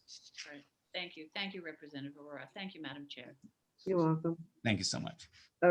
Representative Steve Meskers. Yeah, to answer the question, it's across party lines. Harry and I agree about 50% of the time, maybe 60, I'm not sure. But I can tell you, I've got a housing stock that is both, it's an expensive housing stock, it's a low mill rate, so therefore the property values are high. But I have people who've inherited property who might be on Social Security and a small pension. And so it's a tipping point for many people who also are marginalized. So it's an interesting issue. They've got the wealth, but you're basically telling them they need to sell their house and move to afford to continue their existence. So, these taxes are complicated. So unfortunately, well, like I said, like Harry and I don't always agree. I'd have to say that on something like this, it's problematic, particularly in Fairfield County. Thank you, Representative. And I will also add here that not just Greenwich, I got actually a very large number of people, and I think it might be 20% of those who are on this list. And this testimony is being submitted so you can see all the names. There is so many people from Stamford because our community was forwarding the information. And I was surprised because people told me, well, this is just because you're Greenwich. No, that's not true. I think this represents Connecticut, and you will see this across. I'm sure you've already heard it, but you're going to feel this more as the process goes forward, that this bill has no support because of the reasons I put forward. I strongly urge you to vote against the bill. Mr. Aurora, you mentioned you have the survey where 90% of the people were against. Would you be willing to share that survey? Absolutely. That survey had a very high statistical significance and that was done about 2 or 3 weeks ago when the actual language of the bill was not there. Yesterday, when I spoke and emailed over the whole weekend, my whole weekend was spent really speaking to the constituents who have deputed me, as I say, but they knew the language of the bill. They saw the language of the bill. They read parts of it. They quoted things to me: include this or do not include this in your testimony. Whereas the survey which I did was about 2 or 3 weeks ago, when just the whole idea, a one-liner concept was available. And we had a very high statistical significance on that survey. And 90% of the people across, once again, we don't know the exact party makeup, but it was across party lines. And I'm very happy to share that with you. Thank you. I don't think there's anybody, I don't care, rich, poor, anyone who wants to pay more in taxes. I don't know anybody who's going to jump up and down and say, oh, take my money. But I do want to say this. I am a senior. I am on a fixed income. I am on Social Security and a small pension. And if it meant that I had to give somebody $40 a month for 1% of my whatever I have, I would do that, because most people who care about others give more than that. Give more than that in the way of philanthropy and 10% tithing, right? So if you put in the concept of it's not just a tax, but that tax dollar is going to help those people who are essential workers for education, all these other things that are essential to bringing equity to the table. I think if it's framed that way, more people would accept it. I also understand where you're saying like it's a 1% this year and it's another percent. But for most people who have access, their income is growing. They are making more money, and they may consider giving 1% or 0.5% later. So I know there are people out there. I heard the gentleman earlier who had the 2 children in college and 25 years in Lower Fairfield County. I'm quite sure if that gentleman had the time to sit down and talk, how you take that 1% or that amount of money and make it better for everybody else, that it lifts all of us up. I think that is really what humanity and we should be about. But that's my commentary, and I won't do it again, I promise. Yeah, no, Madam Chair, you are very generous. I am aware also with your time. You know what you do with your time, because I have seen you in one committee and then later on in another committee on the same day. So I really appreciate what you do. But I'll tell you, the 905 people who are here today are also very incredibly good, generous, and warm-hearted people. They are, you know, I'm so proud to represent my my constituents, because, you know, for one moment, irrespective of what economics may be, you know, they contribute to nonprofits and pay good taxes as well. So my point being that this is just an additional one is what we're talking about. And they really urge you. We really urge you all together that, you know, not to consider it, especially at this moment. This is not the right time to look at this bill. We just urge you. You know my saying, Representative Farrar, well, if it's not now, when? When is the right time? Well, all right. Well, thank you so much. Maybe now the right time to raise taxes. All right. Thank you. You're welcome. Thank you. Thank you very much for your time. And thank you for the hard work all of you. You have another question there, Senator. Okay. Representative Zupkis. Representative Zupkis. Thank you, Madam Chair. And I just have a comment. Thank you, Representative Aurora, for coming. And I agree with you and Senator Moore. I do think now is not the time because people are hurting. I do think people are very generous. And to me, it's not about this one tax. It's that there'll be more coming down. So would people mind paying maybe 1%? Maybe not if that was it. But what the legislature tends to do is it'll be this tax and another tax and another tax and another tax. So I think that's where people have had it and draw the line. It's not that I don't mind paying my fair share. I am philanthropic and I help people, but it's that the legislature constantly imposes all kinds of different taxes and fees on people. And I think that's where they're tired of it and they just can't afford it anymore. So I just wanted to make that comment. Thank you for indulging me. Representative Zupkis, if I may share one comment from my constituent, exactly in line with what you said. You know, when I said, when they read it was going to be 1 mil, they said, well, they laughed and it was in quotes. They said, well, that's how the income tax started, and it was supposed to be temporary. Right. And then somebody else said the same thing about a mileage or a gas tax, which again, I did not know the history, that it also started very low. So perhaps even beyond this body, beyond the 151 and 36 of us, you know, this is, once you start it, it's a beast out of control, a tax which, you know, it could go to 5 mil. And some mentioned, listen, you know, this is where this is going to end up is you're going to starve the municipality and the local school districts of funding. And all they will have to do is basically go to the state to ask for money, and their autonomy and their local control will be completely destroyed in 10 or 20 years. And I said that, listen, an extrapolation. And they said, well, you know, may seem to you like this, Mr. Aurora, right now, but that's where this will go. So stop it now. Yeah. That's just a comment.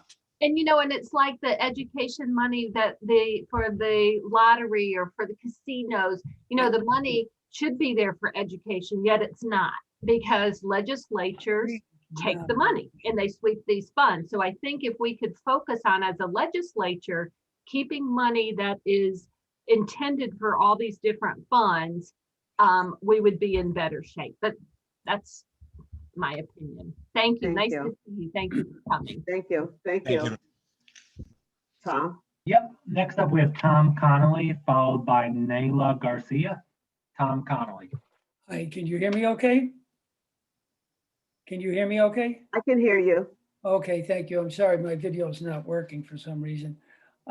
Senator Ferrara, Representative Scanlon, Senator Martin, Representative Cheeseman, and members of the Finance, Revenue and Bonding Committee. First, I want to thank you for taking the time to do this. It's really appreciated.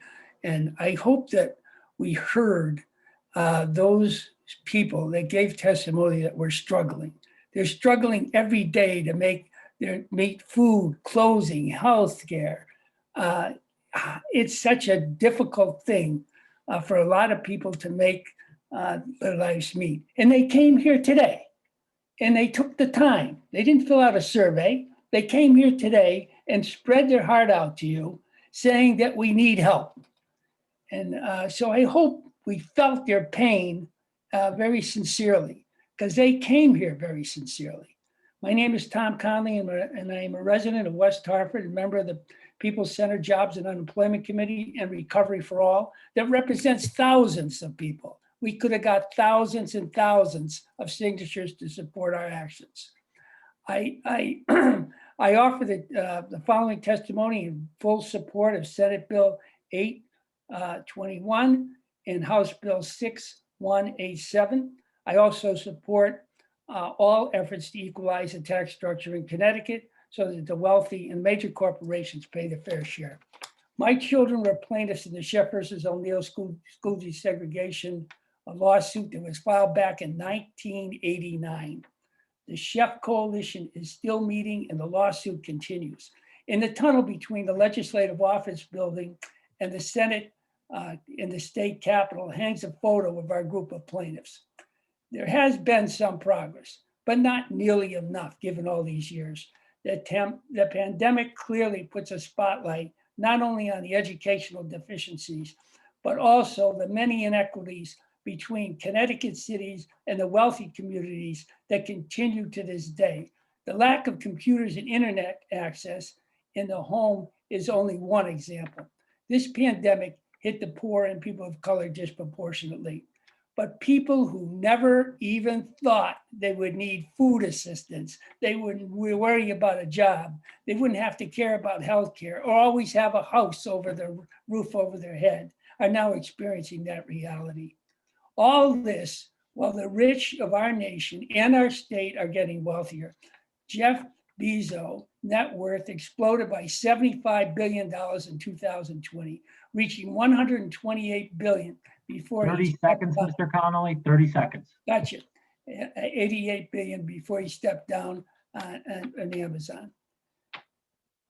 This obscene wealth in the midst of poverty, unprecedented deaths, and the millions of people who have lost their jobs in the struggle to survive cannot be tolerated. A government that cares for its people has a responsibility to ensure that all its citizens have their basic needs met by balancing the wealth of the state through taxing the rich. That's the right thing to do. That's the moral thing to do. And supporting Senate Bill 821 and House Bill 6187 is the time is right. And thank you very much for your time, and thank you for the tremendous work you're doing.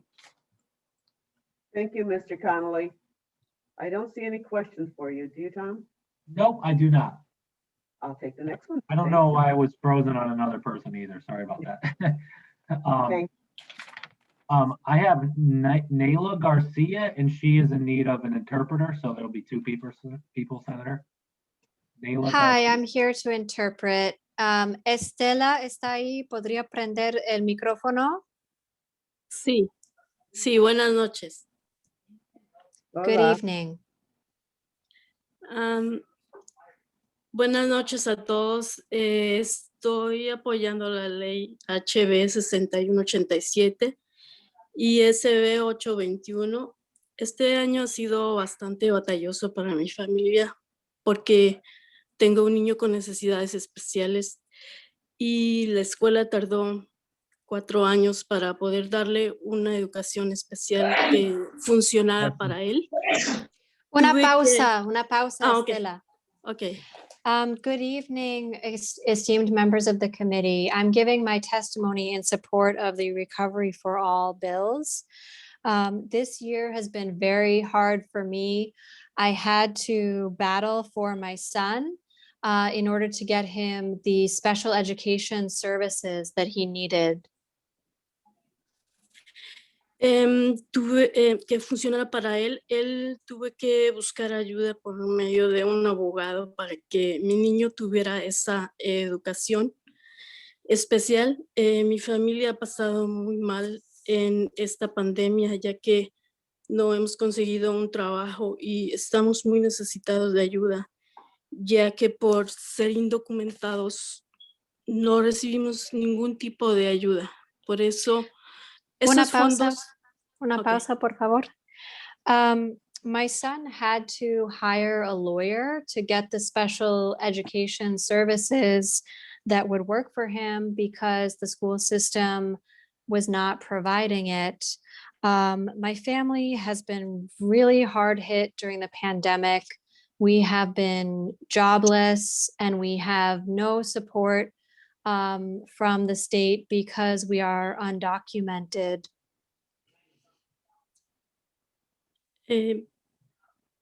Por eso necesitamos la ayuda para que algunos fondos de esos deben ir un poco más para los niños con necesidades especiales.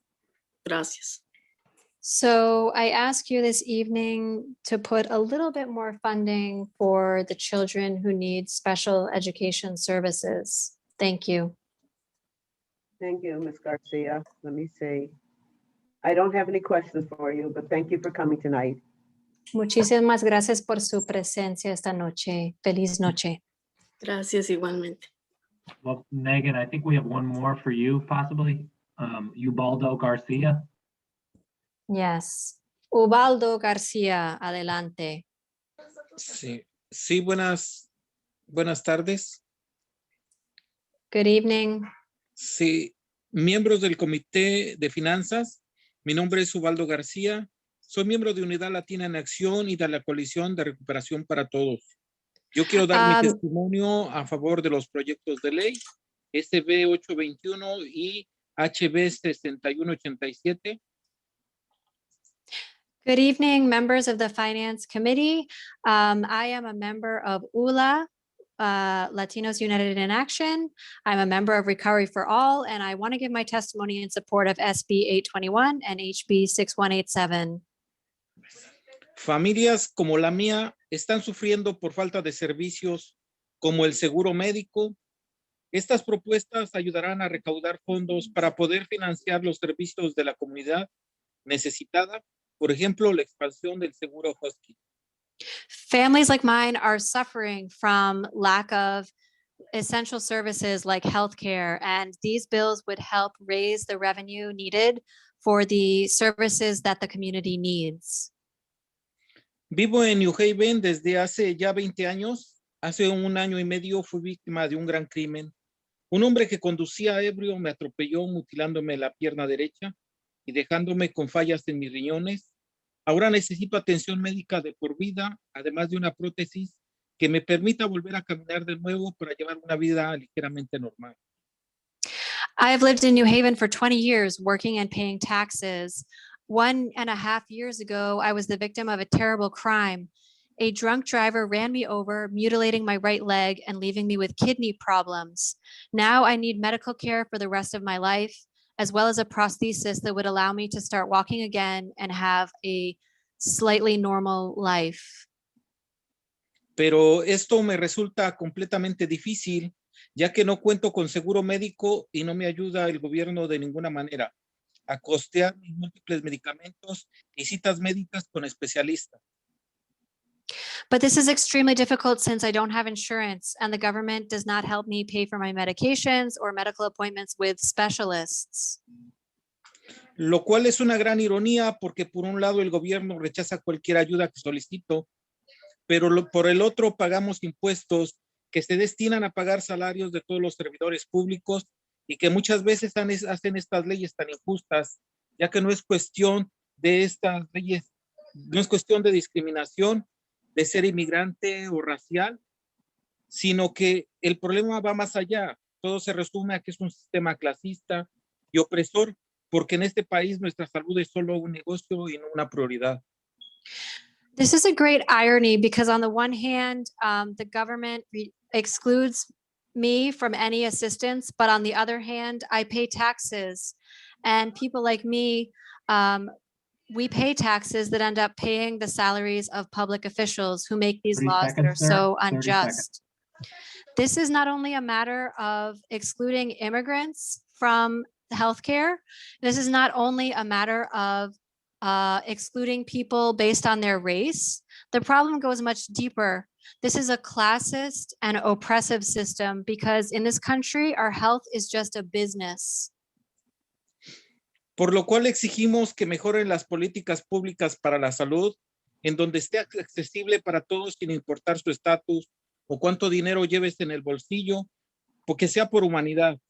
Cuando perdí la pierna, la indemnización del seguro del borracho que me cercenó la pierna solo llegó a pagar los gastos médicos de emergencia. Al no tener seguro médico no recibí ningún descuento, no sobró ni $1 para mi sustento de rehabilitación y el sistema de salud no le importó mi seguro ni de cubrir una prótesis para tener una vida mínimamente normal. So if you approve these laws, it would move us forward so that healthcare is available to all, regardless of their status or how much money is in their pockets. It would be available to them because they are human. When I lost my leg, the insurance payment from the drunk driver who amputated my leg was only enough to cover emergency medical costs. There was not a single dollar to help me pay my bills or go through rehabilitation. Or to cover a prosthesis that could give 4 me minutes. a minimally normal 4 life. minutes.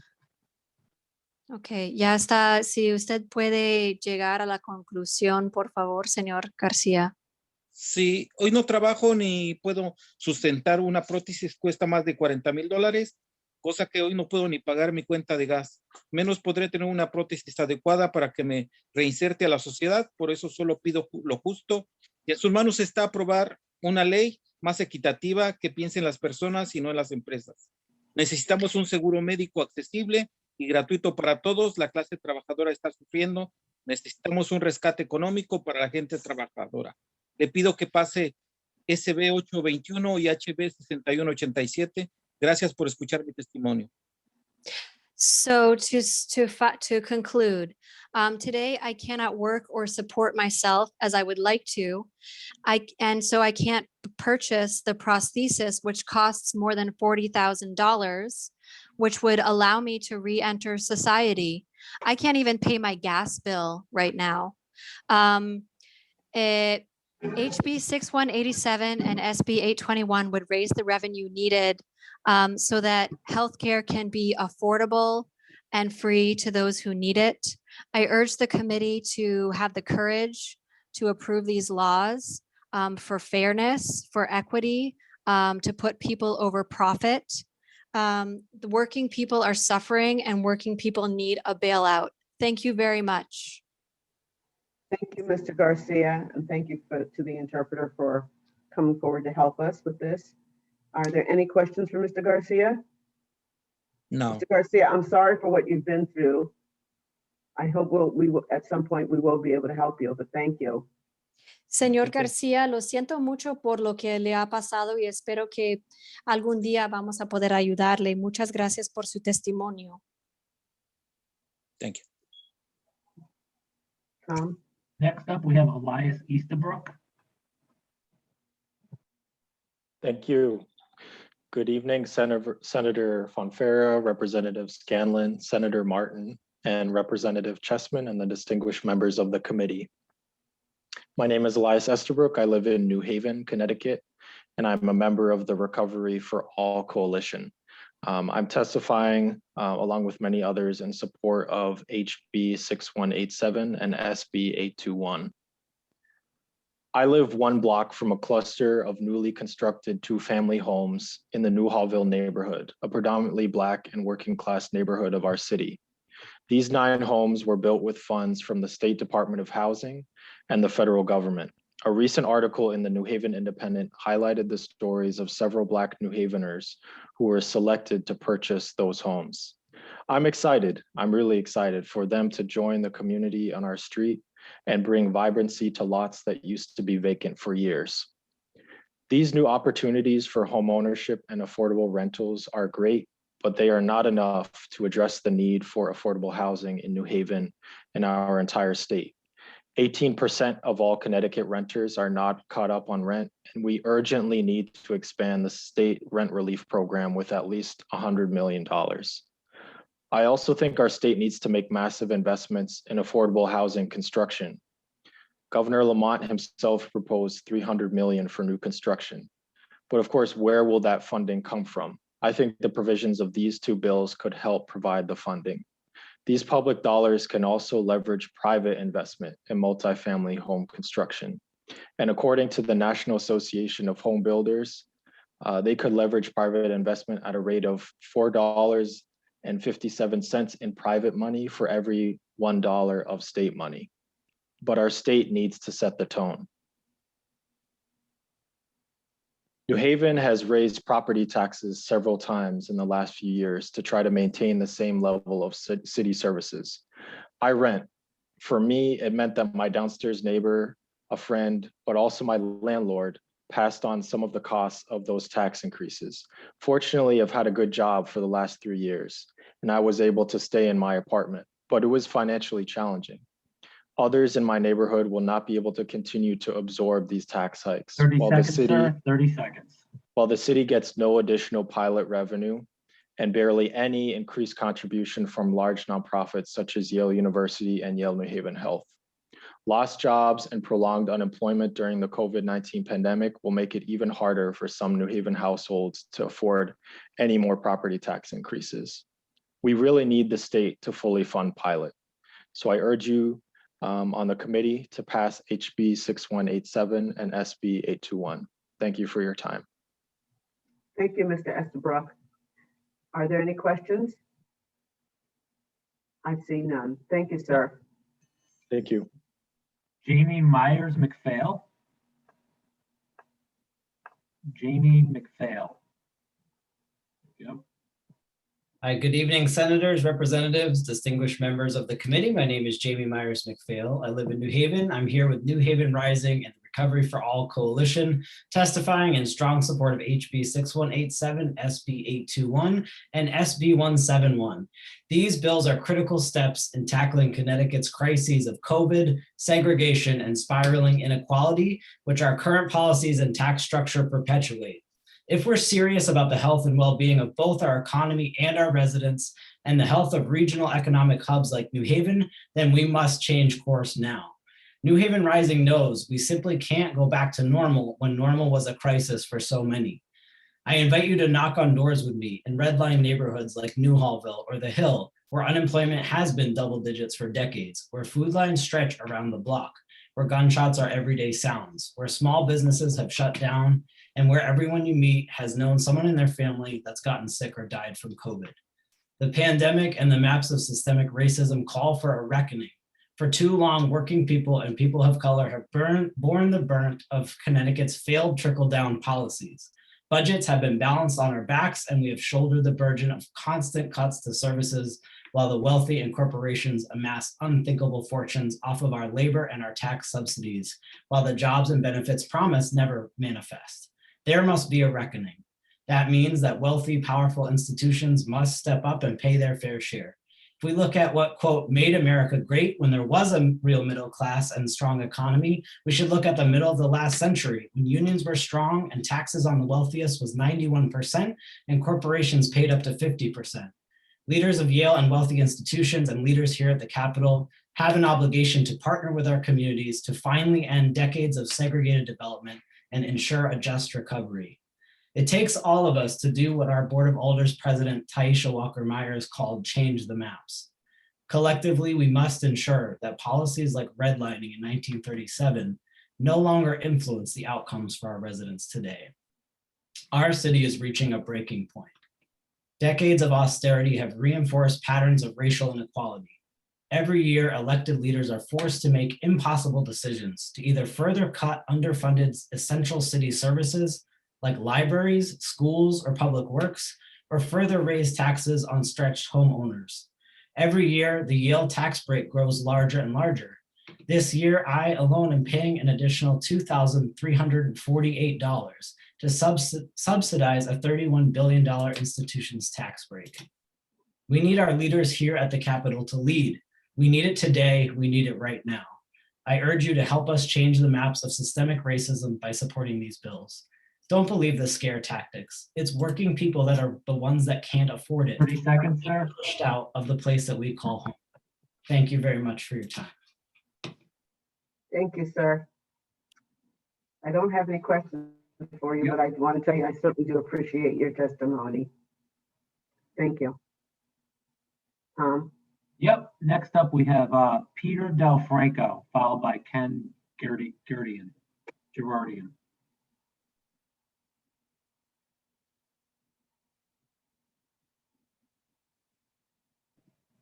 Let me see if Peter, I'll ask him.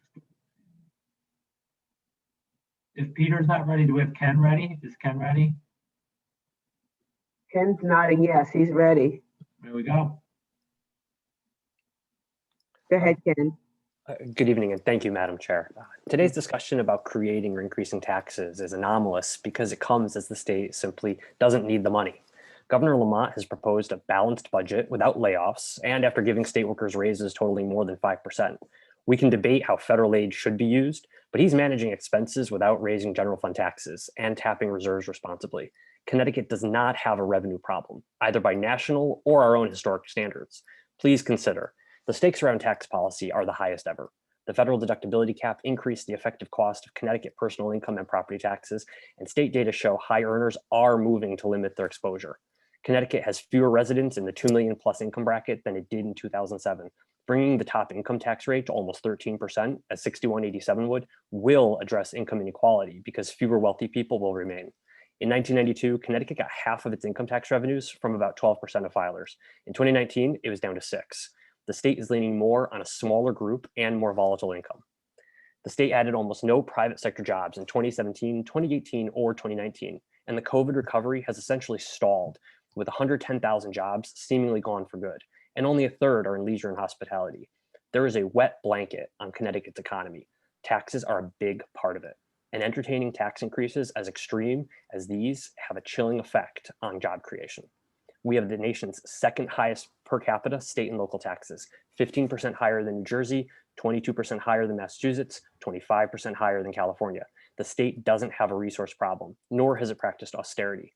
Most of us have just concluded a 12-month education in the diminished importance of place or proximity, and these bills do not adequately consider the mobility of some of their targets. I talk more about this in my written testimony, but an expanded EITC with advanced payments definitely deserves discussion. The child tax credit in 821, on the other hand, would wind up going to many of the same mansions targeted for new taxes. As to property taxes, the more they're subsidized, the faster they grow. If property tax relief is the goal, a property tax cap is the way to go. Massachusetts has one, New York has one, Connecticut needs one, and Co-Chairman Scanlon and Representatives Wood and Zawistowski have proposals that deserve consideration. I'll close on a positive note. The US Supreme Court may soon curb other states' abilities to tax Connecticut residents on days they work from home. If that happens, we will have a chance to capture part of the 1.3 billion residents now pay New York and then have credited against their Connecticut income taxes. The more advantageous our tax structure, the more we'll collect. Thank you. Thank you, Ken. Representative Laura Devlin. Thank you, Madam Chairwoman. Ken, thank you for your testimony. Have to say I love your background, but I just wanted, if you could expound a little bit. We've been listening to testimony since 9 o'clock this morning, and a lot of it has been on fair share and that, you know, certain populations aren't paying their fair share in taxes. And there seems to be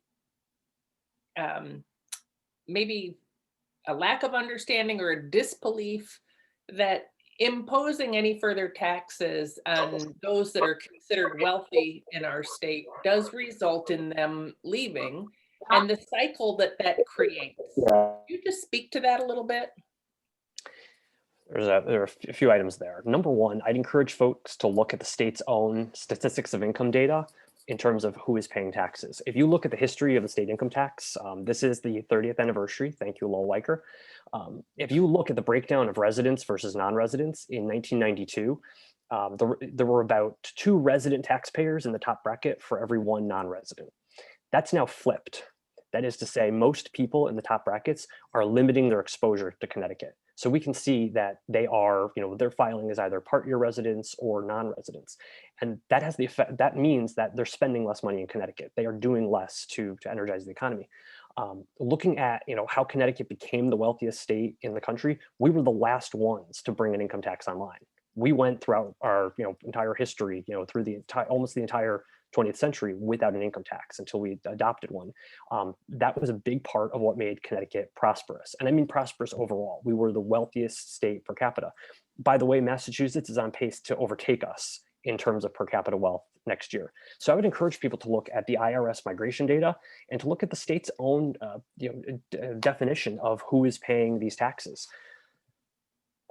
Thank you for that. It's interesting you talk about the income tax because I think that was the year I moved to Connecticut for the first time. I was, in my 20s and somebody said, you ought to be careful. They're putting in an income tax. And I thought, well, I already pay that where I'm coming from. So what do I care? Well, little did I know that our state that was at the top was going to head down. But can you speak also a little bit, you mentioned in your testimony about jobs, and it seems that higher paying jobs have been leaving our state, and maybe those higher paying jobs also support a level of wealth that also contributes to other services that are provided for, and that lower income jobs have grown. Can you just talk about that dynamic and what that does to our economy? Because based on that, I just wonder about some of these proposals actually having an impact in the way that they're intended. Looking, in terms of sectors, looking at the financial and insurance sector, the level of jobs in that sector has been sliding since the early 90s, and it just hasn't turned around. I'd say we're down to roughly 25% from levels of employment in the finance and insurance sector from where we were in the 1990s. I need to look more closely at the state data, and I'm happy to do that in writing. But the concern there is Connecticut evolved basically as this oasis that didn't have a state income tax. And when we first imposed it at 4.5% as a flat tax, and we have ramped it up each time on a permanent basis 4 times. And simultaneously squeezing corporations out of Connecticut with higher taxes. And it's not just about what the General Assembly does. There's a signaling effect every time these conversations come up that forces people to ask, what is next? And people, businesses will look at their own exposures and they'll say, how can I be harmed next? And if there's a likelihood, not a certainty, but if there's a likelihood that they're going to be harmed next, then that, that weighs against Connecticut when they're looking at states that have, that have no income tax or have a better corporate tax treatment or have better, a better regulatory climate. We have none of those things. We have all those disadvantages, and these 30 seconds on the question and answer. 30 seconds.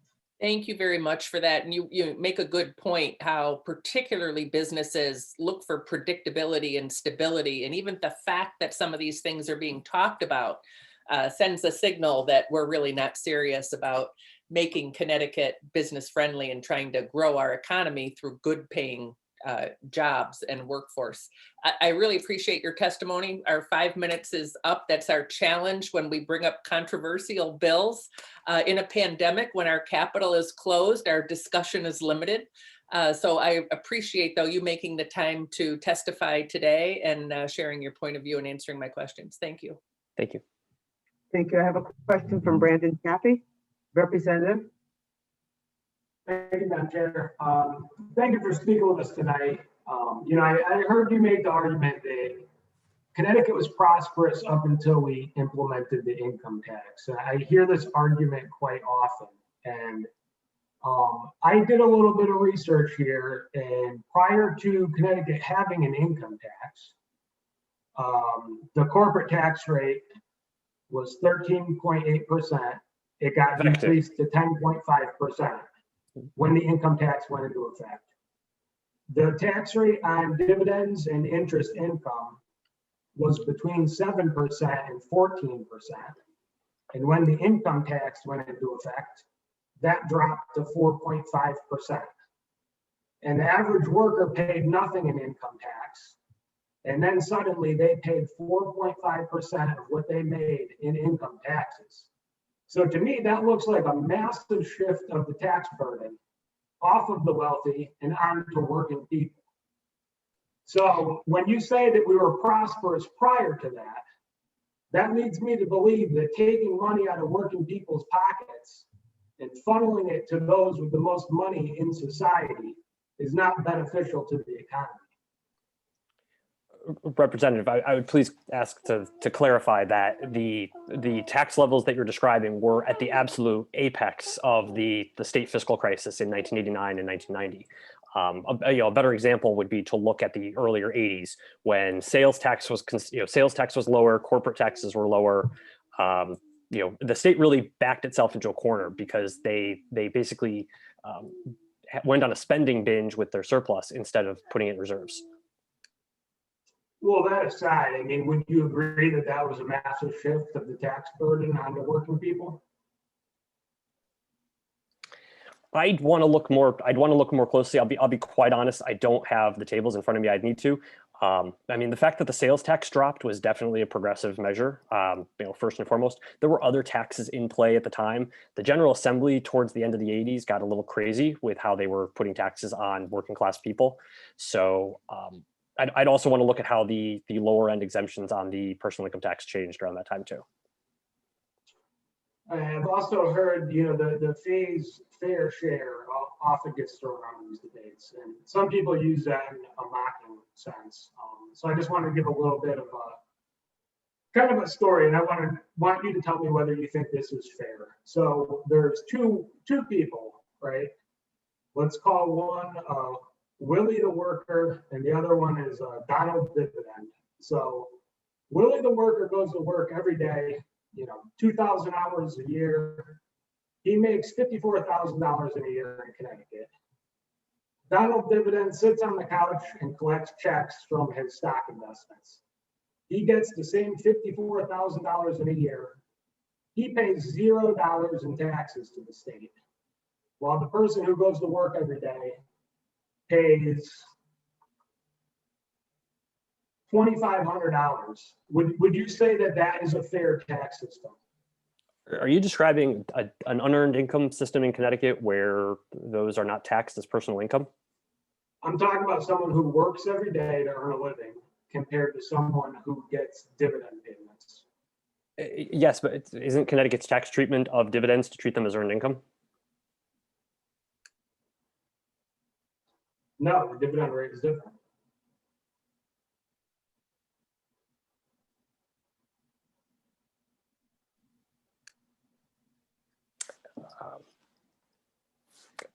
Representative, I apologize. I mean, the closer analogy is capital gains, to be quite honest. And that's, capital gains are taxed as normal income. Capital gains are taxed at, a top marginal rate of 6.99%. 30 seconds on the question. As is interest. As is interest. And as I understand it, so are dividends too. Thank you for your time. Thank you, Madam Chairman. Thank you. Thank you. Let me see if I have anybody else, Ken. No, thank you for your testimony. Thank you. And thank you, Representative, for your question. Next up, we have Ed Hawthorne, followed by Lisa Avery. Ed Hawthorne is here. I am. Good evening, everyone. First of all, I want to commend this committee. When I saw I was as down the list on 229, I thought I'd be testifying at 5 a.m. So I just want to commend all of you for your stamina and your ability to get through this list today. But good evening, Senator Moore, Representative Scanlon, distinguished members of the Finance, Revenue, and Bonding Committee. My name is Ed Hawthorne. I reside in Wolcott. I'm proud to represent the working men and women of Connecticut as president of the AFL-CIO's Western Connecticut Area Labor Federation. I'm here today to testify in strong support of HB 6187 and SB 821. Governor Lamont's proposed budget is more of the status quo, but a once-in-a-century pandemic calls for a once-in-a-century budget. It calls for bold action to ensure those who had very little prior to the pandemic and next to nothing now have hope for a better tomorrow. The bills before you will provide hope to the hopeless by asking those whom the pandemic has not devastated to sacrifice a little more to help those who do not lead the same privileged existence. Prior to the pandemic, Connecticut was the land of haves and have-nots. Since then, Connecticut has become the land of greater wealth for the privileged haves and despair for the have-nots. Driving down Interstate 95, you see the extreme poverty, followed shortly by extreme wealth. One zip code should not determine one's future. The governor's austerity budget does nothing to address the extreme inequality present in our state. In fact, that exacerbates it by failing to expand public services during a time of unprecedented need. Now, I represent workers at the Connecticut Department of Labor as Vice President of AFSCME Local 269. By personally speaking with the unprecedented number of unemployed workers, I've heard firsthand the panic and utter desperation in their voices. I can feel the sense of hopelessness under such uncertain circumstances. On a daily basis, I and my union brothers and sisters are told, I'm going to lose my house, or I cannot pay my rent. In Connecticut, 18% of renters are behind in rental payments. If we fail to take serious action now, our state is on the brink of witnessing thousands of evictions. The only moral choice is to make massive investments in affordable housing and establish a legal right to counsel for tenants facing eviction who cannot afford an attorney. When considering the budgets proposed to you during this session, ask yourself, who needs the most help during the pandemic? Who has suffered the greatest loss? Is it the millionaire or billionaire who owns a mansion most of us can only dream of owning? Who has continued to profit from a record-breaking stock market? Who was able to work remotely since the onset of the pandemic?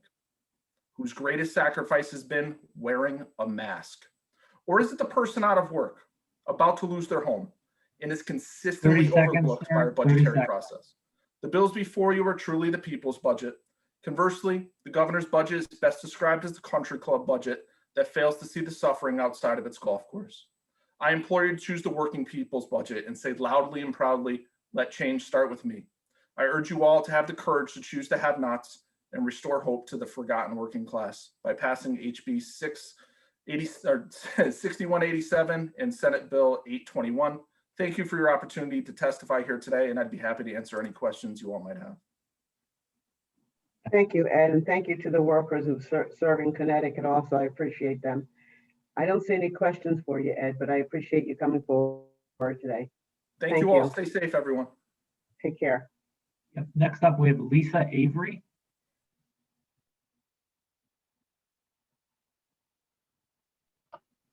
Hi, good evening.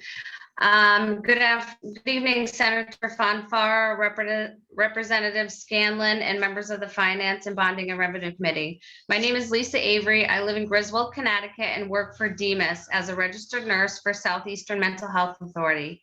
I have come before you today to testify in support of SB 821 and HB 6187.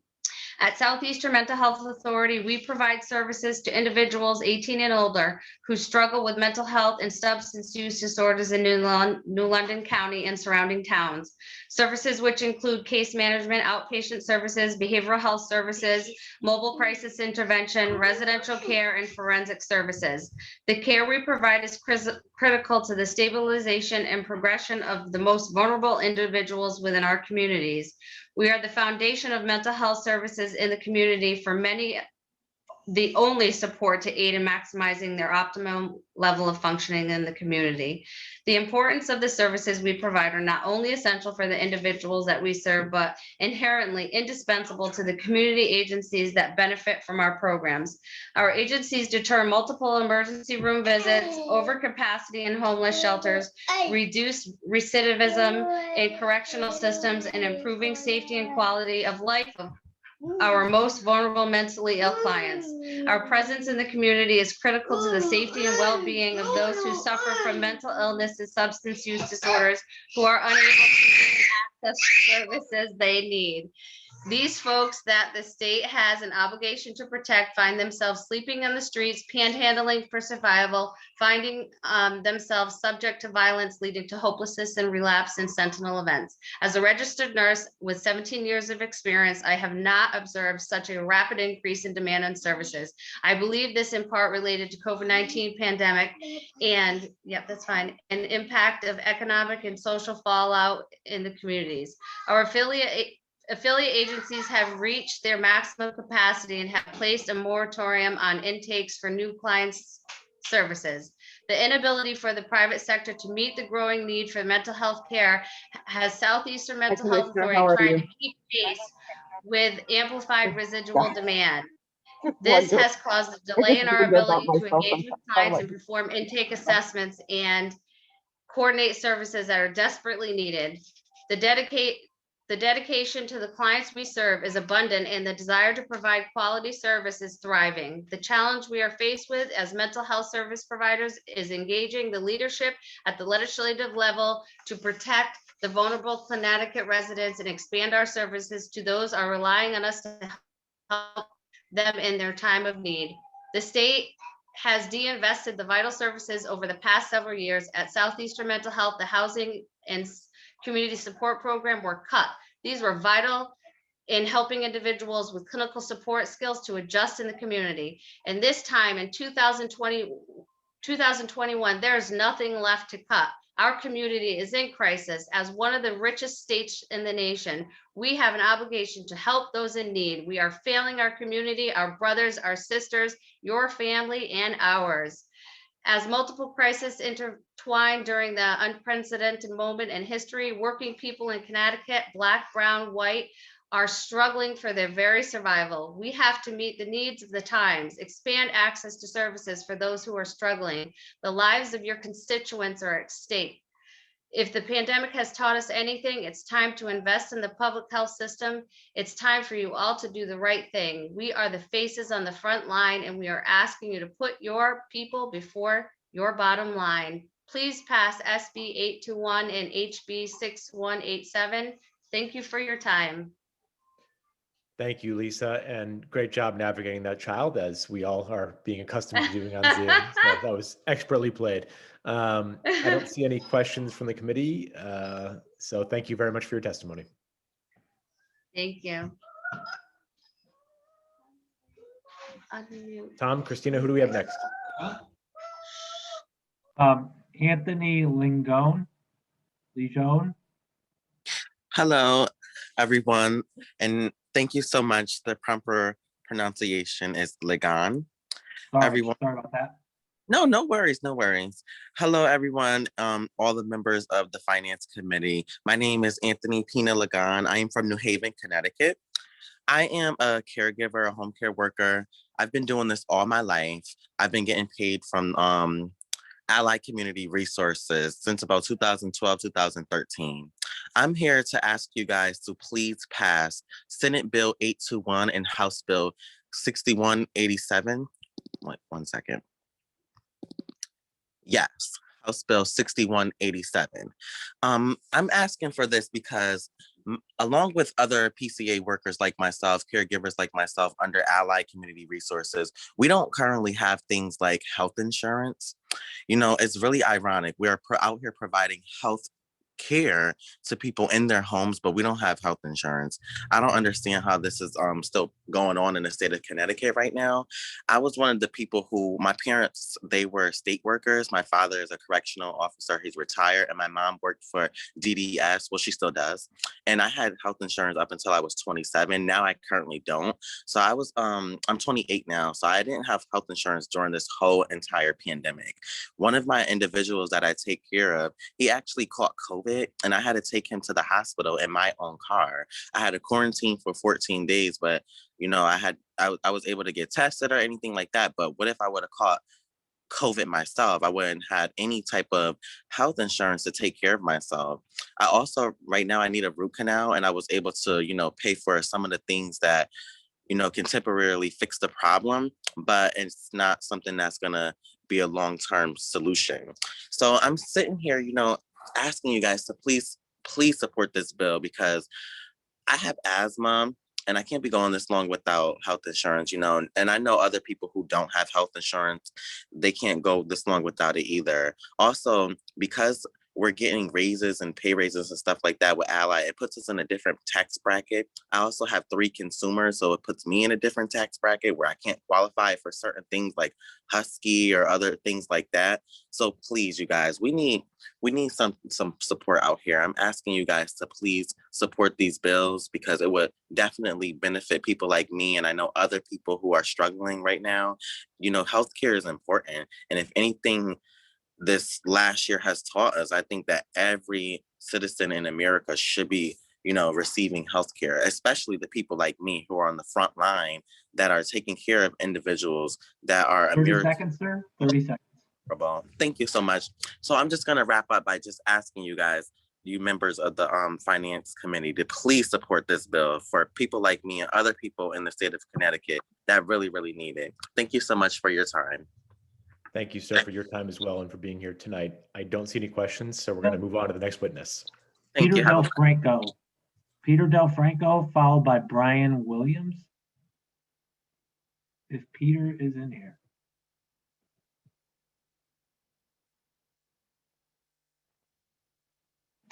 Peter is in here, but he's not responding. If you want to go to the next one, Rep. Scanlon, you want me to call him? Brian Williams. Brian Williams.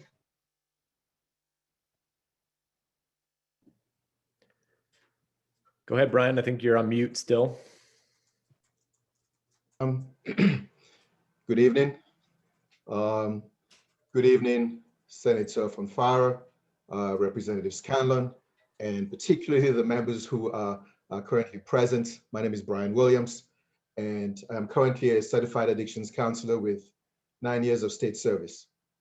I'm here today to testify in support of Senate Bill 821 and House Bill 6187. Because these bills can help to bring the necessary revenue to Connecticut so we can invest in mental health services.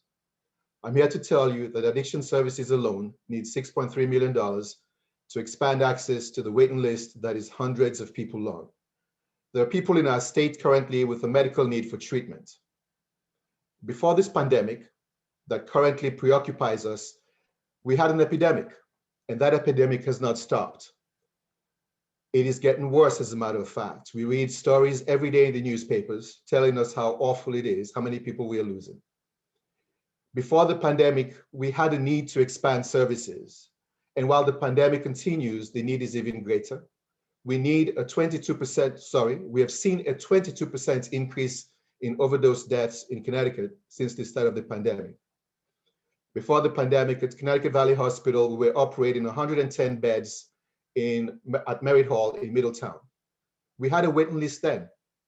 Currently, because we had to realign to respond to the pandemic, to have staffing available to deal with patients, who may contract COVID, our current capacity is 32 beds. And as such, we have an even longer waiting list. In the course of an addict's journey, in the course of the life of an addict, there are a few moments when denial breaks through and the addict is willing to accept treatment and to respond to treatment. For those of you who are familiar with substance use disorder, you are familiar with the fact that denial is a part of that illness. It is extremely important that when an addict gets to the point where they are willing to accept treatment, that we are there to respond to them. That when a family member calls for treatment, when somebody in the community calls to aid this addict, that they do not receive an answer from the other end of the phone saying, sorry, we have a waiting list, it's too long, and we cannot respond to you. This is happening, and this is leading to the death of people who should otherwise be providing care for. I came to the United States as a 19-year-old with dreams of going to business school and becoming an international banker. I was in college studying international business. And I had the opportunity to go get a job at a group home so I could have a few extra dollars to make my life comfortable. This transformed my life because I was working with emotionally troubled boys, something I was not familiar with in any way. And this experience changed me. It helped me to understand my own life, and it helped me to discover my passion for 30 this. seconds, sir, 30 seconds. Prioritizing recovery by passing these bills and using the revenue to invest in DMAS will save lives. We have an opportunity to invest in our residents and the services that help save lives. Please have the courage to pass Senate Bill 821 and House Bill 6187 so we can raise the money needed to invest in these services long term. Thank you very much for your time. Thank you, Mr. Williams, for your testimony today. I don't see any questions, so we're going to move on to the next witness. Yep, Peter Del Franco, and if he's still not available, it is Jordan D'Angelo. Looks like Peter might not be ready, but, oh, here comes Peter.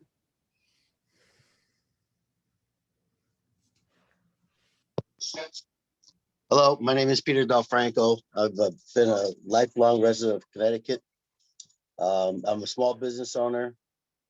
I don't have any issues with taxes or paying my fair share of taxes, but some of the comments that I heard today make me wonder if everyone that's contesting this is somehow greedy or thinks that they're not doing their fair share. It's disheartening to see. We don't get a lot of the tax breaks that money the millionaires get, or the poor. I mean, either you have to be very, very poor in Connecticut and you get free insurance and you get everything else, free housing. But if you're right in the middle, you're right in the middle. You get hit from both sides. I'd like to know how much it's going to cost to pay these programs, how the tax is going to be spent, because I remember when the state income tax came in 30 years ago, it was supposed to be temporary, never temporary.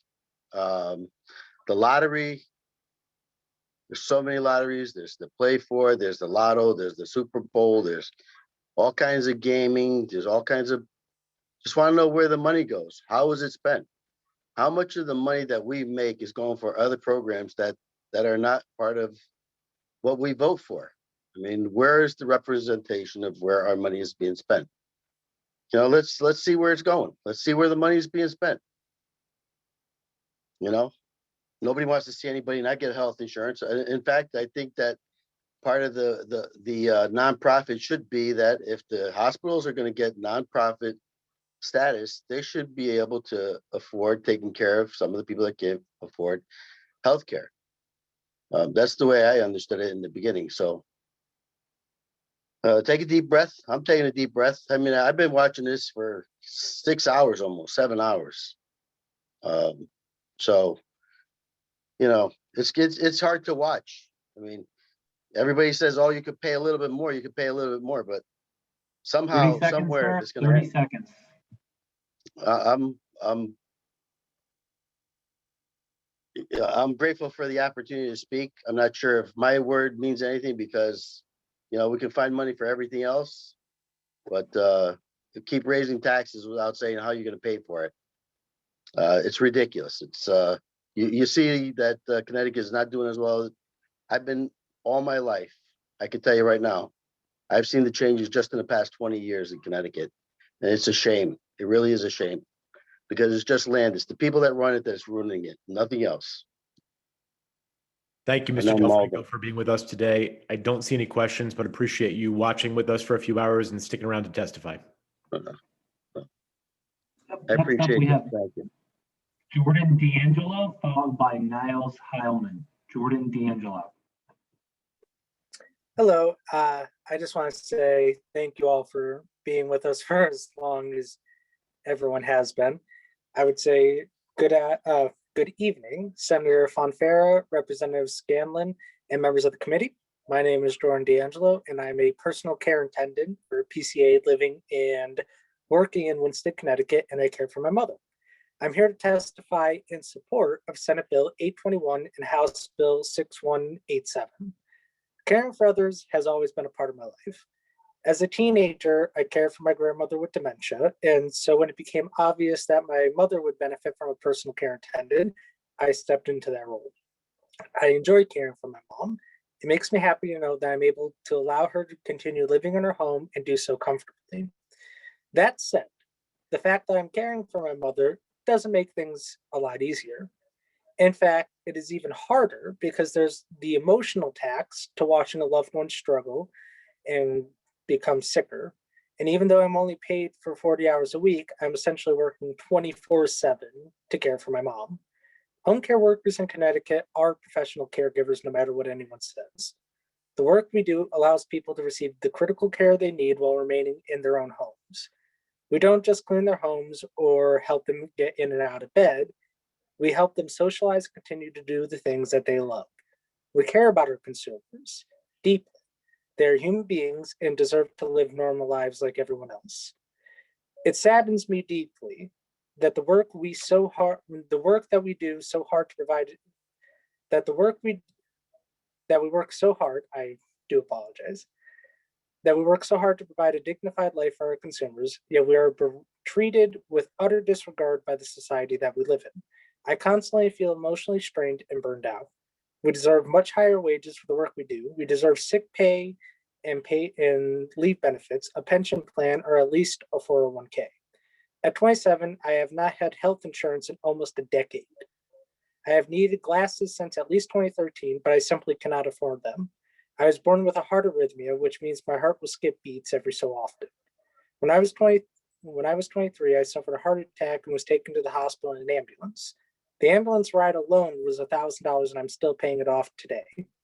Additionally, the doctor at the hospital urged me to see a cardiologist, but I didn't and still cannot because I cannot afford it. Even routine preventative measures are out of the question for me. It has been so long since I've been to the dentist, I don't even remember my last cleaning. 30 seconds, 30 seconds, sir, 30 seconds. And thank you. And unfortunately, there's so much more I could say. I've been watching testimony for hours now, but unfortunately, time will not allow me. Both PCAs and consumers we care for deserve better. Please pass Senate Bill 821 and House Bill 6187 so that PCAs can earn the wages and receive the benefits that we so duly deserve. I thank you for your time, and I urge you to pass these two bills. Thank you, Mr. D'Angelo, for sharing your story with us tonight. We really appreciate that. I don't see any questions, so we're going to move on to the next witness. Yep. Bill Bueller, followed by Niles Howman. Can you hear me okay? Go ahead, sir. Yes, hi, good afternoon, or I should say good evening, Senator Fonfara, Representative Scanlon, Senator Martin, Representative Chessman, and distinguished members of Finance, Revenue, and Bonding. My name is William Bueller. I live in Cromwell, and I'm testifying in strong support of House Bill 6187 and Senate Bill 821. I'm a member of the Recovery for All Coalition. And I applaud those items in the bill which give direct relief to those affected by loss of jobs, loss of health insurance, and businesses. I've been listening to a lot of the stories of pain, and I don't doubt them for a minute. You know, these bills also address problems that have been long in the making, which have led to extreme racial and economic disparities in housing, in healthcare, in education, and in opportunity, all of which have been amplified by the pandemic. They include Connecticut's budget shortfalls, Connecticut's declining revenue, and Connecticut's lack of economic growth for the decade just prior to the pandemic. You know, Connecticut enjoyed yearly revenue growth of 10% up until 1989. But for the 15 years ending in fiscal 16-17, revenue growth had sunk to only 4% per year, hardly more than inflation. Connecticut's tax system deserves much of the blame for the lack of revenue growth. Families in the lowest 10% of income pay an effective tax rate nearly 24%, which is almost 4 times the rate paid by those in the top 10%. You've heard this a dozen times, I'm sure, at least. But the number of households in the lowest 10% income range number almost half the households in Connecticut. So to have almost half the households in Connecticut paying such a high tax rate puts a tremendous damper on consumer spending. Consumer spending is what we need to grow the economy. Connecticut's richest residents could restart the state's economy if they spent more in it, but they don't. their income gains are not reaching the real economy, as evidenced by a deficiency in all four measures of gross state product: consumer spending, government spending, capital investment, and net exports. By restoring fairness to the tax code, there's an 30 opportunity seconds, Mr. Bueller, 30 seconds. to put Connecticut on a path to robust recovery. Our extreme inequality has become a major obstacle to sustainable and inclusive growth, and these bills can level the playing field. I urge you to support them. Thank you. Thank you, Mr. Bueller, for being here tonight. I don't see any questions. Yep. Niles Heilman. Hello, Senator Fonfara and Senator Moore, Representatives Scanlon, and members of the committee. My name is Niels Heilman. I live in Bridgeport. I'm a member of Bridgeport Generation Now, which is part of the Recovery for All Coalition. I grew up in part in Greenwich, and I live in Bridgeport. I work in the finance industry as a biotechnology investor. I'm a parent in the Bridgeport Public Schools. As such, I'm a rare Connecticut citizen that is in community with folks on both sides of the deep income and wealth divide that exists in our state. I hope that that fairly unique position makes my testimony valuable for your consideration today.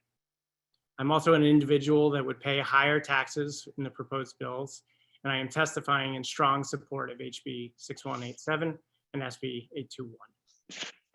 I think we'd benefit from an assessment of what's driving huge income and wealth divide in the US and Connecticut, since it's one of the top states in wealth disparity. Economic trends of inequality. For the last 20 years, we've seen a consistent and enormous widening of the wealth and income gaps on top of a similar trend that's lasted a century. What has been happening since before the financial crisis of 2008, but got a lot sharper then, is synchronized global monetary stimulus. This has resulted in huge inflation in the price of assets with little to no inflation in wages. So those who own assets, stocks, real estate over $400,000, fancy paintings, have seen that wealth stock increase in value enormously. Wages adjusted for inflation have not increased, and therefore net purchasing power and livability for workers has declined. COVID has exacerbated the divide.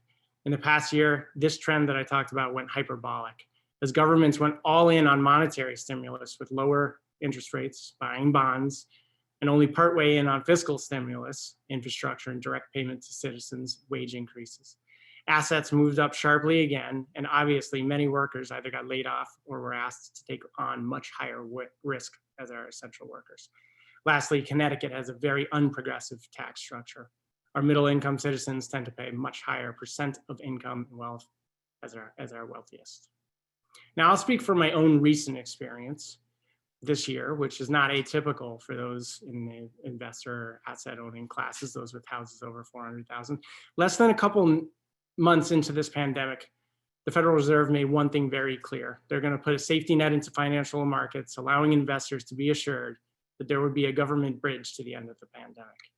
This saved my investment portfolio and resulted in large investment gains during 2020 and a real estate boom, while my fellow citizens whose income is derived from labor took the brunt of the pandemic. 30 seconds, sir, 30 seconds. So the long-term trend and the near-term trend collided there in a force that drove unimaginable wealth inequality. And I'd also like to speak to a popular counter-argument that's happened today about tax rate competition with other states that I think has been purposely misconstrued. A few speakers today have mentioned the departure of GE and Alexion Pharmaceuticals from New Haven, for example. As a biotechnology investor and an investor in Alexion, I followed the situation very carefully and had conversations with Chief Financial Officer, Chief Business Officer, Saqib Islam. 3 minutes, sir, 3 minutes. Alexion did not move for tax rate. It moved because they felt they could not attract talented people to cities, and specifically because New Haven, Hartford, and Bridgeport have been underinvested in, and they felt that hurt their talent recruitment efforts. Thank you, Mr. Howland. Senator Moore has a question for you. Is my constituent. Of course, I have a question for him. Thank you, Nels, for coming on. I really always appreciate having conversations even offline with you and your dedication to Bridgeport and how you share your wealth with so many other people in Bridgeport.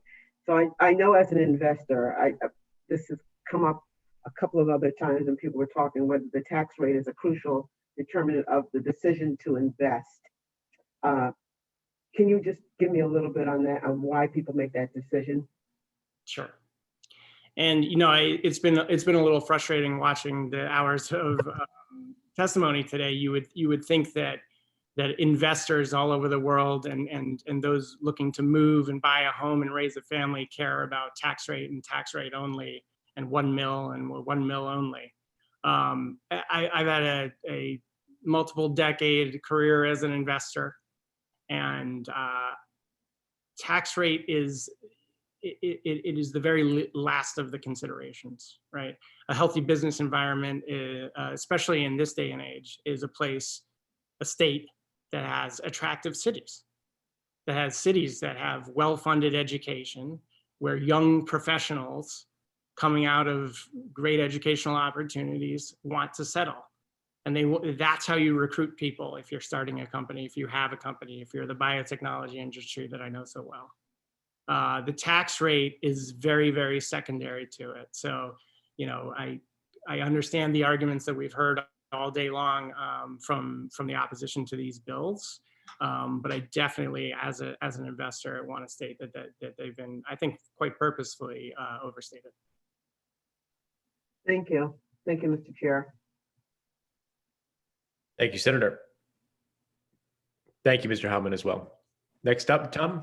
Yep, Rebecca Corbett. Rebecca Corbett.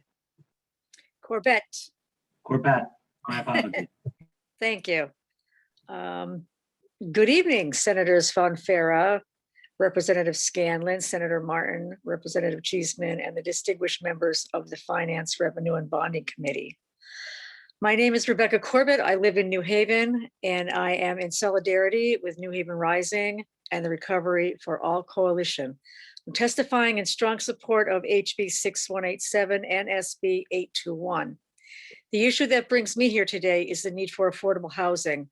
As a mother and a longtime New Haven resident, I know how important affordable housing is to families. When my sons were young, we were evicted from our apartment and we became homeless. I want people to understand that when jobs are scarce and housing is as expensive as it is, families are just one paycheck away from being in what was our position 20, 30 years ago. Our life changed when I became part of a New Haven residents training program funded by Local 34. I was hired at Yale and was able to provide a home for my children. Eventually, as a single working mother, I was even able to buy my own home. Stories like mine shouldn't be rare. We need more residents in New Haven and Connecticut to have these opportunities. It would transform the city and the state, and we need bold action like these bills to make that possible. We also need to acknowledge the effect of wealth hoarding on our housing situation. As I'm prepared to retire and live on a smaller income, it's infuriating to know that I could pay $1,400 less in taxes if Yale University and Yale New Haven Hospital paid their full property tax like I do. I know residents throughout Connecticut are paying their fair share like I am, so why can't the wealthiest pay for their fair share too? Affordable housing is going to require a commitment of resources, I know that, but to get those resources we need for the wealthy to pay their fair share, we need a fairer tax code that makes sure the recovery from COVID doesn't fall on the backs of working people like me. I urge you strongly to support these bills. Thank you for allowing me to testify today. Thank you, Ms. Corbett. Thank you for being here. And I don't see any questions, so go to the next witness. So next we have Betsy Guerra. She is on the phone, so it'll take 10 seconds or so. Rep. Scanlon, we're going to connect with her right now. Good evening.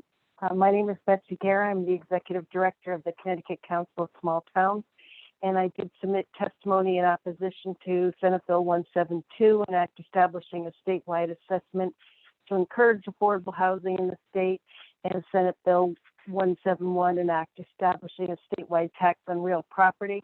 I will just briefly summarize my testimony. Cost is very concerned about Senate Bill 172, in addition to imposing a tremendous burden on property taxes. taxpayers and municipalities throughout Connecticut. The bill unfairly penalizes towns and taxpayers for failure to achieve a goal that really isn't achievable in many of our smaller rural towns. For example, many small towns are unable to increase the number of affordable housing units due to lack of public water and sewer, inadequate soil conditions to support waste removal and environmentally sensitive lands, watershed and forested lands. And this makes this just a tremendous burden at a very difficult time when many of our municipalities are facing tremendous uncertainty as relative to predictable revenue streams and the cost of providing critical services to residents. I'll take any questions, happy to talk to you, but my written testimony has been submitted to the clerk. Thank you. Thank you, Betsy, for being here tonight. I don't see any hands being raised right now, but we appreciate your testimony. Yep. Next up, we have Thank you. Ben Martin. Ben Martin.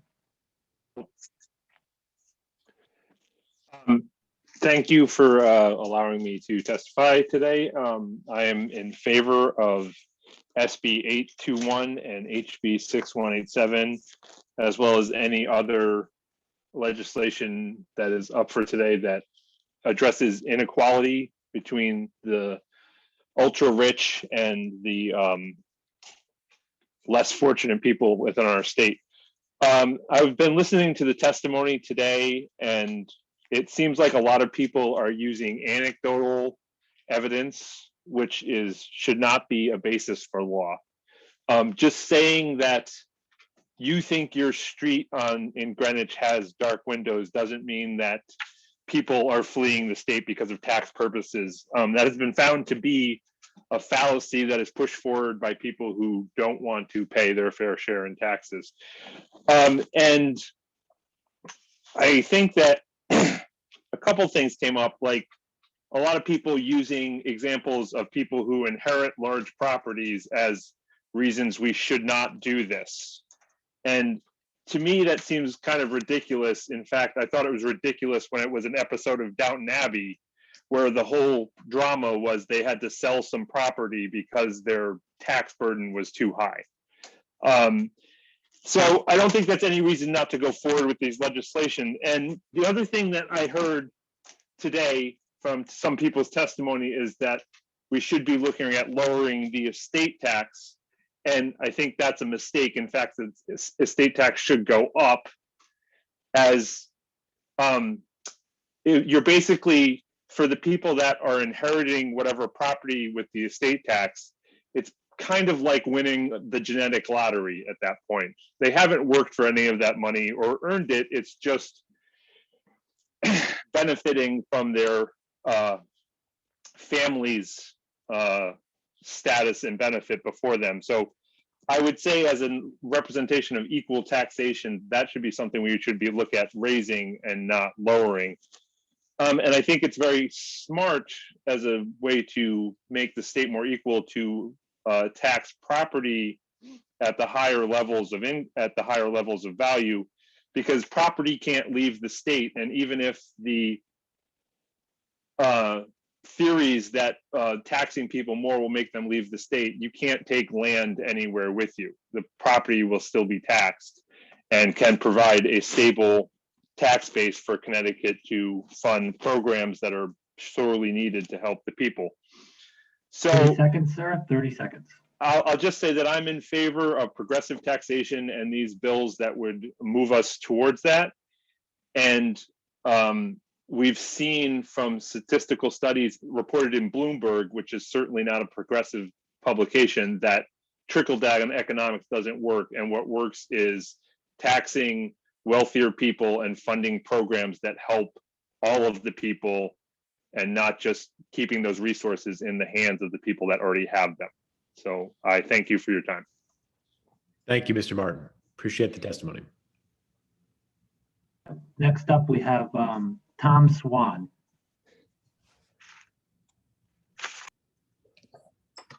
Good evening. Representative Scanlon, Senator Fanfara, Senator Moores, who I last saw in the chair, but I see Senator Fanfara there, other members of the Finance, Revenue and Bonding Committee. My name's Tom Swan. I'm the Executive Director of the Connecticut Citizen Action Group. I'm here this evening on behalf of our members to testify in support of House Bill 6187 and Senate Bill 821. The COVID pandemic is a loud wake-up call about our need to address inequality in Connecticut. It has presented a stark picture that makes it clear the need to end a long history of austerity and to invest in programs and people that can begin to address our history of racism and exploitation. Last month, we released a state version of a report from the Americans for Tax Fairness that showed out how over a 10-month period since pandemic started, that 661 billionaires in the United States had seen their net worth increase by $1.2 trillion or by 40%. They saw their net worth increase by 40% in a pandemic, while our hero first responders and essential workers struggled with childcare, housing, healthcare, transportation, getting their children a good education, and breathing clean air. Failures to address these wrongs is a policy choice, and we appreciate that you are putting forward policies that would change that. In Connecticut, our 14 billionaires saw their net worth increase by over $820 million over those 10 months, while 635,000 of our residents lost jobs. An example that illustrates just how ludicrous the growth inequality has been over the last 10 months is the fact that Vince McMahon saw his net worth increase by $273 million or 15% in the pandemic. Seriously, would anybody here even try to argue that he deserved that money more than childcare workers deserve the living wage and working families the help they need to pay for it?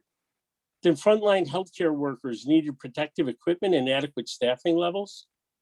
The teachers and students need good ventilation in community schools.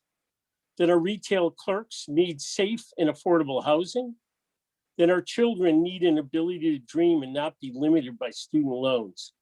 And that our cities need a fully funded pilot to help lift their communities out of poverty. The arguments that opponents are at best misinformed. Poor and middle class people pay a much higher percentage of their wealth and income than wealthy 30 residents. seconds, Mr. Swan, 30 seconds. Quality of life pays much more. We can't go back to how they were before. Connecticut needs to act to give our children who've been subjected to one of the most difficult years in our history.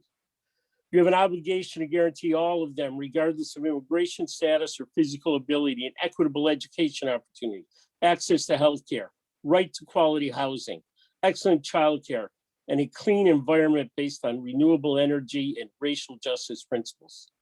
Thank you for raising these bills. They give us a platform to begin to address these wrongs.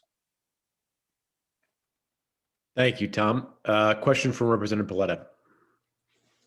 Thank you, Mr. Chairman, Pardon me? and good evening, everyone. And Mr. Swan, good evening. I was listening to your testimony, and certainly, you know, a lot of what you said rings true in the sense that there are towns that are struggling, that need help. There are single moms out there that have had to pay for childcare while they've had to go to work during the pandemic.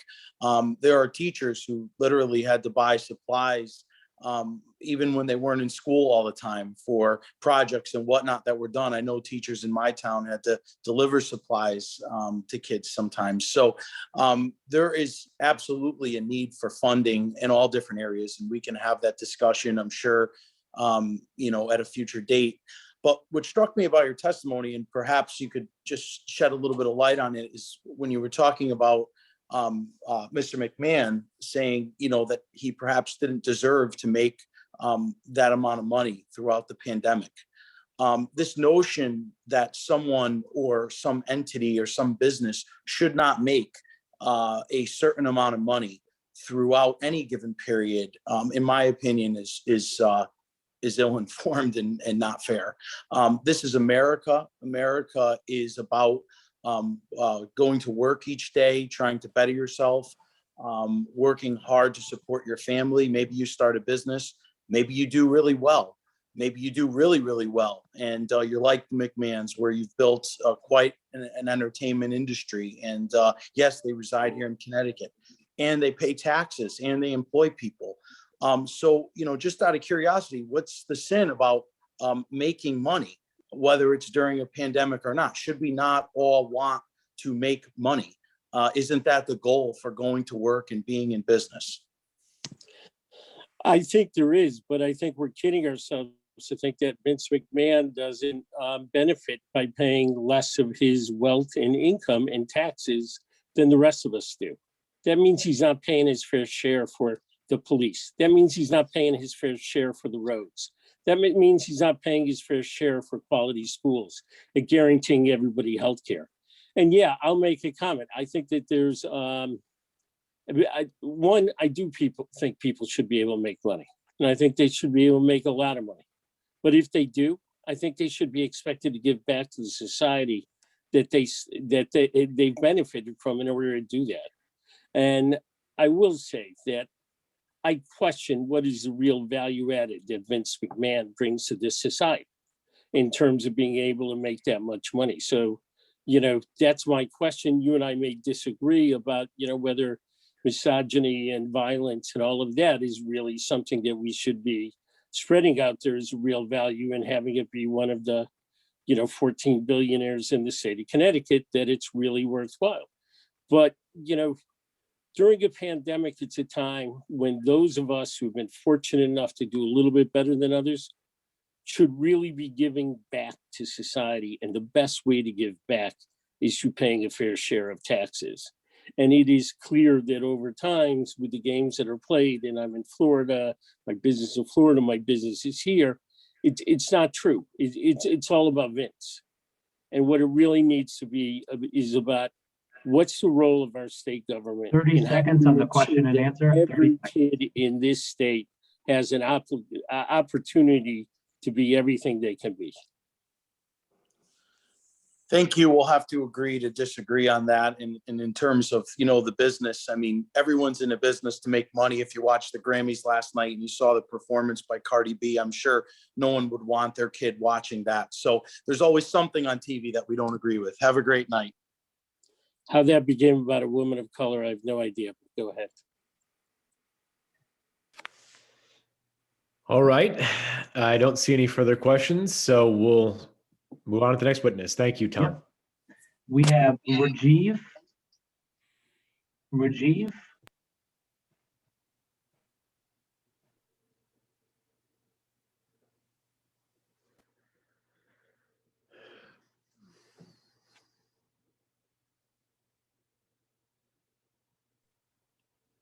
Can you hear us, Rajiv?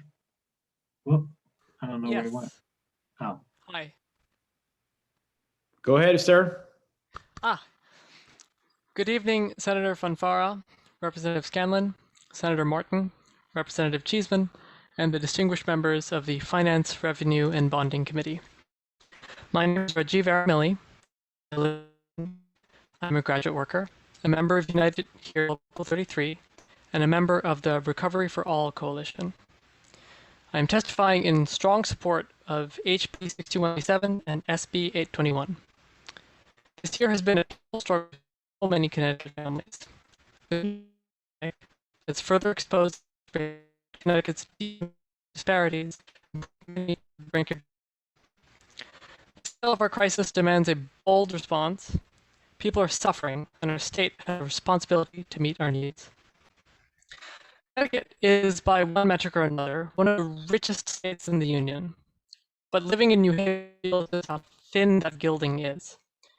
New Haven has one of the crown jewels of America's elite, and powerful Yale University, a $31 billion institution, which is also my employer. But New Haven is also home to over 100,000 residents, of whom over 1 in 4 lives in poverty. Shocking juxtaposition just walking down the street by my house. Literally billions of dollars in real estate owned by Yale next to underfunded schools in a city in the midst of a budget crisis. And that budget crisis is only exacerbated by the horrors of the pandemic. All this is a numbers story, but the numbers neglect both the history and the human costs of the crisis. In a city where 60% of the property tax base is exempt, most of which is Yale, cutting pilot payments means either extracting more money out of the working people of New Haven or cutting services that are crucial to their lives, or both. To have this Sophie's choice in one of the richest states in the Union is a travesty. It's a sign that the ultra-wealthy haven't been good neighbors. We can't rely on their goodwill here. We have to write it into law that residents contribute their fair share to a recovery for all. We have an unprecedented opportunity to stop the hurt that so many families are feeling by funding essential services, reducing economic and racial inequality, and setting our state on the path to robust economic recovery by restoring fairness to our tax code.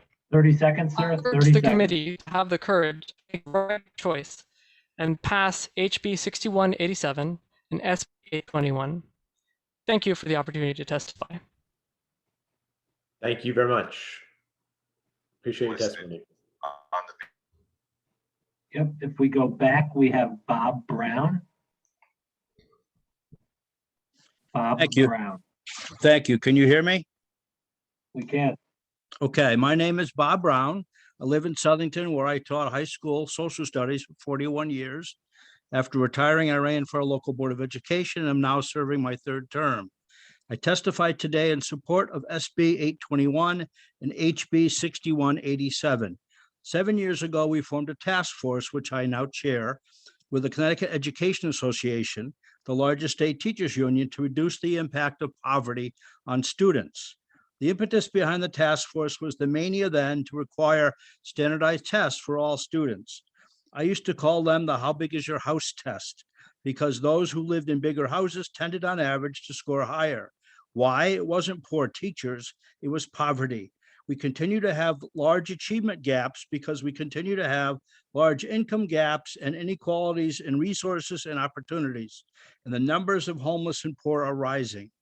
Our task force created a plan to significantly reduce child poverty. The plan was a place to live, a job, one that provided a living wage and basic health care, criminal justice reform, and a quality education.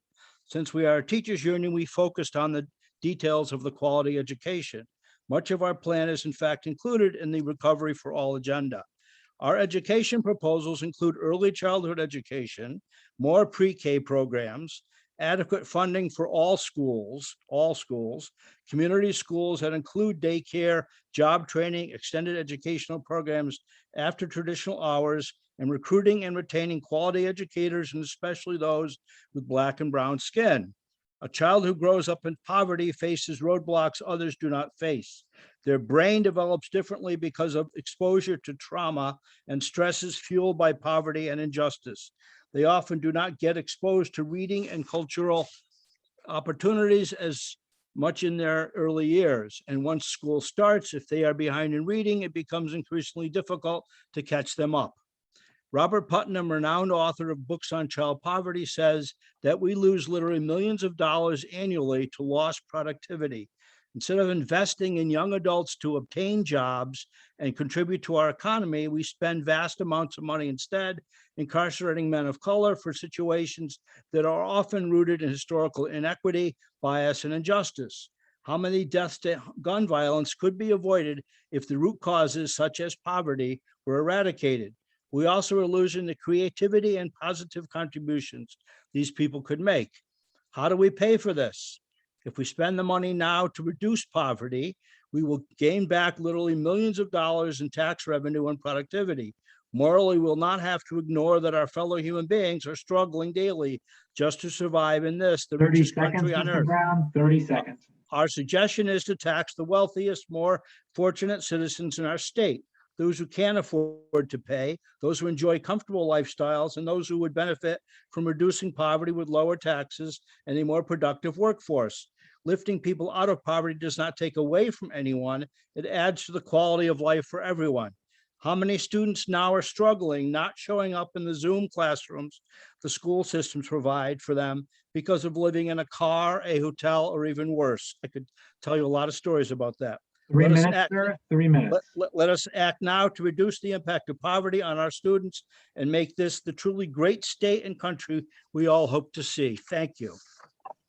Thank you, Mr. Brown. Yep. Appreciate your testimony. Thank you. Yep. Next up, we have Charles Decker. Thank you. Good evening, chairs Fanfara and Scanlon and members of the Finance Committee. Thank you for taking the time to hear me. Also, thank you to the